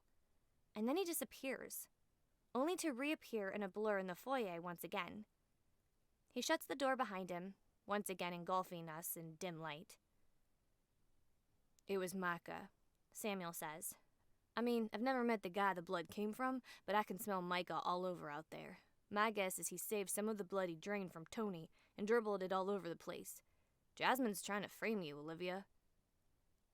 Luke lets out an annoyed breath through his nose and shakes his head.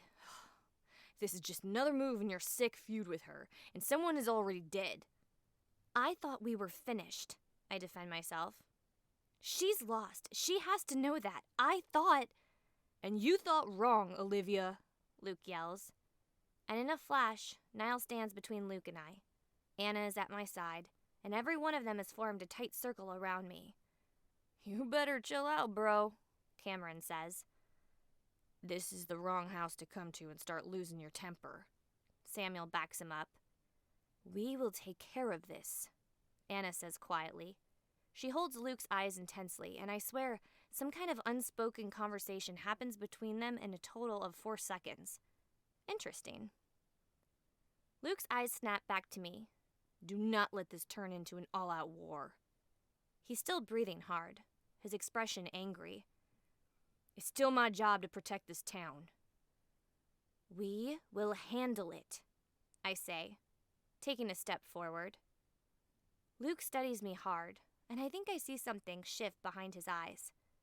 I think his opinion of me has just shifted, and it's something I will never be able to change. You know, this isn't just about you anymore, Luke says. The town has turned against the wards, too. What do you mean? I ask, and everything in me turns to ice. Doesn't matter anymore. I hear Ian's handling it. His eyes dart from mine, meeting all my house members. Finally, he turns for the door, just before he steps out. He swears and shakes his head.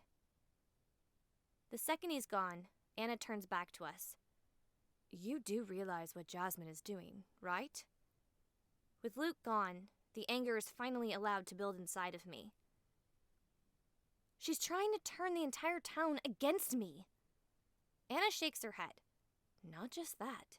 She's trying to rebuild her house. The debt. I'd almost forgotten about the bitten and their compulsion to serve those who turned them. This could be a problem. 1 or 2 isn't going to do the trick. This isn't going to stop with just one bitten.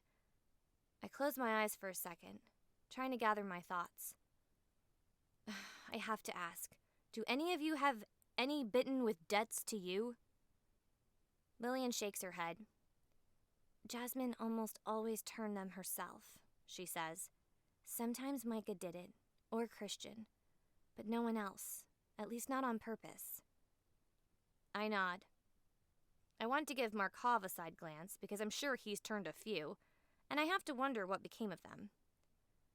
We'll go to Jasmine's house tonight, Anna says, looking at Samuel, who nods that he's in, and Markov. We will take care of the problem. Take care of it. I have a feeling that means that they'll be walking in with stakes and putting down any bitten they find. And I freeze for a moment. They're talking about killing people who didn't get any choice in this. They're the ones who were caught unsuspecting in the crossfire. But there's nothing we can do about their unwilling loyalty to Jasmine's house. She has revenge on her mind. There's no telling what she will do with them. They won't have a choice but to do what she says. Do what you have to, I say. With a nod of her head, she, Samuel, and Markov take off to prepare. The creation of more than just a few bitten is highly frowned upon, Rahim says. I turn to him. He's wearing a stark white tunic today, turban to match, and he looks stunning. Really, their entire species' existence is unwanted, but an unfortunate side effect of our kind's thirst. This competitor of yours should be dealt with harshly.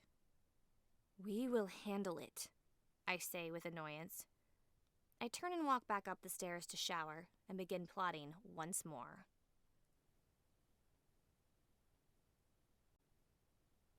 Chapter 19. In the darkest part of the night, just before the sun starts rising, I sit in the library with Niall, Lillian, and Cameron. We're quiet, listening for signs of attack or war, or whatever Jasmine has planned. I do not know what is being said about me in town. This damage will be very difficult to repair. At 5:29, I hear a whooshing sound, and the front doors open, in stepping the rest of our house. They're hiding, Anna says as she steps into the room. Samuel and Markov are just behind her. There's no one at the house, but there's blood there. A lot of blood, Markov says, and I see the glow in his eyes. The black veins are slightly raised around them. He's thirsty. Looks like they've changed more than just one person, Samuel says. The blood was fresh, Anna says. She paces the room very slowly, her focus turned inward. I guess they turned at least one more person yesterday, during the day. They must have known retaliation was coming and took off. You couldn't follow a trail? I ask. I'm somewhat annoyed. I wanted this dealt with swiftly. The snow makes that difficult, and she looks up at me with shame. The deep, hard breathing pulls my eyes from her to Markov. He's staring at me with glowing eyes, his nostrils flared. Markov? I say it meaning to sound commanding, to snap him out of his desire for my blood, but it comes out questioning. I will return soon, he says, and without a word he turns and walks out the door. It's been difficult for him, Lillian says, controlling his bloodlust like he has. I never thought I'd see him like this, Anna says, shaking her head. You've trained him well. Markov isn't some dog to me, I say as Rahim walks in. What are we going to do about Jasmine? You put her down like the traitor she is, he says coldly as he walks up to me. He comes close, too close for comfort. His breath warms my chest, his eyes boring into me. If you wish to fulfill this role, As a leader and regent of this area, it is your job to deal with threats that may expose our kind. This woman is your problem, Alivia Ryan. Hot coals ignite in my chest. I don't like being told what to do. I'm discovering this about myself lately. I lift a hand, place it against his chest, ignoring how firm and sculpted it is, and determinedly push him back away from me. I may not be the descendant of a pharaoh or a sheik, but you will respect that I am in fact a royal and grant me my personal space. I say in a low voice. My eyes match his, glare for glare. The black veins grow on his face as his eyes flare red. Niall, Anna, and Samuel instantly surround me, blocking Raheem's path to me. Raheem gives a slow smile, though his eyes do not dim. Instead, I see a shift. Pride, hunger, admiration. Oh, how the king will toy with you, he says, just before he kills you. Hisses fill the room, and every pair of eyes but mine glow red. I do not fear the king's intent to kill me, I say, stepping from between Niall and Anna. But I am not some plaything to be poised and tossed around. Raheem's smile grows, and that look in his eyes deepens. Slowly, slow enough to convey the message that he means no harm. He raises his hand and brushes his fingers over my left cheek. You are such a glorious creature, Alivia. It seems almost a shame for you to resurrect. You're such a unique human. And his compliment, no matter how demented and twisted the contents of it are, gives me a pause. Something lifts in my chest. Being complimented, being recognized and praised for what I am able to do. It's something I have yet experienced. I swallow hard and take a step back from him. I blink 3 times, clearing the charmed fog from my brain. I will figure this out. As you said, this is my job to deal with, and I'd appreciate it if you left me to it. Raheem raises an eyebrow at me. As you wish. My hands shake as I park the car in front of the cabin and shut the engine off. My insides quake. My palms sweat. My heart is hammering in my chest. There are scorch marks on Lula's front lawn. A broken window is patched and repaired with duct tape. And Ian's front door, there's axe marks on it. My eyes stayed glued to his front door the entire time. Slipping the keys into my pocket, I climb out of the Jeep and close the door behind me. At the same time, the front door opens. Ian walks out onto his rickety front porch, hands stuffed into his pockets, just like they always used to be. His eyes are impassive and show me nothing as I walk toward the steps. I stop at the bottom of them, looking up at him. I have to fight back the tears that bite at the back of my eyes.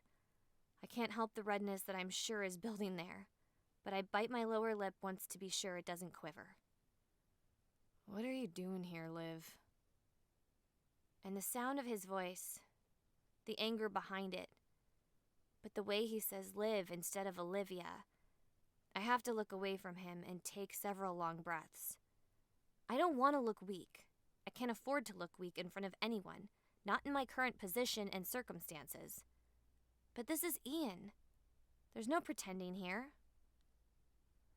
Finally, when I feel I have control over myself again, I look back at him. I came to let you know that King Cyrus will be coming in just over 1 week, I say. My voice isn't as calm as I'd like it to be.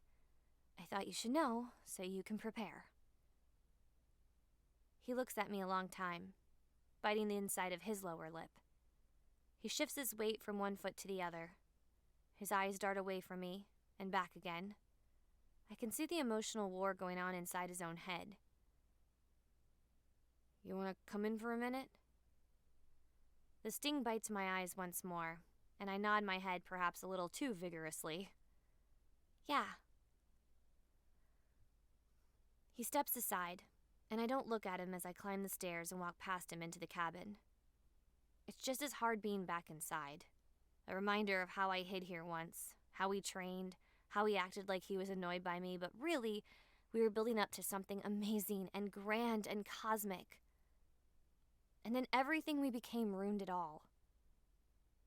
I walk over to his worn-out couch, past the garbage can in the kitchen that's full of empty blood bags, and sink into it, sitting in the far corner.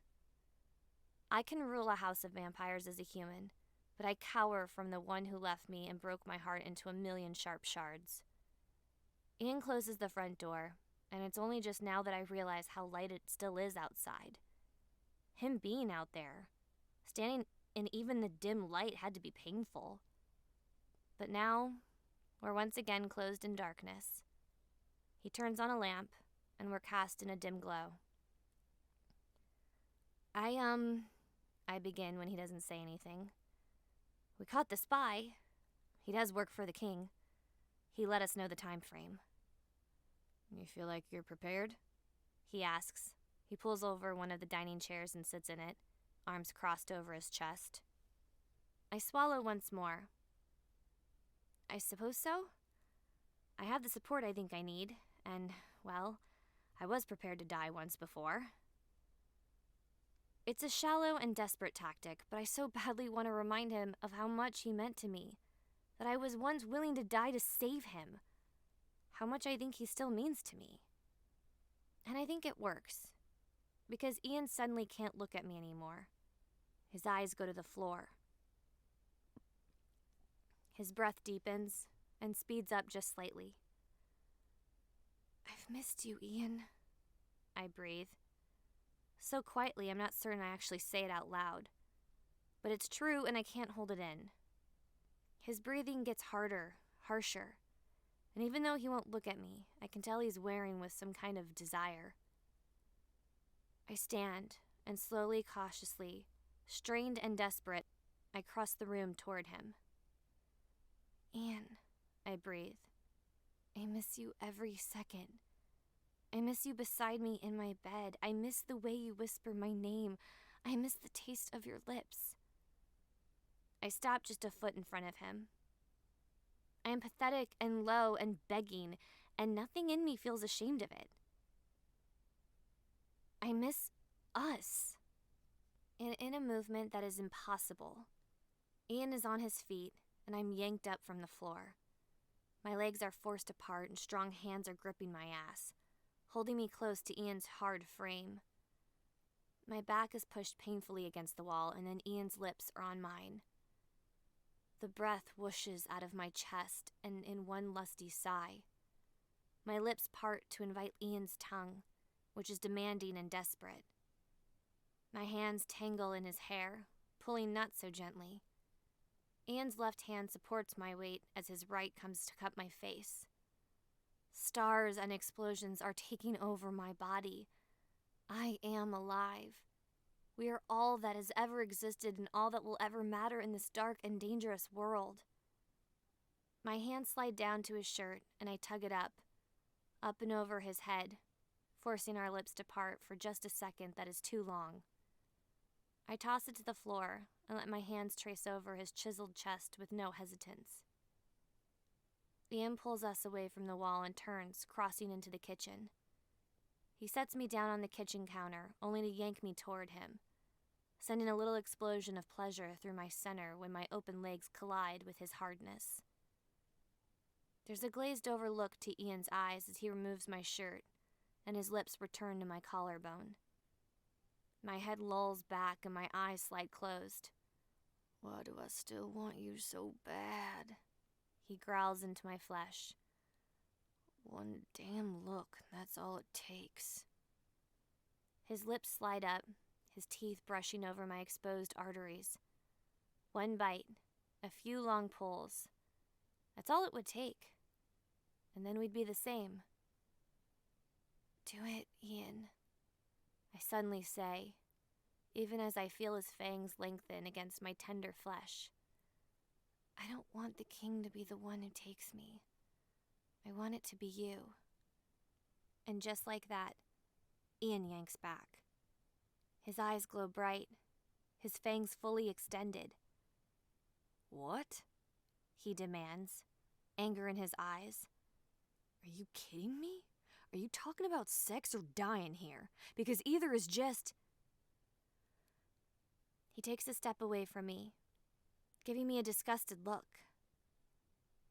The lustful, blissed-out fog clears from my brain in an instant, and I realize what I've just said. I stutter. I thought... What, Liv? He demands as he bends down and grabs my shirt from the floor and tosses it at me. That me killing you on my kitchen counter would fix anything? That I might magically change something? Or are we talking about sex? Because supposedly you might be the king's dead wife, and who knows what kind of sick shit he's going to do when he gets here in a few days. Ian, I say, my tone getting louder. I hop off the counter, pulling my shirt back on.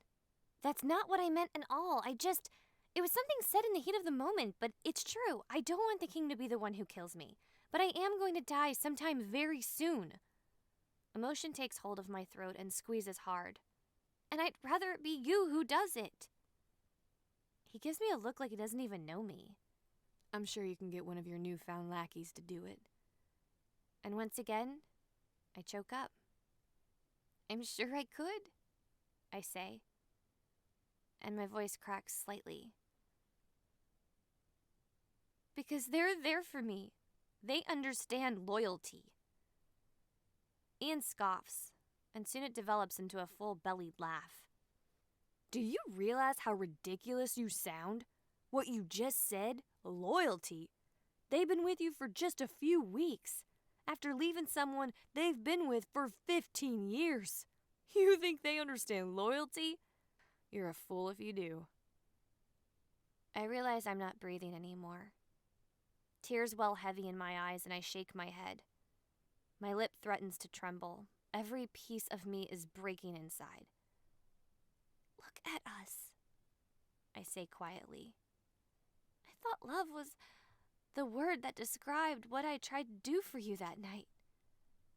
That it was why you kept coming back to me, knowing my fate. But it seems I was wrong. Ian places his hands on his hips, breathing hard through his nose as the red of his eyes slowly, very slowly fade. It appears so. We just stare at each other for a long moment. I keep waiting to wake up from this nightmare, for something to change, for either of us to say we don't mean what has just been said. But it doesn't. We don't. I think you should leave, Alivia. And that, him using my given name, that's the dagger through the heart. So it's a thing of survival when I speak. If I do, I won't come back. And it's a promise.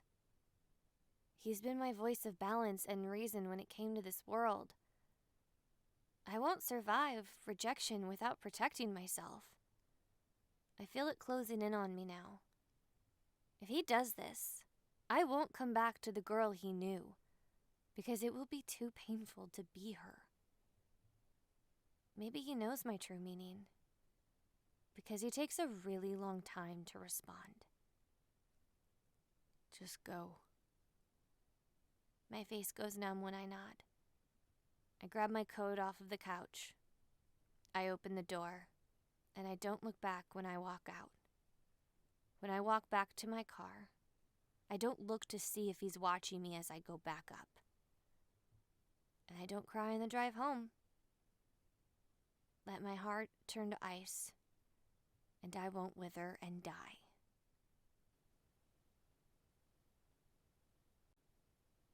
Chapter 20. We have 7 more empty rooms here in the Conrath estate. Rahim tells us we should expect a dozen of the king's court members to join him in his visit. Rath orders new furniture for Ian's old bedroom, the one right next to mine. Lavish furnishings fit for the king he is. The other 6 rooms are taken extra care of. The steel window coverings once used for my father are reinstalled throughout the entire house. I see it in my house members' eyes. They're nervous for the king's arrival, as they should be. But they're brave. They're going to stay by my side. And I realized something important. Ever since I learned about my father, I've felt this hole inside of me. I've felt hollow, empty. I want to know Henry. I've felt robbed of something, of the family that everyone around me has had. But I don't feel hollow anymore. My house members, they've become family. They've begun filling me back in, one individual at a time. They may be dark. They may have flaws. They may not even be human, but they are mine. 4 days before Cyrus's arrival, I've just walked downstairs when the front door explodes open. Samuel sails across the foyer before crashing into a wall. Markov appears in a blur, his hands around his throat, his eyes glowing with death. What is going on? I bellow as I dart across the marble floor in an attempt to pull Markov off of Samuel. Markov, control yourself! It is he that needs to control himself, Markov says as he hisses in Samuel's face. He yanks on the front of Samuel's shirt and once again he goes sailing through the air. When Samuel lands beside the front door, his eyes dart to mine, and I notice the rush of blood covering his lips, cascading down over his chin, running down his neck. What did you do, Samuel? I ask in horror. My limbs go numb. Markov stops at my side, seething, his entire body trembling with anger. Samuel looks in fear from me to Markov and back again. It just happened before I could stop myself. Don't act like you don't know yourself, man-whore, Markov growls. He takes one step toward Samuel. My hand darts out to grasp his wrist and stop him. He doesn't look my way, but he does halt. What, I say, leveled and in control, happened? Samuel slowly climbs to his feet, never once taking his eyes off Markov. It'd been a while since I'd been with... His eyes dart to mine for a moment, shame heavy there. A woman? Lexi is always down for a good time, so I called her. I went to her place. Idiot, Markov growls. His anger shocks me. It's so profound. Samuel casts him another weary look. I guess it's just been a while since I had the fresh stuff, you know? 'Cause there I was, just kissing her. Well, you know, and then the pulse under her skin just looked so... Samuel's eyes flash red and I nearly take a step back from him. Those same eyes flick back up to me and they instantly fade away. I swear, I didn't mean it. I know your rule, not to feed on anyone in town. I just... Instantly, Markov is there again, pressing hard fingers into Samuel's throat, pinning his head against the wall. Every mistake you make jeopardizes us all in this critical time. I know... Samuel coughs out. I'm sorry. I'm so sorry, Alivia. Did you kill her? I ask very quietly. Samuel shakes his head vigorously. She'll be fine, I swear. His voice is difficult to understand with Markov choking him. Let him go, Markov, I say, keeping my tone even and level, despite the anger I myself feel building inside. Markov is right. We can't afford stupid rookie mistakes like this. Instantly, Markov releases him, shoving him back as he does. Samuel doesn't cough, but he does place his hand protectively around his throat. I walk slowly toward him, even as I hear other house members gather around to see what the commotion is about. I promised you that I would take care of you, Samuel, I say as I stop just a foot from him. It seems I've failed to meet your most basic need. No, Samuel says, his eyes filled with fear and regret. You haven't. There's always plenty to drink. Niall's very careful. I'm just weak. I shake my head. Apparently it's not good enough. I made a promise, and I will keep it. I pull my long sleeve up, holding my gaze on his face as I do. I bring my exposed white forearm up, offering. You can take as much as you like. I promised. Samuel looks from my arm back to my eyes in confusion. He shakes his head. I'm good. I swear it won't happen again. My expression is calm, even though inside I'm dreading what I have to do. I'm sorry, too.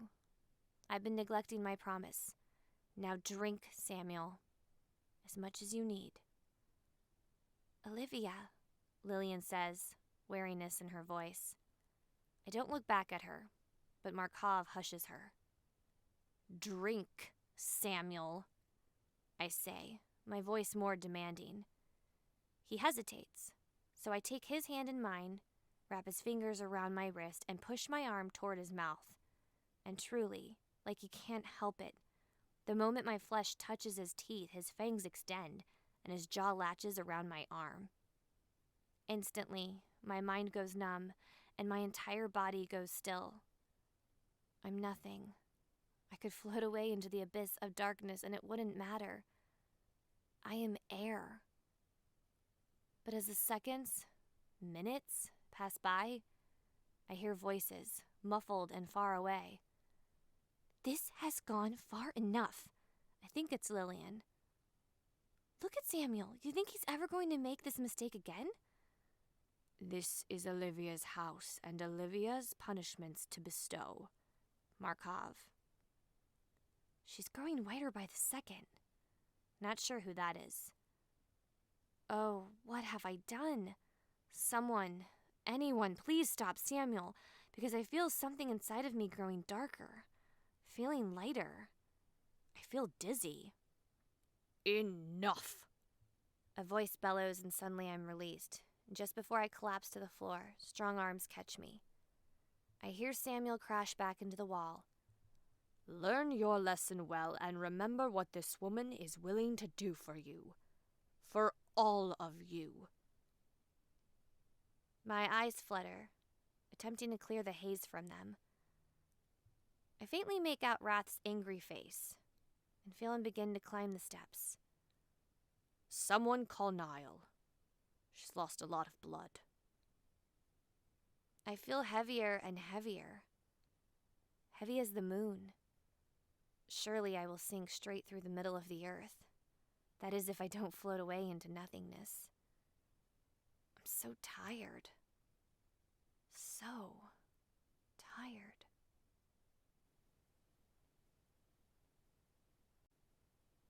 Chapter 21. The first face I see when my eyes flutter open is Wrath's. He's sitting in a chair beside my bed. His forearms are resting on his knees, and he spins the ring with the Conrath crest on his finger. His lips are pursed together, concern and maybe anger heavily present there. A quiet beeping sound draws my attention, and at the head of the bed, I notice a monitor and bags with tubes extending from it into my hand. You're awake, Wrath states, as I rip the needles out of the back of my hand. Slowly, I sit up, and Wrath must know better than to fight me, because he simply slips a pillow behind my back to help me up. Easy. My head swims, and the room tilts just slightly. I go to rub my eyes when I notice the blood on the back of my hand, caused from my not-so-gentle removal of the tubes leading into me. Not how I recommend removing them, Niall says. I look to see him pulling something from the drawer of a medical cart that's magically appeared in my room. He turns toward me and crosses to my bedside. I notice Samuel in the corner, looking miserable. Niall places gauze on the back of my hand and tapes it to my skin. You lost a lot of blood. How long was I out for? I ask, as my body gets its bearings. I feel better with every second.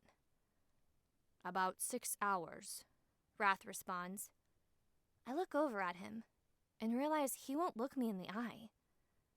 And that makes my stomach feel sick. Are you all right, Samuel? I ask, as I tilt my head just slightly and offer him a small smile. His face is stark white, and he looks sick too. But he nods his head, just a small thing. I'm so sorry. I swear it will never, ever happen again. I smile at him again. I know it won't. You're forgiven. Something seems to lift from his chest, and he stands just a little straighter. Is she awake? The hesitant, sweet voice from my doorway draws my eyes. The owner of it stays just out of view, but I recognize it. Elle? I ask, confusion taking over me. She steps into my bedroom, her eyes scared and unsure looking. They dart from Niall to Wrath to Samuel, and then back to mine. Hi, Alivia. What are you doing here? I ask, as I sit up a little straighter in the bed. Boys, I'm fine. Can we have a little privacy? Without a word, all three of them clear out of the room, closing the door behind them. Elle watches them go, but she looks only slightly less nervous when she looks back to me. I pat the bed beside me, and she crosses to sit stiffly on the edge of it. Ian doesn't know you're here, does he? I ask, even though it's more of a statement. Elle shakes her head. I should be at school. I'm guessing he's sleeping right now, or at least trying to sleep. He had a long night. I swallow hard, feeling the ice around my heart attempting to thaw, but I just can't let it. How is Lula handling what's happened? Elle takes a moment to answer, her eyes dropping to the bed. She didn't seem surprised at all, actually. He finally came home after your party, and he had to tell us the truth. Don't get me wrong, Lula didn't seem happy, but she wasn't surprised either. She knew about the affair? I ask, and it's more than one question. Elle nods, giving a little sniff before looking back up to me. She did. Lula wouldn't tell us much about it, just that Mom was hanging with people she shouldn't have. She wanted things that weren't right. She pauses, her gaze turning inward. I can feel the weight of this young girl's world, so heavy on our shoulders. Elle, is what happened to Ian ever going to happen to you? I ask. Once more she meets my eyes. No. She responds simply. Our dad was my biological father. If you saw pictures of him, you'd know without a doubt. The blonde hair, same nose, you really can't question it. I reach out and take her hand. I feel for this girl so much. She's lost so much, had too much darkness in her young life. It's then that I see the bandage wrapped around her forearm. What happened? I ask, my brow furrowing. My hand reaches up as my fingertips barely brush it. The tape peels back, revealing a horrific wound. It's not really that deep, but it's so brutal and stark. There's the shape of a cross cut into Elle's flesh. Don't, she says quietly, as she quickly replaces the bandage, and she won't look back up at me. It's fine. Elle, that does not look fine, I gasp in horror. Who did that? It's nothing, she says. Some kids at school was just pulling a prank. By cutting into your skin? I'm horrified. Luke said things had gotten bad for the wards, but this? I never could have imagined this. It's fine, she says, and she practically yells it, staring into my eyes coldly. We're taking care of things. I've never wanted to take so many things back so badly. This poor girl, so sweet and innocent, stuck in the middle of this war that is so much stronger than she is. Elle clears her throat and once again doesn't meet my eyes. I came here to ask you a favor. Anything, I promise her. Ian wants us to leave. He's been trying the last few days to get Lula and me to pack up and leave Silent Bend. I think he means forever, but Lula won't go. She's been rather unpleasant about it. I can just imagine. And I don't want to go. My whole life I've lived here. I have school and my friends. Her voice grows quieter, making me question the friend aspect. And I don't want to run. Her eyes rise up to mine, and I see strength there, determination. I know this king is supposed to be bad and scary. I'm not questioning that, she says. The conviction in her eyes grows stronger, But I'm asking you not to say anything about Ian. Please don't mention anything about our family. We're just another citizen of Silent Bend, please. Her desperation, her plead, it breaks my heart. For just a moment, I'm reminded of myself, months ago, desperate to hold on to normalcy, to protect those I held dearest from the impending threat and danger. Now, most of the dangerous threats reside under my own roof. I promise, I breathe. I take her hand again, squeezing tightly to show her how much I mean it. She lets out a big breath. Thank you. It really means a lot to me. And she reaches into her purse and digs around. I brought you something I thought might be useful. From her bag, she produces a rag. Carefully, she shakes out a dozen tiny glass vials. My eyes rise up to hers, and she places a single finger over her lips, commanding silence. I understand it. I live in a house full of vampires who have incredibly enhanced hearing. They've surely heard every word of our conversation thus far. They don't need to know what Elle has just brought me. A dozen doses of vampire toxin. I take them in my hand, wrapping my fingers tightly around them. Thank you, I say quietly. I really appreciate it. Elle nods and climbs to her feet, indicating she's ready to leave. Carefully, I slip the toxins into my pillowcase, determined to find a better hiding place later. I stand, and we stall at my bedroom door. I really am sorry that things didn't work out between you and my brother, she says. Ian always has a darkness about him, ever since our parents died. So that's basically my whole life. He's always been angry, but he was different with you. I've never really seen him happy until he was with you. Crack. Splinter. Thank you, I say, my voice strained. I'm sorry too. She offers a little sad smile. Hesitantly, she wraps her arms around me, taking me in a measured embrace. She steps away, tucking a strand of nearly white hair behind her ear. Thank you, Alivia. I'll let myself out. Bye, I say. I lean my shoulder in the doorway and watch her go down the stairs. She's a brave little waif, isn't she? Rahim walks out his own bedroom door. I'm taken aback by his appearance at first. He wears a red beanie hat, a black leather jacket, and a pair of jeans. He looks so normal, so current century. He must catch me staring, because a coy grin spreads on his face.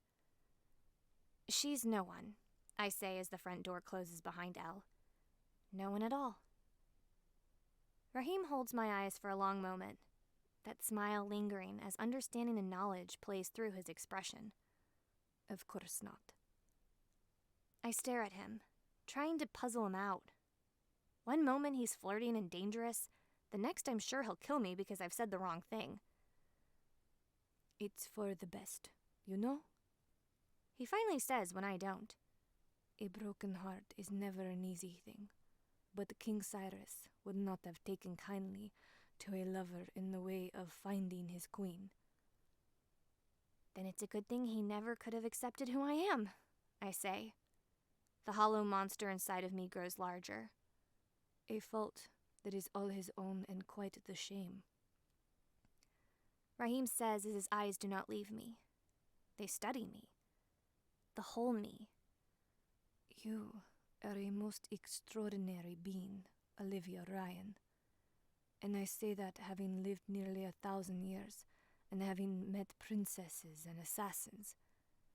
You are a treasure. And his intensity and sincerity, it's something that has impact. Something that catches me in a moment where I feel like I'm free falling. Thank you, I say quietly. If you'll excuse me, I have things to take care of. I turn from him, ducking back into my room, ignoring the intense feelings running inside of me. I dress in jeans and a sweater. I twist my hair up on top of my head and pull on thick socks and my boots. Descending the stairs, the small puddles of moisture on the floor draw my attention. Opening the door, I wonder at the falling snow. I did some research about a week ago. Mississippi's annual snowfall is at most half an inch. And here, outside, it is a winter wonderland. I step out into it, off my front porch, out into the driveway. There's at least 4 inches, and thick, heavy flakes are still falling. The fact that Elle drove over here is impressive. Just as surprising as the falling snow is the sky. Dark clouds swirl in patterns, stretching out over the river, out to the south. I spin in a circle as I trace the pattern it's making, the blood chilling in my veins. The clouds form a dark, giant swirl, centering right over Silent Bend. And as I stand here, the flakes drifting down, I feel the temperature dropping. It's freezing. More than that, it has to be far below freezing. That sky, this weather, it isn't natural. Curses. The hanging tree. The southern estate, Jasmine's cursed swampland. Somehow, I know. This storm, that sky, it isn't natural. Something is coming beside the king in just a few days. Have you ever seen anything like this? I ask as I hear Wrath step beside me. Just once, he responds without further explanation. I feel the temperature drop even further. My body starts to shake. I think this may be exactly what we needed. People's homes won't be prepared for these temperatures. Pipes will burst. Wrath agrees. People won't be able to stay warm enough, I continue. And those skies, it's going to scare a lot of people away. Katina just came from the grocery store, Wrath says. She said there was almost nothing left on the shelves. Bread and produce gone. The water bottles were cleared out. People were warned this morning that things were going to get bad. Will it be enough to make them leave town? I ask, not quite daring to hope that this will be enough. Not everyone. Wrath puts his arm around me as a harsh wind picks up, chilling me straight through. But those who know the true history of this town will recognize what is happening. Many will try to warn the others. My thoughts turn inward as my eyes look up at the sky. A dark, depressive stone settles in my stomach, and I cling tighter to Wrath's side. Would he be ashamed of me? I ask quietly. Henry, my father, would he be ashamed of what I'm doing? Wrath doesn't respond right away. As usual, he thinks deeply about what he says before the words escape his lips. Everyone has to make their own decisions about their fate and future. Your father made his, and it wasn't easy. You must make your own decisions, Alivia. You were born into a high calling. He asked me to stay away from the house and the king, I breathe, creating a big cloud of white. But I don't know how he expected me to accomplish that. Parents always desire what they think will be best for their offspring, Wrath says, hugging me tightly back. But in the end, the individual must make their own choices. Choices. I've had many, many of them to make since arriving in Silent Bend. Have I made the right ones? We should call Sheriff McCoy, I say, clinging to Wrath for just a few moments. It's nice, just for a little while, to have someone support and help me. He's already on his way, he responds. He should be here any minute. As if on cue, the tops of his lights of his cruiser peek into view. Followed by the car. We watch him as he rolls up the driveway, and then park just to the side of us. You got a witch in that house of yours as well? Luke asks as he steps out into the snow beside us, as I let Wrath go. I fold my arms over my chest, hugging myself tight. Luke puts his hands on his hips and stares up at the slowly swirling sky. I shake my head. I think something a lot bigger than us isn't happy about something that's going on. We're all quiet for a moment, because just then the far-off sound of thunder ripples through the air. There was a state of emergency issued for West Hipsboro County this morning. Luke finally says. The meteorologists are going nuts, calling this a once-in-a-lifetime phenomenon. I'm surprised you don't have science geeks showing up at your door yet. I swear, that storm looks like it's centered over your house. It's true. It's difficult to tell what is directly at the center of the eye, but it does look like it might be the Conrath estate. They've called, Rath says. I wouldn't grant them access to the property. Luke nods. Well, that's probably good. The officials are recommending everyone get out of town until this clears out. It's supposed to get a lot worse.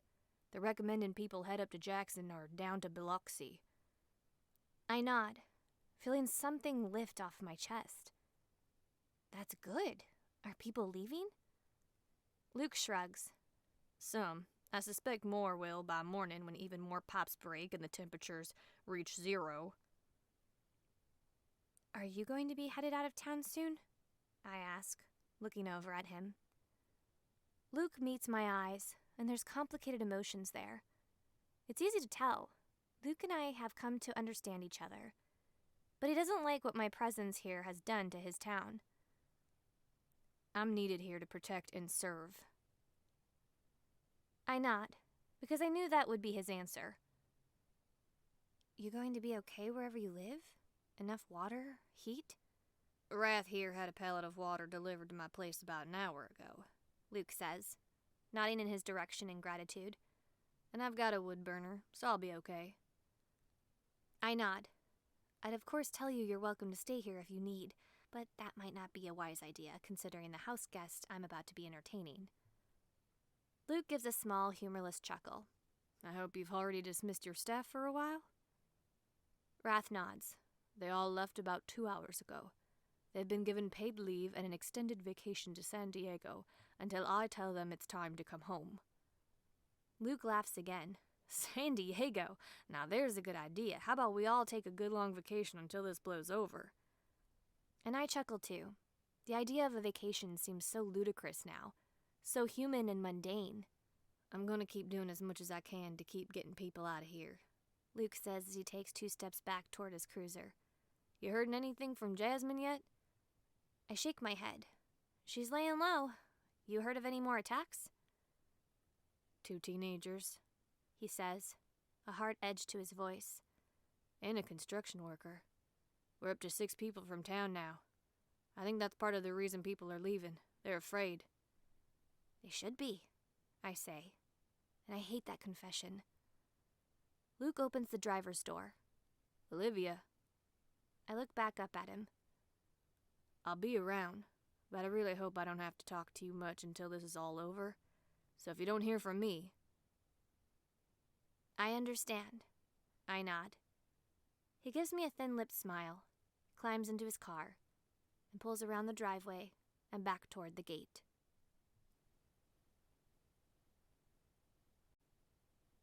Chapter 22. I walk down the stairs, when a whooshing sing sound grabs my attention. I turn into the foyer to see Rahim in the middle of the ballroom. He wields a sword. He's dressed in loose linen pants that tighten around his ankles, a similar shirt and colored keffiyeh. He holds the single-edged sword, poised, his focus sharp. Suddenly he slices it through the air, a metal hiss singing loudly. He pivots elegantly, twirling as he cuts through the air.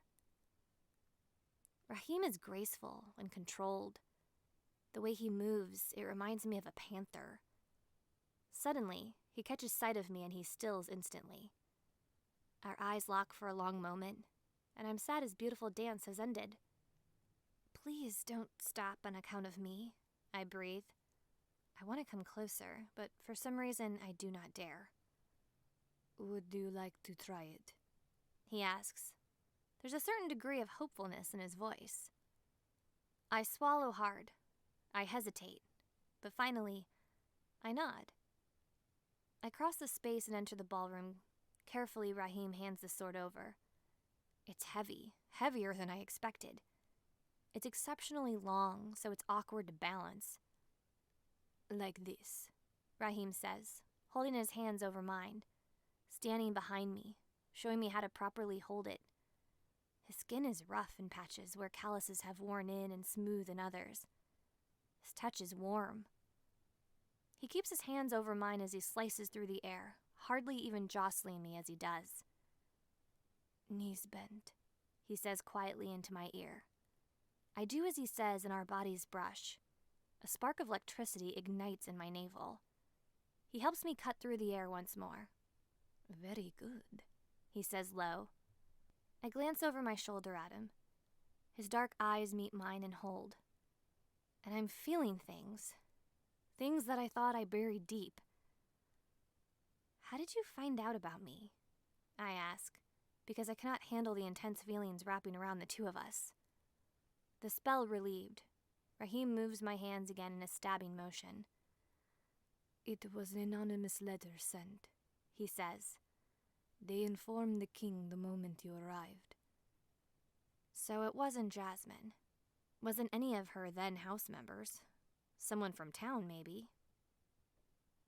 You've watched me this whole time? I ask as the two of us twirl before slicing in a downward motion. That picture you left me, it was taken just 2 weeks after I arrived. Yes, he answers simply, and there's so much weight behind it. I consider what he has seen since he began watching me. Me being brought back to my estate after Ian trained me. Me running into the lion's den when I went to Jasmine's ball. So many moments of Ian and I being together when we were so afraid of anyone catching us. Me as I desperately clung to a normal life by getting a job and doing what normal people do. And then me finally offering my life and not succeeding. You have done extraordinary things as a human, Alivia Ryan, Rahim says quietly as his grip on me tightens just slightly. But just as a caterpillar, you are about to go through a metamorphosis and turn into something astonishing. Do you really believe that? I ask, so very desperately wanting someone to believe that of me. Every fiber in me. The arrival of the king makes me nervous, but I can't say it scares me. But the sky, the swirling clouds, the thunder that ripples through the sky without a trace of lightning, curses, these things that can happen, things that I, and no one as far as I know, can understand. Curses scare me. What have I done? Because from what I understand, the curses are given out as punishment.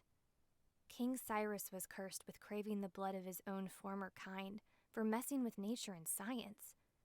He and his wife were cursed with her repeated death for him forcing vampirism on her. The hanging tree was cursed for what the people of Silent Bend did to my uncle over a century ago, as well as his land. What have I done? And what is to come? The fear of the sky is profound throughout my house. Come dark, which comes earlier due to the cloud-swirled skies. When everyone wakes, no one says much of anything. And when they do, it's in hushed tones. The feeling that we are being watched by a giant eye is wicked and terrifying. So everyone works to distract themselves. The staff is gone, so someone has to keep things running. I cook. My vampires survive off of blood, but they still eat, so I will feed them. Samuel, Niall, and Cameron work on the pipes, insulating them and thawing areas that have started to freeze. Anna and Markov chop wood and tend to the many fireplaces spread throughout the house, attempting to fight back the cold. It's nearly impossible to keep the house warm with the almost negative temperatures and those fierce winds. There's an empty box sitting on the dining table. Inside it was a pair of light-blocking goggles for each of my house members, as well as a pair for me, which I will probably need in a few days. I handed them out, and they were received with excitement.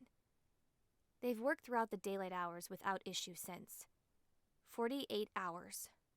And, with each passing minute, I feel the weight on my shoulders growing heavier and heavier. My heart breaks into random sprints, over and over. My cell phone dings as I put some rolls in the oven, and I find a text from Luke. Town is 52% evacuated, assuming it will be more by mid-afternoon. It's 6 in the morning. He must have just started driving around town. Thanks for the update, I text him back. The sheriff? Lillian asks. She sits at the counter watching me work. I nod as I turn to the green beans I'm slicing. People are leaving slowly. There's nothing more you can do about this, Alivia, she says, that warmth and caring so specific to her coming through in her voice. You couldn't have stopped the danger that is coming, no matter what you did. I nod, though I don't really take her words in. Just as I finish slicing the last few beans, my hand slips and I nick my thumb. Red oozes quickly to the surface. I pull it toward me and a heavy drop of it splatters at the countertop. I glance up at Lillian. Her eyes widen slightly, her nostrils flaring. She bites her lower lip and closes her eyes for just a moment. But she looks up at me quickly, and I swear I see a hint of fear in her eyes. She's thirsty, but she won't risk having to be punished like Samuel was. She won't drink of my blood again, nor will any of my other house members. I'll go get you a bandage, she says quickly, leaving the kitchen. And once again, I'm alone. With every passing day that I gain more control over my house, the more respect and the more like a royal I feel I am seen as, the more lonely I get. Because Ian's words echo in my head. Loyalty. How true is their loyalty to me? Am I no different than Jasmine? Do they follow me out of fear because I hold the most power? Will I ever have another genuine relationship again in my life? The loneliness squeezes my chest, and for a moment, I feel as if I'm suffocating. I can't do this. I can't be a leader. I cannot stand up to a king. I cannot live the rest of what will be an eternal life manipulating and planning and strategizing. I can't do this. My breath starts coming in and out of my chest far too fast. My skin feels so tight. My throat too small to breathe. I stumble out of the kitchen. I break through the ballroom and my body isn't sure which direction to flee. So without thinking, I walk out one of the back doors. I stumble into the snow. It's nearly a foot deep now, but I trudge through it, sucking in the cold air harder, deeper, faster. My vision tunnels and something hot and sharp bites at the back of my eyes. I can't do this. I'm going to be alone for the rest of my life. I don't want this. Further and further down the property I trudge. I have to leave. I have to get away. I need to go back to Colorado. I can hide there. I can just keep being a baker there. With my few friends who've never called me since I've left. With my old crappy apartment, I can go back and be normal. I can live out a mundane life, and then I can die an old woman, only to resurrect 4 days later and live an eternal life as an old, wrinkled woman. I can't ever run away from this life. I collapse in front of the small fence that surrounds the 3-person graveyard. My uncle, my mother, my father, they're all here. I need them so very much. Henry? I cry out in the empty, still air as I collapse into the snow on my knees. Tears overtake me, and I let them come out in sobs. Henry, why? Why did this have to happen to us? Why aren't you here?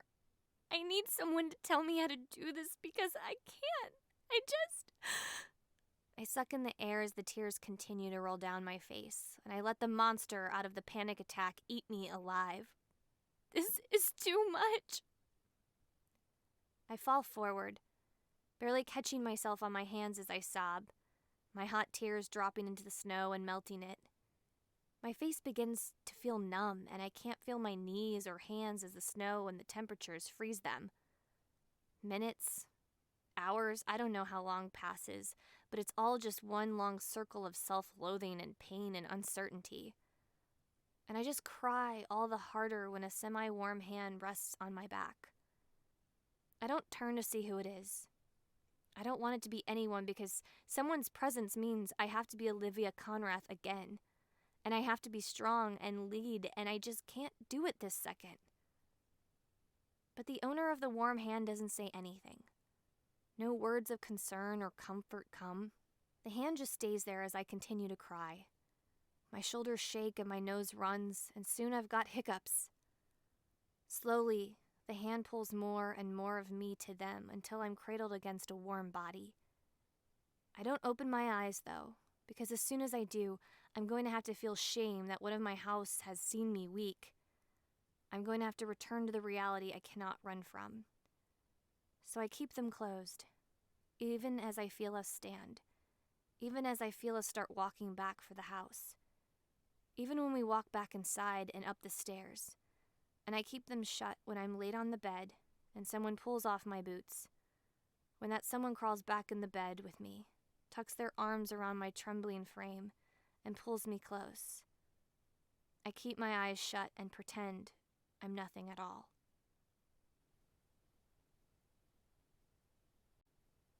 Chapter 23.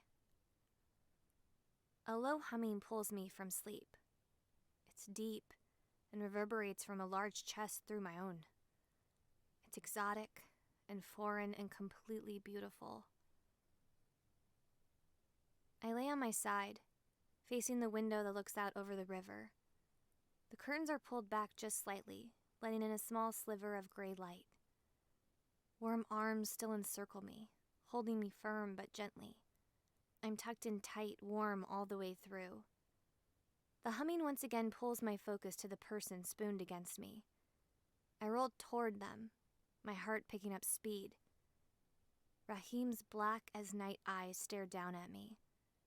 But where there has been so much danger in them since we met, now there is a softness.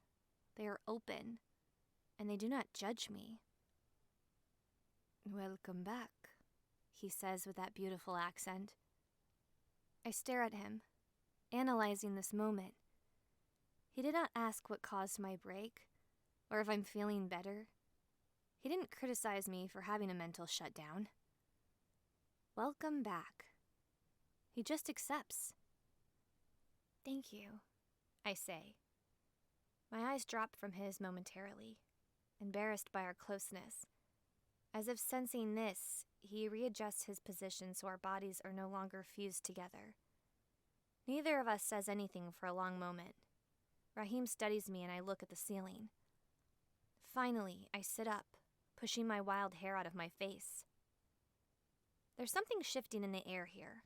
It's dangerous and beautiful, and something about it feels so wrong and so right. And I'm terrified of every implication of everything in this room. "I want you to know that you've prepared as well as you can for the king's arrival," Rahim says quietly. I can't see him, sitting to his side with him still lying on the bed, but there's so much tenderness in his voice. I don't know what to do with that. "Never before has a house been led by a human. Houses around the world have been driven into chaos and exposure by leaders who have been resurrected for centuries. You've been in this life for mere weeks, and you're doing amazing things." My eyes are locked on the painting. The one I know hides a hidden passage, but I'm not really seeing anything. Every fiber of my being is aware of the small distance between us, of every breath he takes. "As much as I hope you're not the queen, you possess the qualities she had. You truly are born to do this, Alivia." His very honest words pull a little string in my chest. "And why do you hope I'm not her?" I breathe. He does not answer my question immediately. Instead, I feel heat hovering over my shoulder, as if his hand is poised there, just about to touch me. But it doesn't dare. "If I answer that question, it will cost me my life." And suddenly, I feel the bed move just slightly. And when I look over my shoulder back at Rahim, he's gone. I feel slightly breathless. That was as honest of a confession as I think Rahim is capable of. This man has only known me for a little while, and he's just told me that he doesn't want me to be another man's queen. Rahim wants me. It can't be love, it just can't. But I've seen the look in his eyes more than once. What he did for me last night, it means more than simple words and weighs heavier than lustful glances. Rahim accepts me for who I am. He admires my ability to lead, to make others do the things that need to be done, He loves what I am able to do in my current state, but knows what I will soon become. It's a human need, the need to be accepted for who we are. And it makes my heart break because I never had that with the man I gave my heart to. There was always resentment there. There was always regret for the things neither of us could control. There was always an end to us because of my DNA. I take 2 deep breaths as I fight back the angry, forsaken desperation that rises up in me, and breathe out the longing for something that was never meant to be. Ian was my brief past, a short-lived comet of light, but has become apparent over and over again that he was never to be my future. Let him go, Alivia. So I climb out of bed. I make myself ready for the day. I will prepare for the arrival of a king. And if I am a queen, I will be a queen.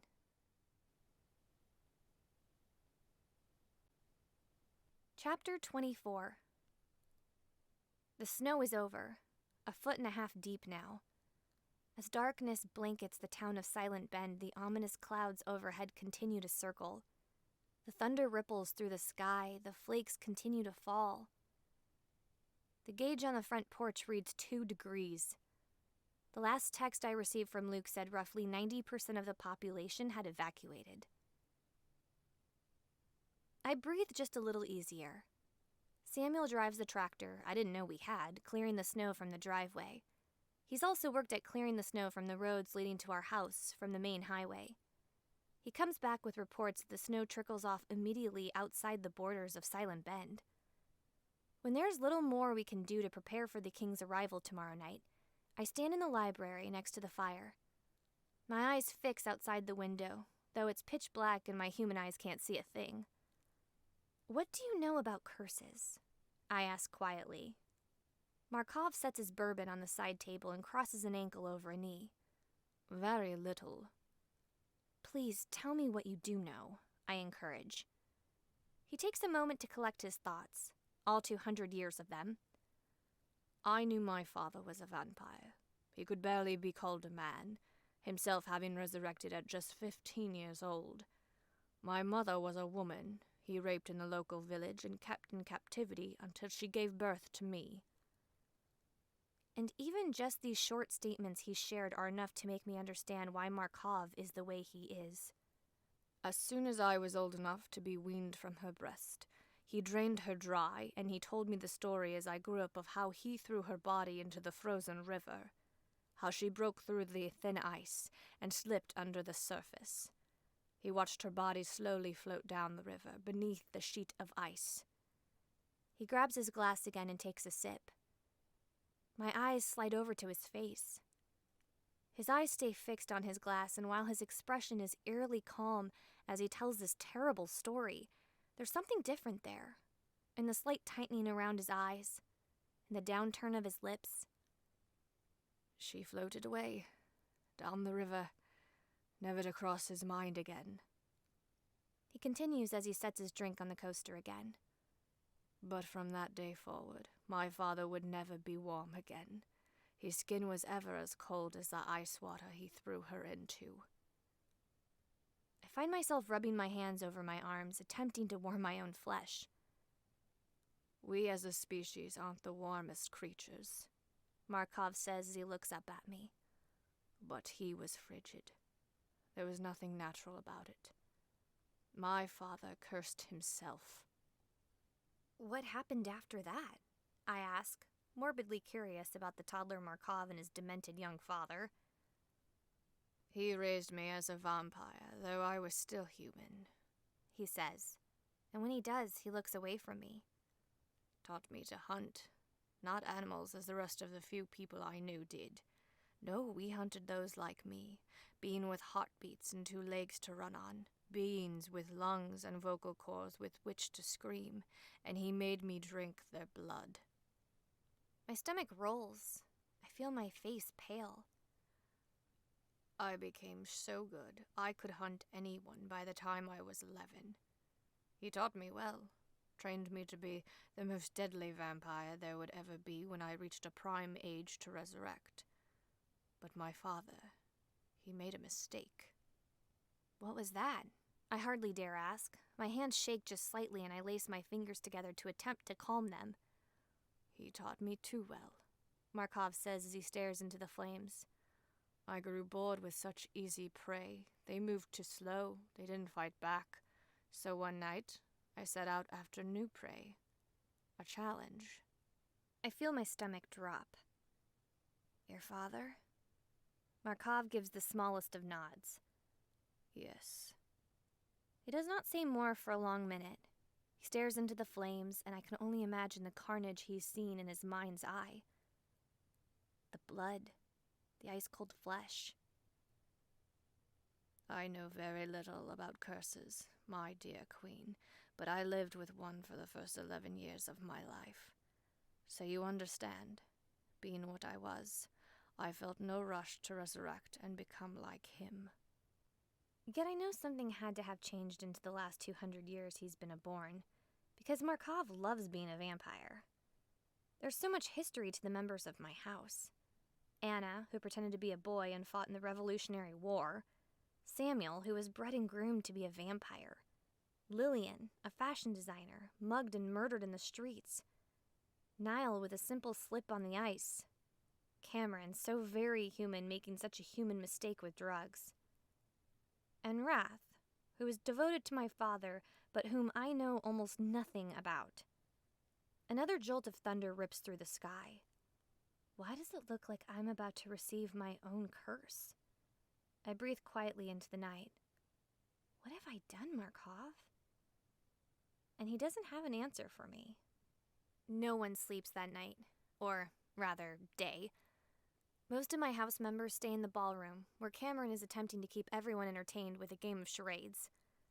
Lillian cuts out beautiful fabric, not using a pattern, just creating it from her head. Niall humors Cameron and plays along absent-mindedly. Anna's not here. She's looking out for Jasmine. By morning she returns, somber-faced at being unsuccessful in finding her yet again. We have just hours until the king arrives, yet I find myself leaving the estate. This may be my last chance to venture out into the daylight world without experiencing pain. I climb into the Jeep and drive down my long driveway. The snow is once again a few inches deep where Samuel plowed, but the tires on this vehicle handle it with no problem. I'm not sure where I'm going. I wander through town. Every shop is closed. Fred's, the grocery store, the school is shut down. When I find the church at the end of the main street with its lights glowing and several cars parked outside, my heart drops slightly. There are footprints all over in the deepening snow, and there is a sign out front that says, "Shelter and food." Their pipes must not be frozen yet, and they're staying warm enough. My curiosity gets the best of me. I park on the side of the road and climb out. My boots sink deeply into the snow, and I can't help but think it looks almost gray, like there's ash mixed into it. I glance up at the skies just before I reach the grand front doors. The clouds still swirl above the town. It's a terrible sight. Terrifying. And the snow just keeps falling from the sky. Placing my hands on the door, I pull and let myself in. The pews have all been moved to the sides of the chapel, and the center of the room is filled with cots. Extension cords run all over the place, and I see space heaters plugged in everywhere. It's warm inside, enough to get away with only wearing a jacket. About a dozen people are strewn about the building that I can see. They lie on the cots. They talk quietly to one another. No eyes turned to me as the door was quiet and my entrance quick as to not let any heat out. Off to the side, I see a doorway open into the kitchen. And there, helping serve up what looks to be a stew, is Luke. He smiles at an older black woman as he hands her the bowl. She says something and it must be a joke because he laughs in response. He hands another bowl to a little boy next, still talking to the woman. Sheriff McCoy is a good man. He's brave. Just taking this job was a risk. He told me once he got the position because Jasmine killed his predecessor. Here he is, ever at risk. Most everyone has left, but he's here, taking care of the people of Silent Bend in a way I cannot. I'm startled when a hand rests on my shoulder, and I look to find Mayor Jackson staring at me with dark eyes. Alivia, I don't believe we've been properly introduced yet, he says with darkness and wariness. I'm Leonard Jackson. I accept the hand he extends and shake it. Alivia Ryan, but I suppose you know that. I do, he says with a nod. Sheriff McCoy has been keeping me updated on things. Oh, is all I can come up with. His presence meeting him has caught me off guard. His eyes grow sad, distant, and he takes a small half a step away from me. I'm sure you've heard about what happened to my wife nearly 3 months ago. Luke doesn't know much, not really anything, but I have to ask you because I've heard how allegiances have shifted. Was it a member of your house who turned my wife? And I see it there. The sorrow and grief this man has gone through, I can only imagine, only to have her wake up with a debt she can't fight or refuse. I promise you it wasn't my house. There's some kind of hidden secret war going on. Someone has been building, well, the best I can describe it as an army. Jasmine's house has been attacked several times, and I falter, not wanting to cause him more pain by confessing the truth. Please, he says, his eyes begging me. I need to know. I swallow hard, turning my eyes to the innocent people around us. One of my members confirmed your wife was among those who attacked Jasmine's house. She can't help it. I think you know that, but I look back at Mayor Jackson. His eyes have grown distant. He nods his head and squeezes them shut for a moment. Things have gotten out of control ever since you arrived in this town, Alivia. When he opens his eyes, they are cold and hard. They penetrate me to my core. New attacks. Ian Ward no longer keeping the streets clear. And now, nature turning against our town? Your father should have died a long time ago, and then Silent Ben and my wife would have been safe. He spits his last few words out, and then just turns and walks away. I stand there, stunned, numb. I deserve everything he just said. I did cause all of these things in this town. Maybe not the attacks. That was in motion the moment I arrived, and I don't see the connection to me. But the others? Ian no longer hunting vampires because he is one? The curse storm? I swallow once, blink 3 times. I scan the small crowd before me once more, and turn to leave these poor people all alone. A small skiff of snow covers the Jeep when I climb back in. I pull back onto the road, the hanging tree in my rearview mirror. I drive, past the businesses again, past homes, past the turnoff for the Conrath estate, and I slow when I get toward the outskirts at a dirt road turnoff. The road that leads to Ian's house. Don't think, don't feel, yet I can't seem to make the car leave. I will keep my promise to Elle. I won't say a word about Ian being a vampire. I won't mention his family, not his crazy, bitchy grandmother, not his sweet sister, not his dead, cheating mother or his vampire father. Don't think. Movement down the road draws my attention and a startled ache forms in my chest. There's a lone figure down the road a little ways, trudging through the snow. Her tiny, frail frame holds a stick, feeling for obstacles in her way. Daphne. Finally, I move the car forward and head in her direction. The snow on the road gets thicker and deeper the further from town I get, where Samuel has not plowed as much. Yet I know once the borders of Silent Bend end, so does the snow. What are you doing out here in the snow? I ask as I pull to a stop beside her, rolling down my window. The frigid air hits me like a punch in the face. A smile comes to her bony face, reaching her empty eye sockets behind those sunglasses. Mama, would that be the long-lost Alivia Ryan? It would indeed. Now get in before you freeze to death. I reach across the passenger seat and push open the door. I'll give you a ride. She reaches out, a searching hand, feeling around in the air for a moment before making contact with the open door. Carefully, yet clumsily, she climbs into the seat, bringing in a load of snow with her tattered boots. "Oh, that feels nice," she says as I roll up the window and blast the heat. She still smiles that smile that is almost too wide for her face. Her frail frame doesn't shake, though, despite the negative temperatures I just rescued her from. "Can I drive you home?" I offer. I feel like a terrible Samaritan, not offering to take her home with me. So many have fled, their homes unable to withstand Mother Nature. But just now, my home is far from safe for her. "That would be very kind of you," she says with a little nod as she holds her hand up to the heater. "Crazy weather, huh?" "Daphne, why were you walking out there? Where were you headed?" I haven't started driving yet because I don't know where I'm supposed to be going or where she lives. She hesitates in answering, and this small, tiny moment makes me wonder if what she's going to say next is going to be a lie. "I was headed to check on a friend. Haven't been able to get a hold of her since day before yester. Got worried, but the snow got too deep," she says. "Thought I'd best turn back." You shouldn't have risked going out there. I can't help but chide her. "Where do you live?" "Go about a half-mile down the road to turn on Willoughby Road," she says. I start driving. "I hear you've made some new friends as of late," she says, making conversation. But it makes my blood run chill. This is never, ever going to end.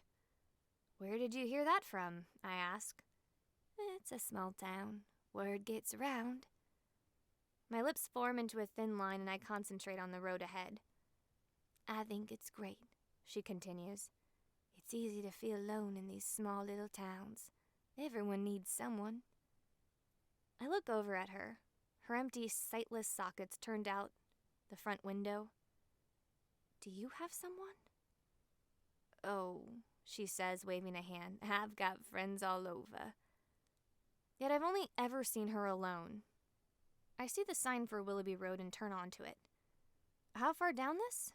"It's a little white house, about a mile down with a red barn behind it," she says. "Daddy left it to me. That's why I moved into it last summer. He passed away." "I'm sorry to hear that," I say as the Jeep plows through the thick snow. I look for her footprints from when she left earlier, but I don't see them. The falling snow has already buried them. Daphne nods. "It was his time. At least that's what he kept saying." We take the rest of the ride in comfortable silence, and when I see the little white house, and it is indeed very little, I pull up as close to the house as I can manage. It's tiny, run down looking. The porch is sagging badly. But then again, since she can't see, I suppose Daphne doesn't mind what the outside looks like. So as long as everything inside works. "You warm enough here?" I ask. "Oh, yes," she nods in the affirmative. "Got a nice little wood burner that keeps things toasty." And I do see a constant stream of smoke rising from the chimney. "Let me walk you inside," I say as I'm about to open my door. "No," she says, almost a little too sharply. It startles me, actually. "No," she says again, this time calmer. "I've gotten along on my own just fine for years. I can make it to my front door. Thank you for the ride, Alivia." I can't help but feel sick, leaving her here like this. But what other choice do I have? "You're welcome. Stay warm and safe."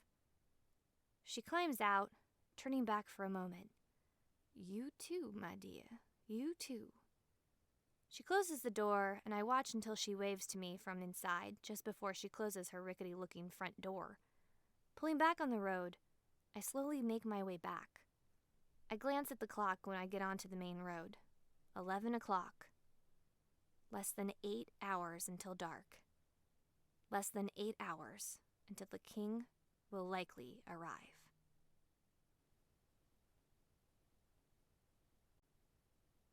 Chapter 25. "I will do whatever I can to protect you," I say as I try to swallow the lump in my throat. "You have my word." My house members stare back at me.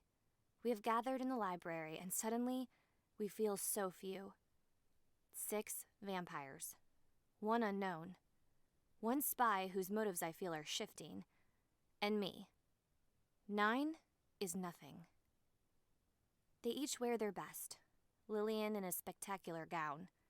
Anna in an intimidating leather jacket and serious boots. Samuel, Markov, and Niall, all in suits. Cameron in a button-up shirt and jeans. That's as nice as he gets. And I wear a black gown that Lillian made me. It hugs and curves my body. It has a sweetheart neckline and lace that stretches up over my collarbones to a severe collar. It's intimidating and regal and perfect. "Don't worry about us," Samuel says, crooking a smile in one corner of his mouth. It isn't entirely convincing. "We're already dead. It's you who's guaranteed not coming out of this alive." "Samuel," Lillian hisses, the look on her face is quite displeased. But each of their eyes turn to me. Samuel is right. They have all already died. Except for maybe Wrath. But they've already come to this crossroads. They've already come back from the great unknown. And right now, I'm feeling a little jealous of that fact. "Are you sure this is what you want?" Niall asks. "To wait?" I swallow hard. I once offered myself up to them. I told Jasmine I wanted every one of them to drain me dry. It was a distraction then, a decoy for what I was really trying to do. But now, these people, they are my family. "I'm sure," I say, nodding. "I won't put any of you at risk in any way. I fear if the king comes and I'm already dead, he may not appreciate that. I won't risk his anger toward any of you." Lillian stands and crosses the room to me. I rise to not quite her height. She takes my hands, her dark eyes, so dark that they're nearly black, hold mine, and I see in her what Ian doubted. Loyalty. "You are a beautiful person, Alivia. Jasmine never would have done for us what you have. And in sacrifice, I know every one of us can see that you were born to do this. You were born to lead the Southern House." Markov steps forward, holding my eyes. Lillian lets go of my hands and makes room for him. Never looking away, he drops to one knee before me, taking one of my hands in his.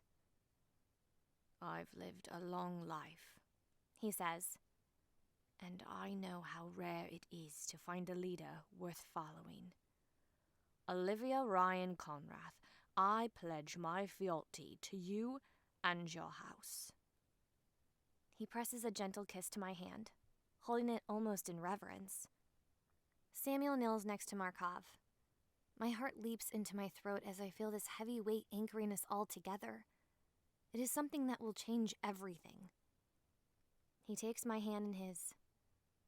"I've heard stories of Elijah and loyalty and trust. I watched my father do his best, and I watched Jasmine wreck everything the house could have been. I've seen a lot, but I've never pledged allegiance to anything. I don't have my brother by my side, and for both of us, that's a first. I know you understand what it means when I tell you I pledge my fealty unconditionally." I nod to him, fighting back the tears at the back of my eyes. My eyes shift to Niall, who walks forward. He takes both my hands in his, holding my eyes solidly. He's quiet for a moment, as if he ponders what to say. "You gave me a family when I thought I would never experience that word again. You are my blood, Alivia, and I, yours." "You are my brother," I say to him quietly. "You know I am with you." I look up and see Anna. Her eyes burn with intensity. And her staying, it means something. Because she could survive out on her own just fine. "And I have no idea what the hell fealty means, but it sounds awesome, so I'm that too," Cameron says. My eyes shift over to him, and a smile crooks on my lips. He holds up his fist, and I know it counts for everything when I fist bump him. My eyes slide back to Wrath, who stands by the door, hands folded over his lap. "And you're sure I cannot convince you to leave?" I ask. It's a weight that sinks in my heart, burning a hole through it before dropping into the acid of my stomach. "My place has always been with this family," Wrath says. His eyes fix on mine, deep and soulful. "That does not change because of the presence of a king." I stare at him for far too long. But finally, I can just nod and feel eternally grateful. Lastly, my eyes shift to Raheem. He stands in the corner. He winds a bit of leather around and around his wrist. His black eyes watch my house's confessional, and his expression is complicated. I look at him for a long time. He doesn't say anything. Finally, his eyes meet mine. And there's everything there. So much that is so complicated. But it's only there for a moment before he pulls off the wall and walks out of the room. "Be watchful," I say to my house members. I swallow hard. So much will happen tonight. So much will change. They each give me a nod, and I follow after Raheem. He walks into the ballroom, the heels of his boots snapping across the marble. I follow silently behind him. He stops before the gigantic glass doors that open up onto the veranda. He places his hands on the glass. He leans his forehead against it. "I know I'm not her," I say. My voice seems very small in this enormous space, yet it echoes like a ghost taunting me, reiterating what I cannot truly be sure of. Does it change anything if I am not her? Raheem doesn't look back at me. He stands there against the glass, his shoulders stiff. I see his fingers curl against the glass, as if he's in pain, trying to grasp onto anything that will anchor him to reality. "You have never known Sivan," he says through what I'm sure are clenched teeth. "You do not remember her, who you may be, so you do not know how very like her you really are." My heels echo off the walls as I slowly take one step at a time. And if I am not her, does that change anything? I stop just 3 steps behind him. The breath catches in my chest, and my heart beats with the speed of a hummingbird. I know he can hear every flutter of it. "Do you wish things could be different if you aren't?" he asks quietly. And slowly, one controlled motion at a time, he turns toward me, first looking over his shoulder, and then fully facing me. I see so much longing there, but it's carefully guarded. There's so much fear, so many forbidden feelings, and our human desires apparently cannot be brittled even when we rise from the dead. Raheem cannot rein it in, and I know, I feel. Do I wish things could be different? Do I wish I could touch Raheem without fear of the wrath of King Cyrus? Should I be his wife? Do I wish I could see how his lips taste, if they taste of spices and history and of the desert? An ache deep inside of me tells me yes. But love is deep and lust unsure. I wish many things could be different, I finally answer honestly. Raheem takes 2 steps forward. Our bodies only a breath away. He raises his hand slowly, his fingers hovering a breath away from my face. "I've had gypsies and queens as lovers," he says as he studies my face. The hint of a red glow ignites in his eyes. "I've refused Maria of Antioch and kissed the princess of Siberia, yet none of them have held me, enchanted and captive as you have." Finally, he lets his thumb rest against my bottom lip. It parts my lips open just a fraction, and my hot breath comes out wistful. But even if you are not Sivan, He says mournfully as he lets his thumb slide from my lip. I cannot leave the king's service after so long. As I once said, saying anything, doing anything when it comes to you will only get me killed. I reach up and grab Rahim's hand with both of mine. I pull it to my chest, resting it against my heartbeat as our faces come so close together. He cannot control everyone's lives, I say airily. You are your own man, Rahim. I believe you can do anything you want. His eyes rise up to mine, and a small, sad smile pulls on his lips. You are incredible, my Nofret, but you do not understand. And suddenly, he yanks his hand away and disappears across the room. Only 1 second before a loud knock sounds on the front door. I whip in the direction of it as every ounce of air leaves my body. The world grows very still and very quiet. The sound of 1 footstep. 2. Wrath comes into view, exiting from the library. I'm terrified for him. So human, maybe. So fragile, so exposed to death. I should have had someone turn him. Should have protected him better. Should have sent him away with the staff. Yet there he is, his hand on the doorknob. There it turns, and there it opens. Welcome to the House of Conrath, Wrath says in that calm and easy way of his. The word house is yet to be determined. It's a woman's voice, low and sultry. I can't see her behind Wrath. With one glance at Rahim over my shoulder, I see that he won't meet my eyes, and it cracks me just a little further. So instead of falling apart all over the marble floor and my father's crest, I walk toward the front door. Wrath steps aside as I exit the ballroom to let our guests in. A woman in thick snow boots and a brilliantly white fur coat steps inside. Her face is what immediately draws my attention. Sharp cheekbones, perfectly shaped lips, seductive eyes, platinum blonde hair. This woman looks like the most terrifyingly severe angel that never existed until this moment. Welcome to my home, I say, knowing I must speak first if I am to establish myself in this moment. We are so happy to have you visit. Alivia Conrath, she says, a coy smile forming on her face as she steps forward to shake my hand. She grasps it tightly and suddenly raises up to her nose. Her eyes slide closed and she inhales deeply. When she opens her eyes once again, they glow red just slightly. Oh, the king will be so happy to meet you.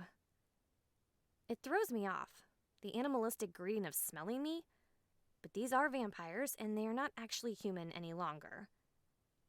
I see 2 escorts step inside beside her, one with a shaved head and full beard that reaches his chest. He's large and terrifying looking with a cruel face. The other is a tiny Asian woman with short black hair and sharp eyes that seem like they can see through anything. I notice her fingernails, which have been filed down to deadly points. My name is X, and I am King Cyrus's chancellor and right hand, the blonde woman says, taking a step away from me. Her eyes turn to my home to observe and take in every detail. Just then, my house members begin filing out of the library. They form a semicircle behind me. I observe and report, and if I approve of what I see and smell, she says as her eyes once again flash red for the briefest moment, then the king will continue his journey. He will arrive by morning. It's 7:30. Morning is just 11 hours away. You're welcome to investigate anything you like, I say, holding my hands open. We've prepared rooms for you and hope your stay with us will be comfortable. X smiles at me like I'm the most adorably ignorant thing there ever was, and I'm feeling that way. It's one thing when it is my vampires whose existences haven't extended beyond a century or 2 and this continent. It's quite another when it's a millennia-old one with an entire monarchy and the world to run. Aren't you sweet? I'm sure our stay in your house will be adequate. She makes my skin bristle, as if the Conrath estate is some shack and not the most beautiful, elegant home in all of Mississippi. Footsteps over the marble draw all our attention to the ballroom as Raheem crosses it to join us. X, he greets her with his beautiful voice. Good to see you again. Her eyes run up and down him, her expression both approving and disdainful. I then wonder if she is one of the many women Raheem has apparently been with. I hope you've enjoyed your time in this forsaken corner of the world. I do a job. I do not question the location, he says coldly, and he doesn't look at me. He doesn't look at much of anyone. She studies him for a moment, and I see it. She wants Raheem. But the look on her face tells me he's rejected her in the past. Finally, she looks away and takes in my house members. I would have thought coming from such deep blood that you would have inherited a much larger household, she says. I'm proud of my house members, that they don't wither under her harsh looks. They stand tall and proud. They hold her gaze with a coldness of their own. How familiar are you with the history of our region? I ask. I seize the moment. I take a step forward, walking in a slow, wide circle around X. Enlighten and remind me. It's been a long time since I've been to the States. And I realized then her accent is unplaceable. Not British, not French or German or anything I've ever heard. Over 140 years ago, Elijah Conrath, my uncle, was killed. I begin, as I complete my first circle around X. She slowly turns her head to follow me, studying me. And the look in her eyes is slightly less sure, exactly what I wanted. The town blamed him for a crime he did not commit. Leadership of the house should have passed to my father. Henry Conrath, she fills in. The look on my face makes me think she met him at some point in the past. I nod. But my father wanted nothing to do with the house and the monarchy, so for the past century and a half it has had no proper leader. Two different Born have in some form kept a shadow of it running. When I complete my second loop around X, I stop in front of her, holding her eyes surely. I was born 23 years ago to a single mother who had a one-night stand. Just 7 months ago, I received a will and a phone call that I was the daughter of one Henry Conrath. I arrived in Silent Bend with no knowledge of vampires or royals or any king. When she arrived, we were all operating under the leadership of another. It's Markov who steps forward to stand at my left hand. One who tried to manipulate Alivia into claiming the house simply for money and connections, but within weeks, she swayed each and every one of us to follow her, because Alivia Ryan Conrath is the born royal, meant to lead us all. X's eyes switch from Markov back to my other house members. I do not look back at them, but I know they will have conveyed the same message. Impressive, X says with a small smile when she looks back at me.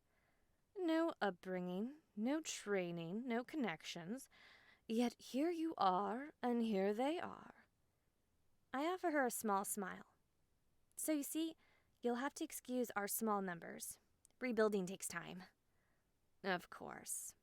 X suddenly turns away from me toward the ballroom. I would very much like to see more of your home. I trust your man will be happy to give me a tour. Wrath steps forward without prompt from me, his footsteps soundless. He crosses the space to her. He offers his arm, and she takes it with a charmed little smile. Together they step into the ballroom, and Wrath begins giving her the history of the house. I cast a look over my shoulder at X's escorts. I don't know what to do. Impressing a helper of the king's wasn't what I expected. I figured he would just come. He would kill me. I'd get to sleep the sleep of death for 4 days, and then I'd rise to life as an immortal born royal. Cue the king's games. See if I start remembering anything from a past life. I've got such a long life ahead of me. So much to come, and I know to anticipate so much of it. But what do I do till morning?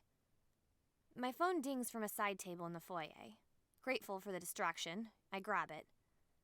Status update, Luke. First batch has arrived. King will be here before sunrise. How many people left? It only takes him 60 seconds to respond. Thanks for the warning. Wards and about 20 people left in town. Do your best to keep us all safe. And another text follows it right after.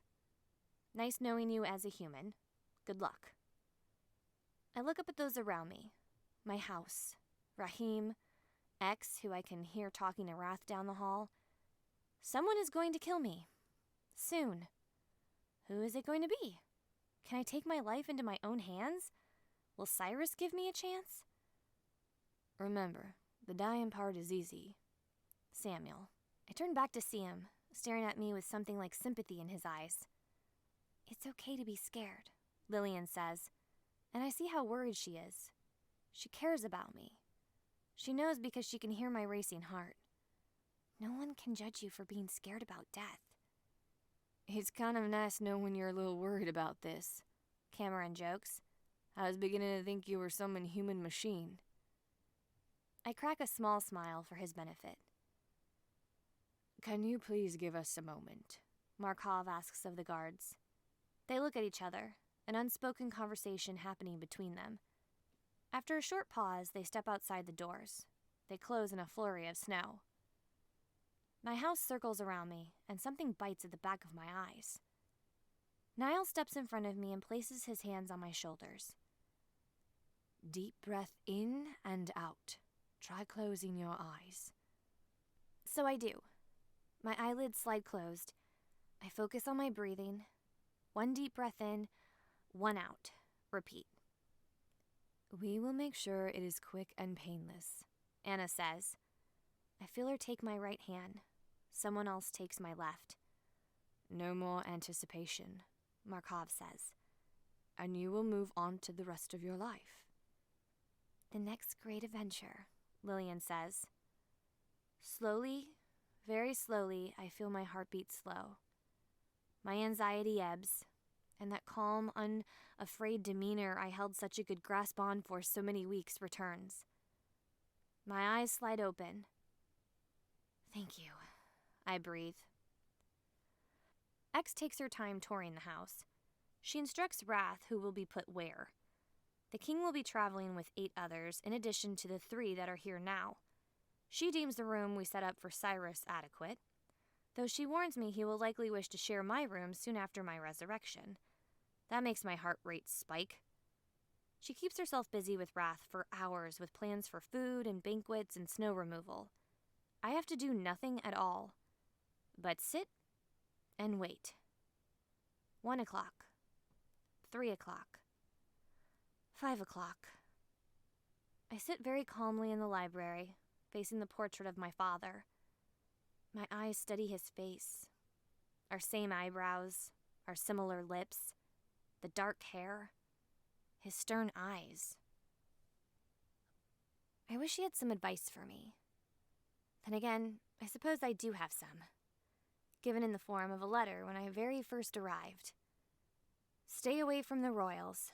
Stay away from the king. But how did he ever think I could accomplish that? Knowing I was a daughter. A son would possibly have been a different story, but nothing will keep the king away from his queen. I could never have run from this. The grandfather clock strikes 6 o'clock, and 4 seconds later, there is a heavy knock on the door. My pulse skyrockets. My hands sweat as I stand, my house members rising with me. My heels click across the marble floor in the entryway. I take 1 breath, calming myself with my hand rested on the doorknob, and then I open it. A dark, handsome face with dark eyes, dressed in leather and grandeur, stands outside in the darkened snow. Our eyes meet. Hello, Olivia, King Cyrus says.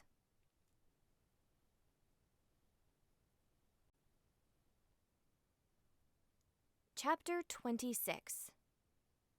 I stand there, enchanted for a long moment. I did not expect Cyrus to look so young, or so striking. He's maybe 26, 7 in appearance. Nearly black hair that looks so thick, my hands are dying to run through it. Styled so modern. A clean-shaven face reveals a sharp jawline, proud nose and a slightly too full upper lip. And those eyes that have seen thousands of years. King Cyrus is beautiful, and it takes my breath away. My mind returning to myself, I take a small curtsy, my eyes falling away from his momentarily. Your Majesty.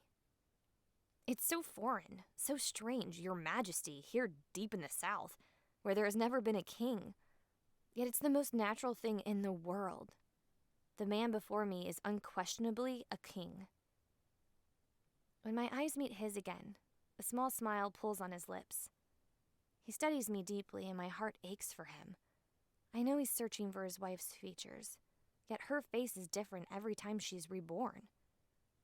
Please, come in, I say, held captive still. I can't look away. He doesn't say anything, but he does step over the threshold, never once losing my gaze.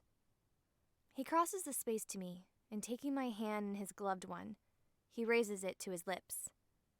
The skin of my hand goes electric, in fear and anticipation. You are lovely, Alivia Conrath, he says. His voice is low, but also very quiet, almost as if what he said was meant to be a secret between the two of us. It's intimate. I feel myself blush. Thank you, I say quietly. He holds my eyes for another long moment, and I take the rest of him in. He wears black knee-high boots laced tightly. Leather pants hugs his thighs, and a leather jacket set with fine red threads and embellishments hug what are obviously well-defined arms. He wears no crown, but everything about him is regal. He stands straight, finally tearing his eyes away from me, and they go to meet my house members who have gathered in the entryway. It is only now that I realize many others have followed him inside. I study Cyrus's face, watching for signs that my house members are in danger. I don't know what to expect, how soon he will inflict his notorious games upon us. They could have already begun, and I just don't know it. There is a moment of disdain that settles into his eyes and lips, and I have to remember that 5 of his grandsons tried to rise against him. They would have killed him. So he disowned them. They could have been royals. They could have houses of their own. But he cut them off, killed their fathers and creators. I can only imagine the hatred and anger there must have once been. And from the look in his eyes, it hasn't completely gone away.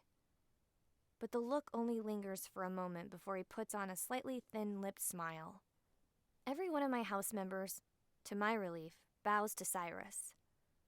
We're very pleased to have you with us, Your Majesty, Markov says. He stands regal, fit to the position I have given him. If you need anything during your stay, please do not hesitate to let any of us know. Well, aren't you lot so very accommodating? He says, releasing some of the tension, looking back at me with a smile. We do our best, I say. I'm so out of my depth here, I don't know how to act. Strong and in charge, submissive to whom could be my long-lost husband. I'm just playing it 1 second by second. This is Markov, my advisor, and Anna, head of my security. We noted your lights around the property, Cyrus says with amusement. Similar to the setup we have in Roter Himmel. Well done. Anna bows her head slightly in acceptance. And Lillian, she helps me in many ways. I continue introducing. Dr. Niall Jarvis often takes care of me personally, as well as keep us fed. As this, the king looks over at me with a slightly raised eyebrow. This statement tells him much, but he doesn't question, like my thundering heart is afraid he will. He turns back to my subjects. Samuel has been invaluable in assisting me in setting up my house, I continue. I notice then the slight look of terror on his face. You look familiar, King Cyrus says as he takes 3 steps towards Samuel. We've met before. Samuel swallows quickly, though he tries very hard to keep a stern, composed expression. Once, about 16 years ago. A smile cracks on Cyrus's face. Ah, yes! You are that cask fellow's son. I remember you from the last time I visited this little town. He chuckles, seeming to remember what he did to Samuel and Christian's father. put him up against 24 armed humans, and made them fight to the death. The cask's father did not survive. Yes, Samuel responds, a hardness in his voice that sends my pulse skyrocketing. I realize then how very protective and fond I've become of my family. The same thoughts keep resounding in my head over and over. Please don't hurt any of them. Over the past 2 months, I've grown to love each and every one of them in their own unique way. Cyrus doesn't anger over Samuel's obvious show of disgust. He simply smiles at him in humor, and I see my first glimpse of the darkness that resides inside of the king. And this is Cameron. I move on, hoping to relieve some of the tension that grows thick in the air and my blood. He picks me up when I am feeling low.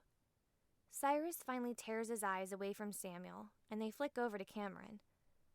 Now that is an important job indeed. Every royal needs their court jester. Cameron is not just a mockery and laughs to me. I defend him in a surprising moment of boldness. He is my friend. Cyrus stops just before Cameron and puts his hands on his shoulders. The look on Cameron's face is very wary, but not near as afraid as I think he should feel. And that is an even more important job. A true friend is a rare thing indeed. Are you a true friend, my very young man? Cameron pulls his head back just slightly, his eyes studying Cyrus's every move. Yeah. You don't sound so sure about the answer. Cyrus' voice grows low and serious. Yes, sir, Cameron says. Olivia and me, we're tight. It's so out of place saying we're tight in the presence of a king that it cracks a little smile on my face. Cyrus looks over his shoulder at me, again raising an eyebrow slightly. You're tight, he questions in amusement. I press my lips tightly together, fighting another smile, and nod in agreement. A small chuckle bubbles up from the king's chest. Quickly it develops into a full-bellied laugh. The small crew that followed him into the house joins him. My house members don't seem to know what to do. Cameron forces a laugh with the king, who finally lets him go. Samuel has a hint of a forced smile, but everyone else is stony-faced. Ah, the king says in a loud sigh. I must say, it is refreshing being in a young house again. Everyone else has gotten so old and stuffy. No one seems to know if they should laugh. There's too much fear and tension in the room for anyone to really be genuine. Your Majesty, a voice says with ease. We all look to find X and Wrath standing in the hallway. Wrath is calm and composed as ever. X, calculated and prepared. It's only now that I realize Rahim has been nowhere to be seen. It makes my chest hurt. If you all are ready, we've made the dining room ready for all of you, Wrath says. Dinner is served. Excellent, King Cyrus says as he claps his hands. I am famished. He extends an arm out to me, which I take hesitantly. But still, I manage to offer him a small smile and walk by his side into the formal dining room. A great feast is spread on the enormous dining table that has only been used less than a dozen times since I came to own this house. Who prepared the food, and where it came from is a mystery. The staff is gone. I didn't have any part in it. I highly doubt X is the cooking type. It's as if it appeared out of thin air. Almost lovingly, Cyrus pulls my chair out from the table for me. There's tenderness, a hopefulness in his eyes when we meet for a moment. I can't imagine the feelings he must be going through right now. Am I her? Will I be his wife? Finally found after more than 2.5 centuries of being gone? Cyrus takes his place at the head of the table, me just to his right side. My house members sit beside me, Markov directly at my side. The King's Court members sit on the opposite side, each of them evaluating us, like we evaluate them. There are 8 members that arrived with Cyrus, in addition to the 3 that arrived earlier in the night. 3 women, 5 men. I'm sure some of them are bodyguards, some advisors, and all of them full-blooded royals. So tell me about your town, Cyrus says as he begins filling his plate, and mine as well. Silent Ben, is it called? Correct, I say. It's a nice little town, I suppose. I'm not really that ingrained here. I've only lived here for several months. The king makes an acknowledging noise as he ladles gravy over my mashed potatoes. Rahim told me about that. Speaking of which, where is he? I look around, as if he should have magically appeared. I haven't seen him since just before you arrived. Rahim! Cyrus bellows, and it's a sound so powerful, so authoritative, it stills everyone at the table. 1 second later, Rahim appears in the doorway, and casually, he strolls inside and takes a seat at the last open one. Cyrus gives him a deep glare, but Rahim does not look up. I remember what Rahim said, that they needed each other, but didn't necessarily like each other. If only Cyrus knew of Rahim's confessions. I'm sorry, my dear. Please continue, Cyrus says with only the slightest hint of tightness in his voice. I stutter, thrown off by the whiplash conversation. Well, it's a small town. Everyone seems to have deep roots. And how many of them know the history of this town? He asks as he swallows a bite of what I'm pretty sure is duck. Elijah Conrath was a good man. It was a shame to hear of the town's mutiny. I swallow hard. I'm so out of depth here. I thought I was prepared. I thought I could do this, but I am an infant who knows nothing. Some of them, I respond. A lot of people have been afraid of me since I moved into town. They knew my family's history and associated me with it, even though at first I knew nothing. It's a shocking display of the pain Cyrus must feel when he lets out a frustrated, tender breath. He takes my left hand in his and raises it to his lips. That is not the way it should have been, he says, in that intimate way again. Your father should have prepared you, taught you. Henry Conrath, well, he was an aggravation and a borderline shame to our kind. It happens, X says from down the table. She sits exactly opposite the king, at the head of the other end. Some of our kind resent what they are. They choose to live a solitary life, removed from everything they were born into. My eyes slide back to Cyrus, and a million fire ants bite at my insides. I did not know him, but I believe my father to have been a good man. I kindly request that you do not speak hard things against him. Cyrus studies me. Slow, calculated. He raises a hand to my face, brushing his thumb over my cheek. As you wish. I don't know if I can ever get over this man's two faces, the terrifying and cruel, and the tender and broken. Wrath steps into the room, instantly popping all the uncomfortable bubbles. He holds a pitcher in his hand, and it's filled with a thick, red liquid. He walks to the head of the table and pours Cyrus a wine glass full. He begins making his way down the table, the court side first. Cyrus takes a sip and makes a slight face. Not fresh, he states. I suppose you don't have use of feeders yet. He looks up at me, his expression like this is the most natural thing in the world.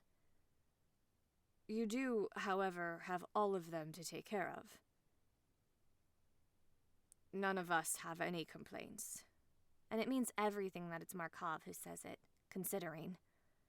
Cyrus gives an amused smile, and dinner moves on. Small conversations strike up between the two different houses. Cameron talks at a man with long black hair, who I'm not sure has even grunted an acknowledgement of the conversation that's trying to happen.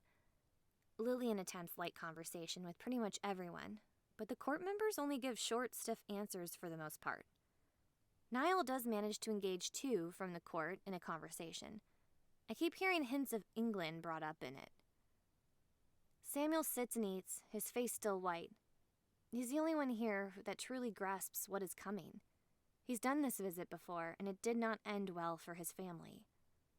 I do not say anything unless I'm directly addressed, which only happens when Lillian attempts casual conversation. Cyrus seems content to do the same.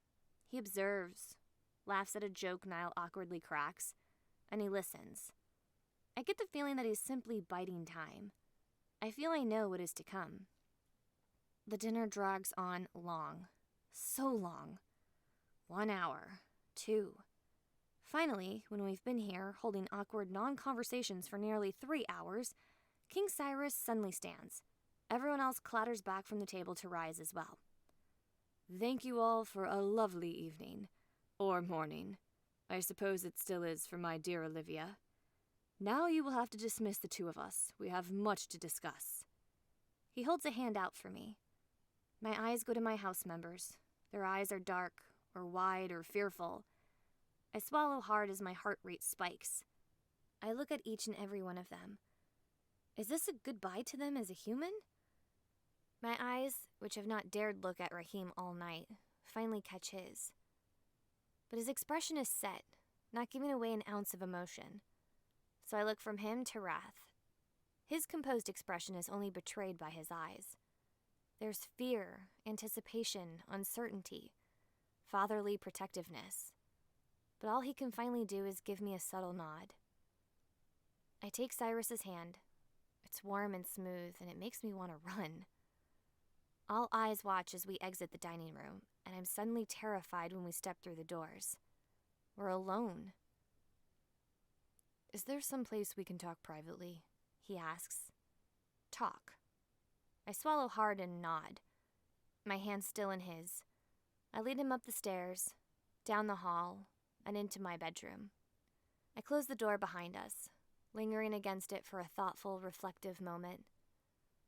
I know my reputation precedes me, he says quietly, his voice once again low and with that sensual edge to it that I don't think he means to be there. But it is, and it's undeniable. But I want you to know, I would not hurt you. I do not want you to be afraid. I still face the ornate wooden door, and I make an honest confession. A few weeks ago, I was not afraid. I've prepared for my death that I have been warned about. But the reality of its arrival is stark. I do not hear his footsteps crossing the room back to me, but I do feel the heat of his body warm my exposed back.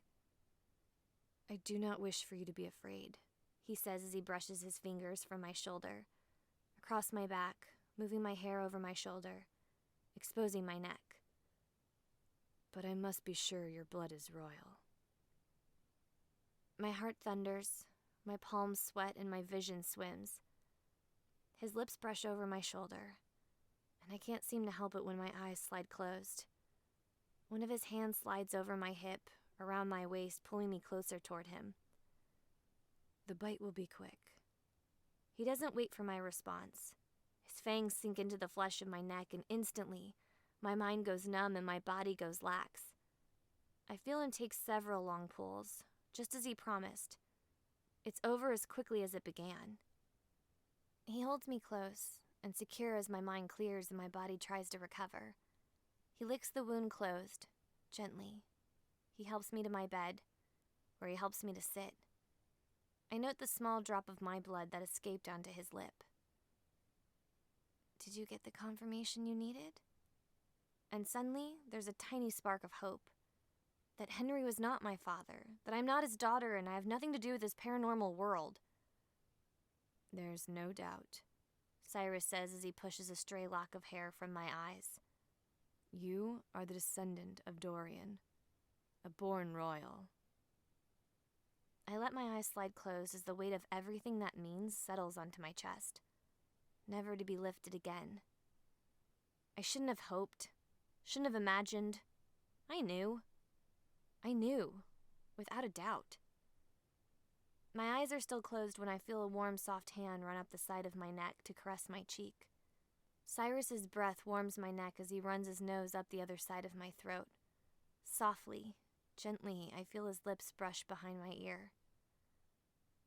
You have no idea how painful it is, he breathes as he again kisses the side of my neck. Hope. Every time a new woman is born into the tree, clinging to a small spark that I might find her again. It's been... He takes a deep breath in and his pain is palpable. So long this time. I'm so sorry that you have to go through this, I say as my eyes roll back in my head. This is wrong. So very wrong. This demented man who only wants me if I'm someone I'm not. But touch. I didn't realize how much I've craved and needed it until it's here in my bed. cannot even imagine. He slowly unwraps himself from me, sitting beside me on the bed, and it leaves me feeling cold. It was my own doing, and if I could take it all back, I would. His honest confession is startling. It's so big there isn't a word for it. This man created a race, an entire new species. In reality, what he was able to do thousands of years ago, it's incredible. But even with all of this, everything that we are, he would take it back for the woman he loves. I reach up, placing a hand on his cheek. There's a tenderness to his eyes that is so deep and profound. Thunder rips through the air, startling me. Who is that curse gathering for? Cyrus suddenly asks. He stands and crosses to the window that looks out over the river. He pulls the curtains back, and I'm shocked when he stands there in the light, as if it causes him no pain whatsoever. I don't know who it could be for, other than me, I say as I stand and walk to stand by his side. It started a few days ago. Cyrus folds his arms across his chest, studying the gray day outside, and in the full light, he really is an intricate specimen. He's not overly large, not hugely muscled or overly tall, but his features are perfectly arranged. Everything about him draws me in. Maybe that's just one more way he is the perfect predator. I must not forget that. What do you understand about curses? I ask as I shiver, realizing just how cold it is in the house. He takes a breath, not answering me right away. He blinks out the day twice before suddenly yanking the curtains closed. Maybe the light bothers him after all. Nothing, he says as he turns from the window. He walks to a painting on the wall. I've lived thousands of years, yet I do not know where they come from. If it is a person who creates them, a race like ourselves, or the universe, they come and bring justice to a system unlike any invisible society. I swallow hard. But my dear, he says without looking back at me, I'm quite sure you could have not done anything terrible enough, yet in your young life to warrant a curse. I would look closely at those in your house and those in your quaint little town. I hadn't considered that. The possibility that maybe this curse wasn't about me, that there was someone else who had brought this storm upon Silent Bend. Who could it be? I should let you rest, Cyrus suddenly says, and he's instantly next to the door to my bedroom. We've all had a long journey, and I'm feeling a little road-weary myself. He doesn't look at me when he says this. We have a big night ahead of us. Without further explanation, he closes the door behind him. I have no other explanation for what he just said. He's going to kill me come nightfall. This is it. My final hours. My heart rate spikes. My palms sweat. I want to be held. I want to be left alone. I want to live. I want to get it over with. My head spins. Minutes pass. I sit at my window staring outside. Hours. The sun rises, reaches the peak behind the clouds. Time becomes meaningless. A soft knock sounds from my door and my head whips to it. I have no idea how much time has passed since the king left my bedroom, but surely night has not fallen yet. Come in, I answer quietly. It's Anna who enters my room, closing it behind her. I found them, she says, her eyes hard, her jaw tight. Jasmine and the bitten. Where? I manage to choke out. My throat feels tight and I'm having a hard time concentrating on what she's saying. My death has consumed me. Mayor Jackson's estate, she says. I finally caught a scent of Trinity, found a bunch of blood at the church at the end of Main Street, and I'm sure she turned someone. But I followed the trail, back to his house. I could hear them inside. I believe Jasmine is holding the mayor hostage. This is something I need to deal with. This is going to explode. I remember once Raheem saying that their entire existence is frowned upon. So Jasmine having an entire horde of them is going to have consequences. For her and myself. Thank you, Anna, I say. You never let me down. What would you like me to do about it? She asks. Her eyes flash red and her hands roll into fists. I shake my head. Nothing. For the moment, I have other things to take care of first. She looks at me with a hint of disbelief in her eyes. She's ready for action. But I have something to do first. Get some sleep, Anna, I tell her. More a command than a request. We've all had a long few nights. You've earned it. She studies me for a long moment, and I think she knows. She understands. But she will let me do what I will do. All right, she says, and I hear the hesitation in her voice. But she steps toward the door. Sleep well, Alivia. I only nod to her, and slowly she closes the door behind her. I need to stop this. Everything. Jasmine. The king's presence here. The constant threat of so many deaths because he and his court are here. I need to stop prolonging the one thing I have control over. I lock my door. It would never keep out a single person in this house. Any one of them could force their way inside with a simple shove. But it's for me. Locking the old away. The marble floor in my bathroom is freezing. It sends a wave of goosebumps over my skin as I walk into it. I shed my beautiful dress that Lillian made me. I pull on a long nightgown. It's beautiful, and I'm sure old. White and gauzy. It floats around me, letting too much frigid air caress my body. But it won't bother me much longer. I go to the cabinet that holds the small amounts of medication I possess, and my eyes lock on the bottle that appeared in it 3 months ago. It has no label, no descriptor of what it is. There's only one single black pill inside the small orange container.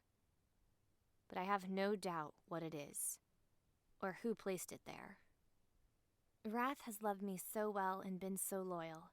He's taken care of me in every possible way. My hands tremble slightly as I reach for it. My heart races and gallops before my fingers finally close around it. Don't think. Don't think.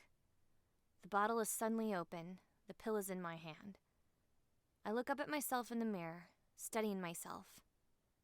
The hazel eyes, the dark long hair, the flaws in my skin. All I see is someone who is utterly alone. But what other way is there for this to happen? Don't think. The pill is between my lips, and I wash it down with a swig from the faucet. Wiping the back of my hand across my mouth, I stare at myself in the mirror again. Goodbye, human Alivia. Goodbye to turning 24. Goodbye to being old. A small creaking sound pulls my attention from myself to my bedroom. I know the sounds of my door, and that wasn't the right sound. My feet pat over the cold marble, and I peek around the corner, back into my bedroom. Ian climbs through my window, letting in a flood of gray light, and lands on the floor without a sound. Shock and horror fill my expression. Him. Here. With everything that's happened. With the king in the next bedroom over. Liv, he whispers. And there's everything in his expression. All the fear, the lust, the anger, the desire. It threatens to break his face. He crosses the room to me in a blur of a movement. Instantly, his hands are on my hips, his eyes just a breath away. I know what I've said just before, and I just can't let you stay here and die. Leave with me, today, tonight, let's just go, right now. Ian, I whisper. My heart is racing, thundering. I'm sweating from fear. Because Raheem gave me a warning to how the king would take to another man being involved when I might be his wife. But also, the sweating. The way my brain feels slightly hazy around the edges, I know the pill is taking hold quickly.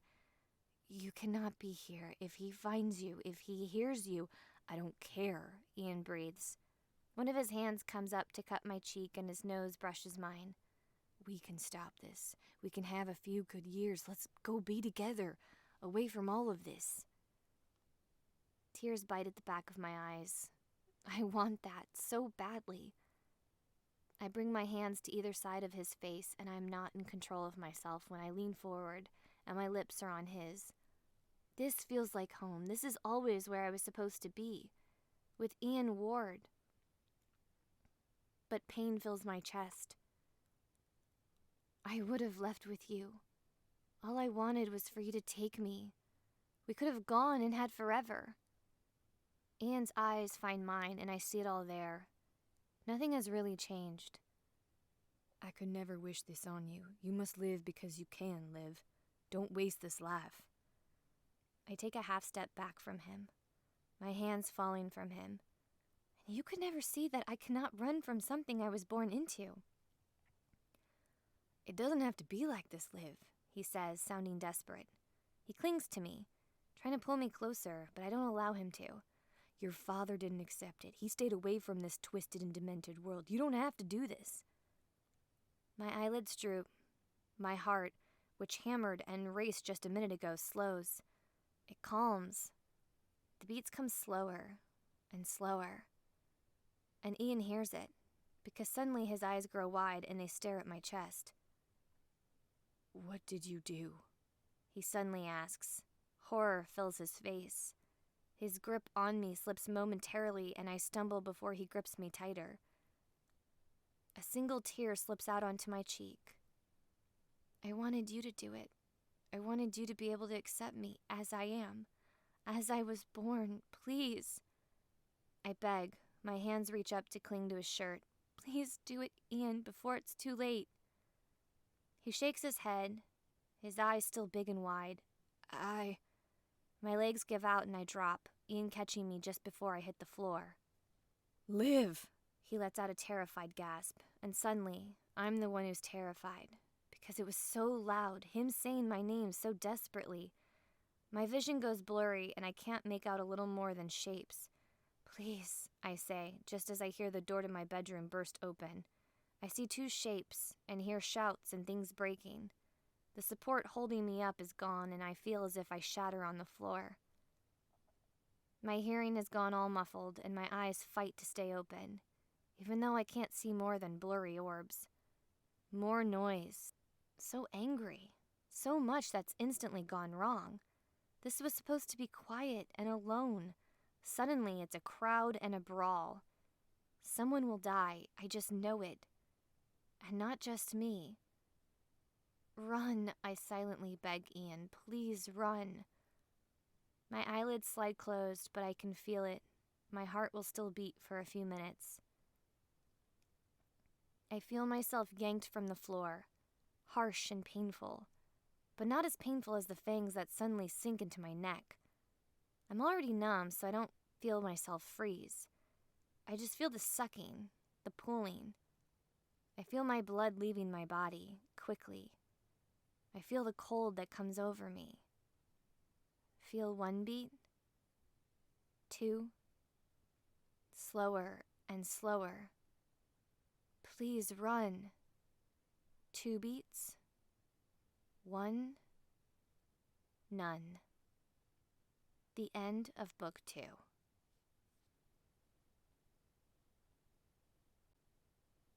This has been House of Pawns, House of Royals Book 2. Written by Keary Taylor. Narrated by Renee Dorian. Copyright 2015 by Keary Taylor.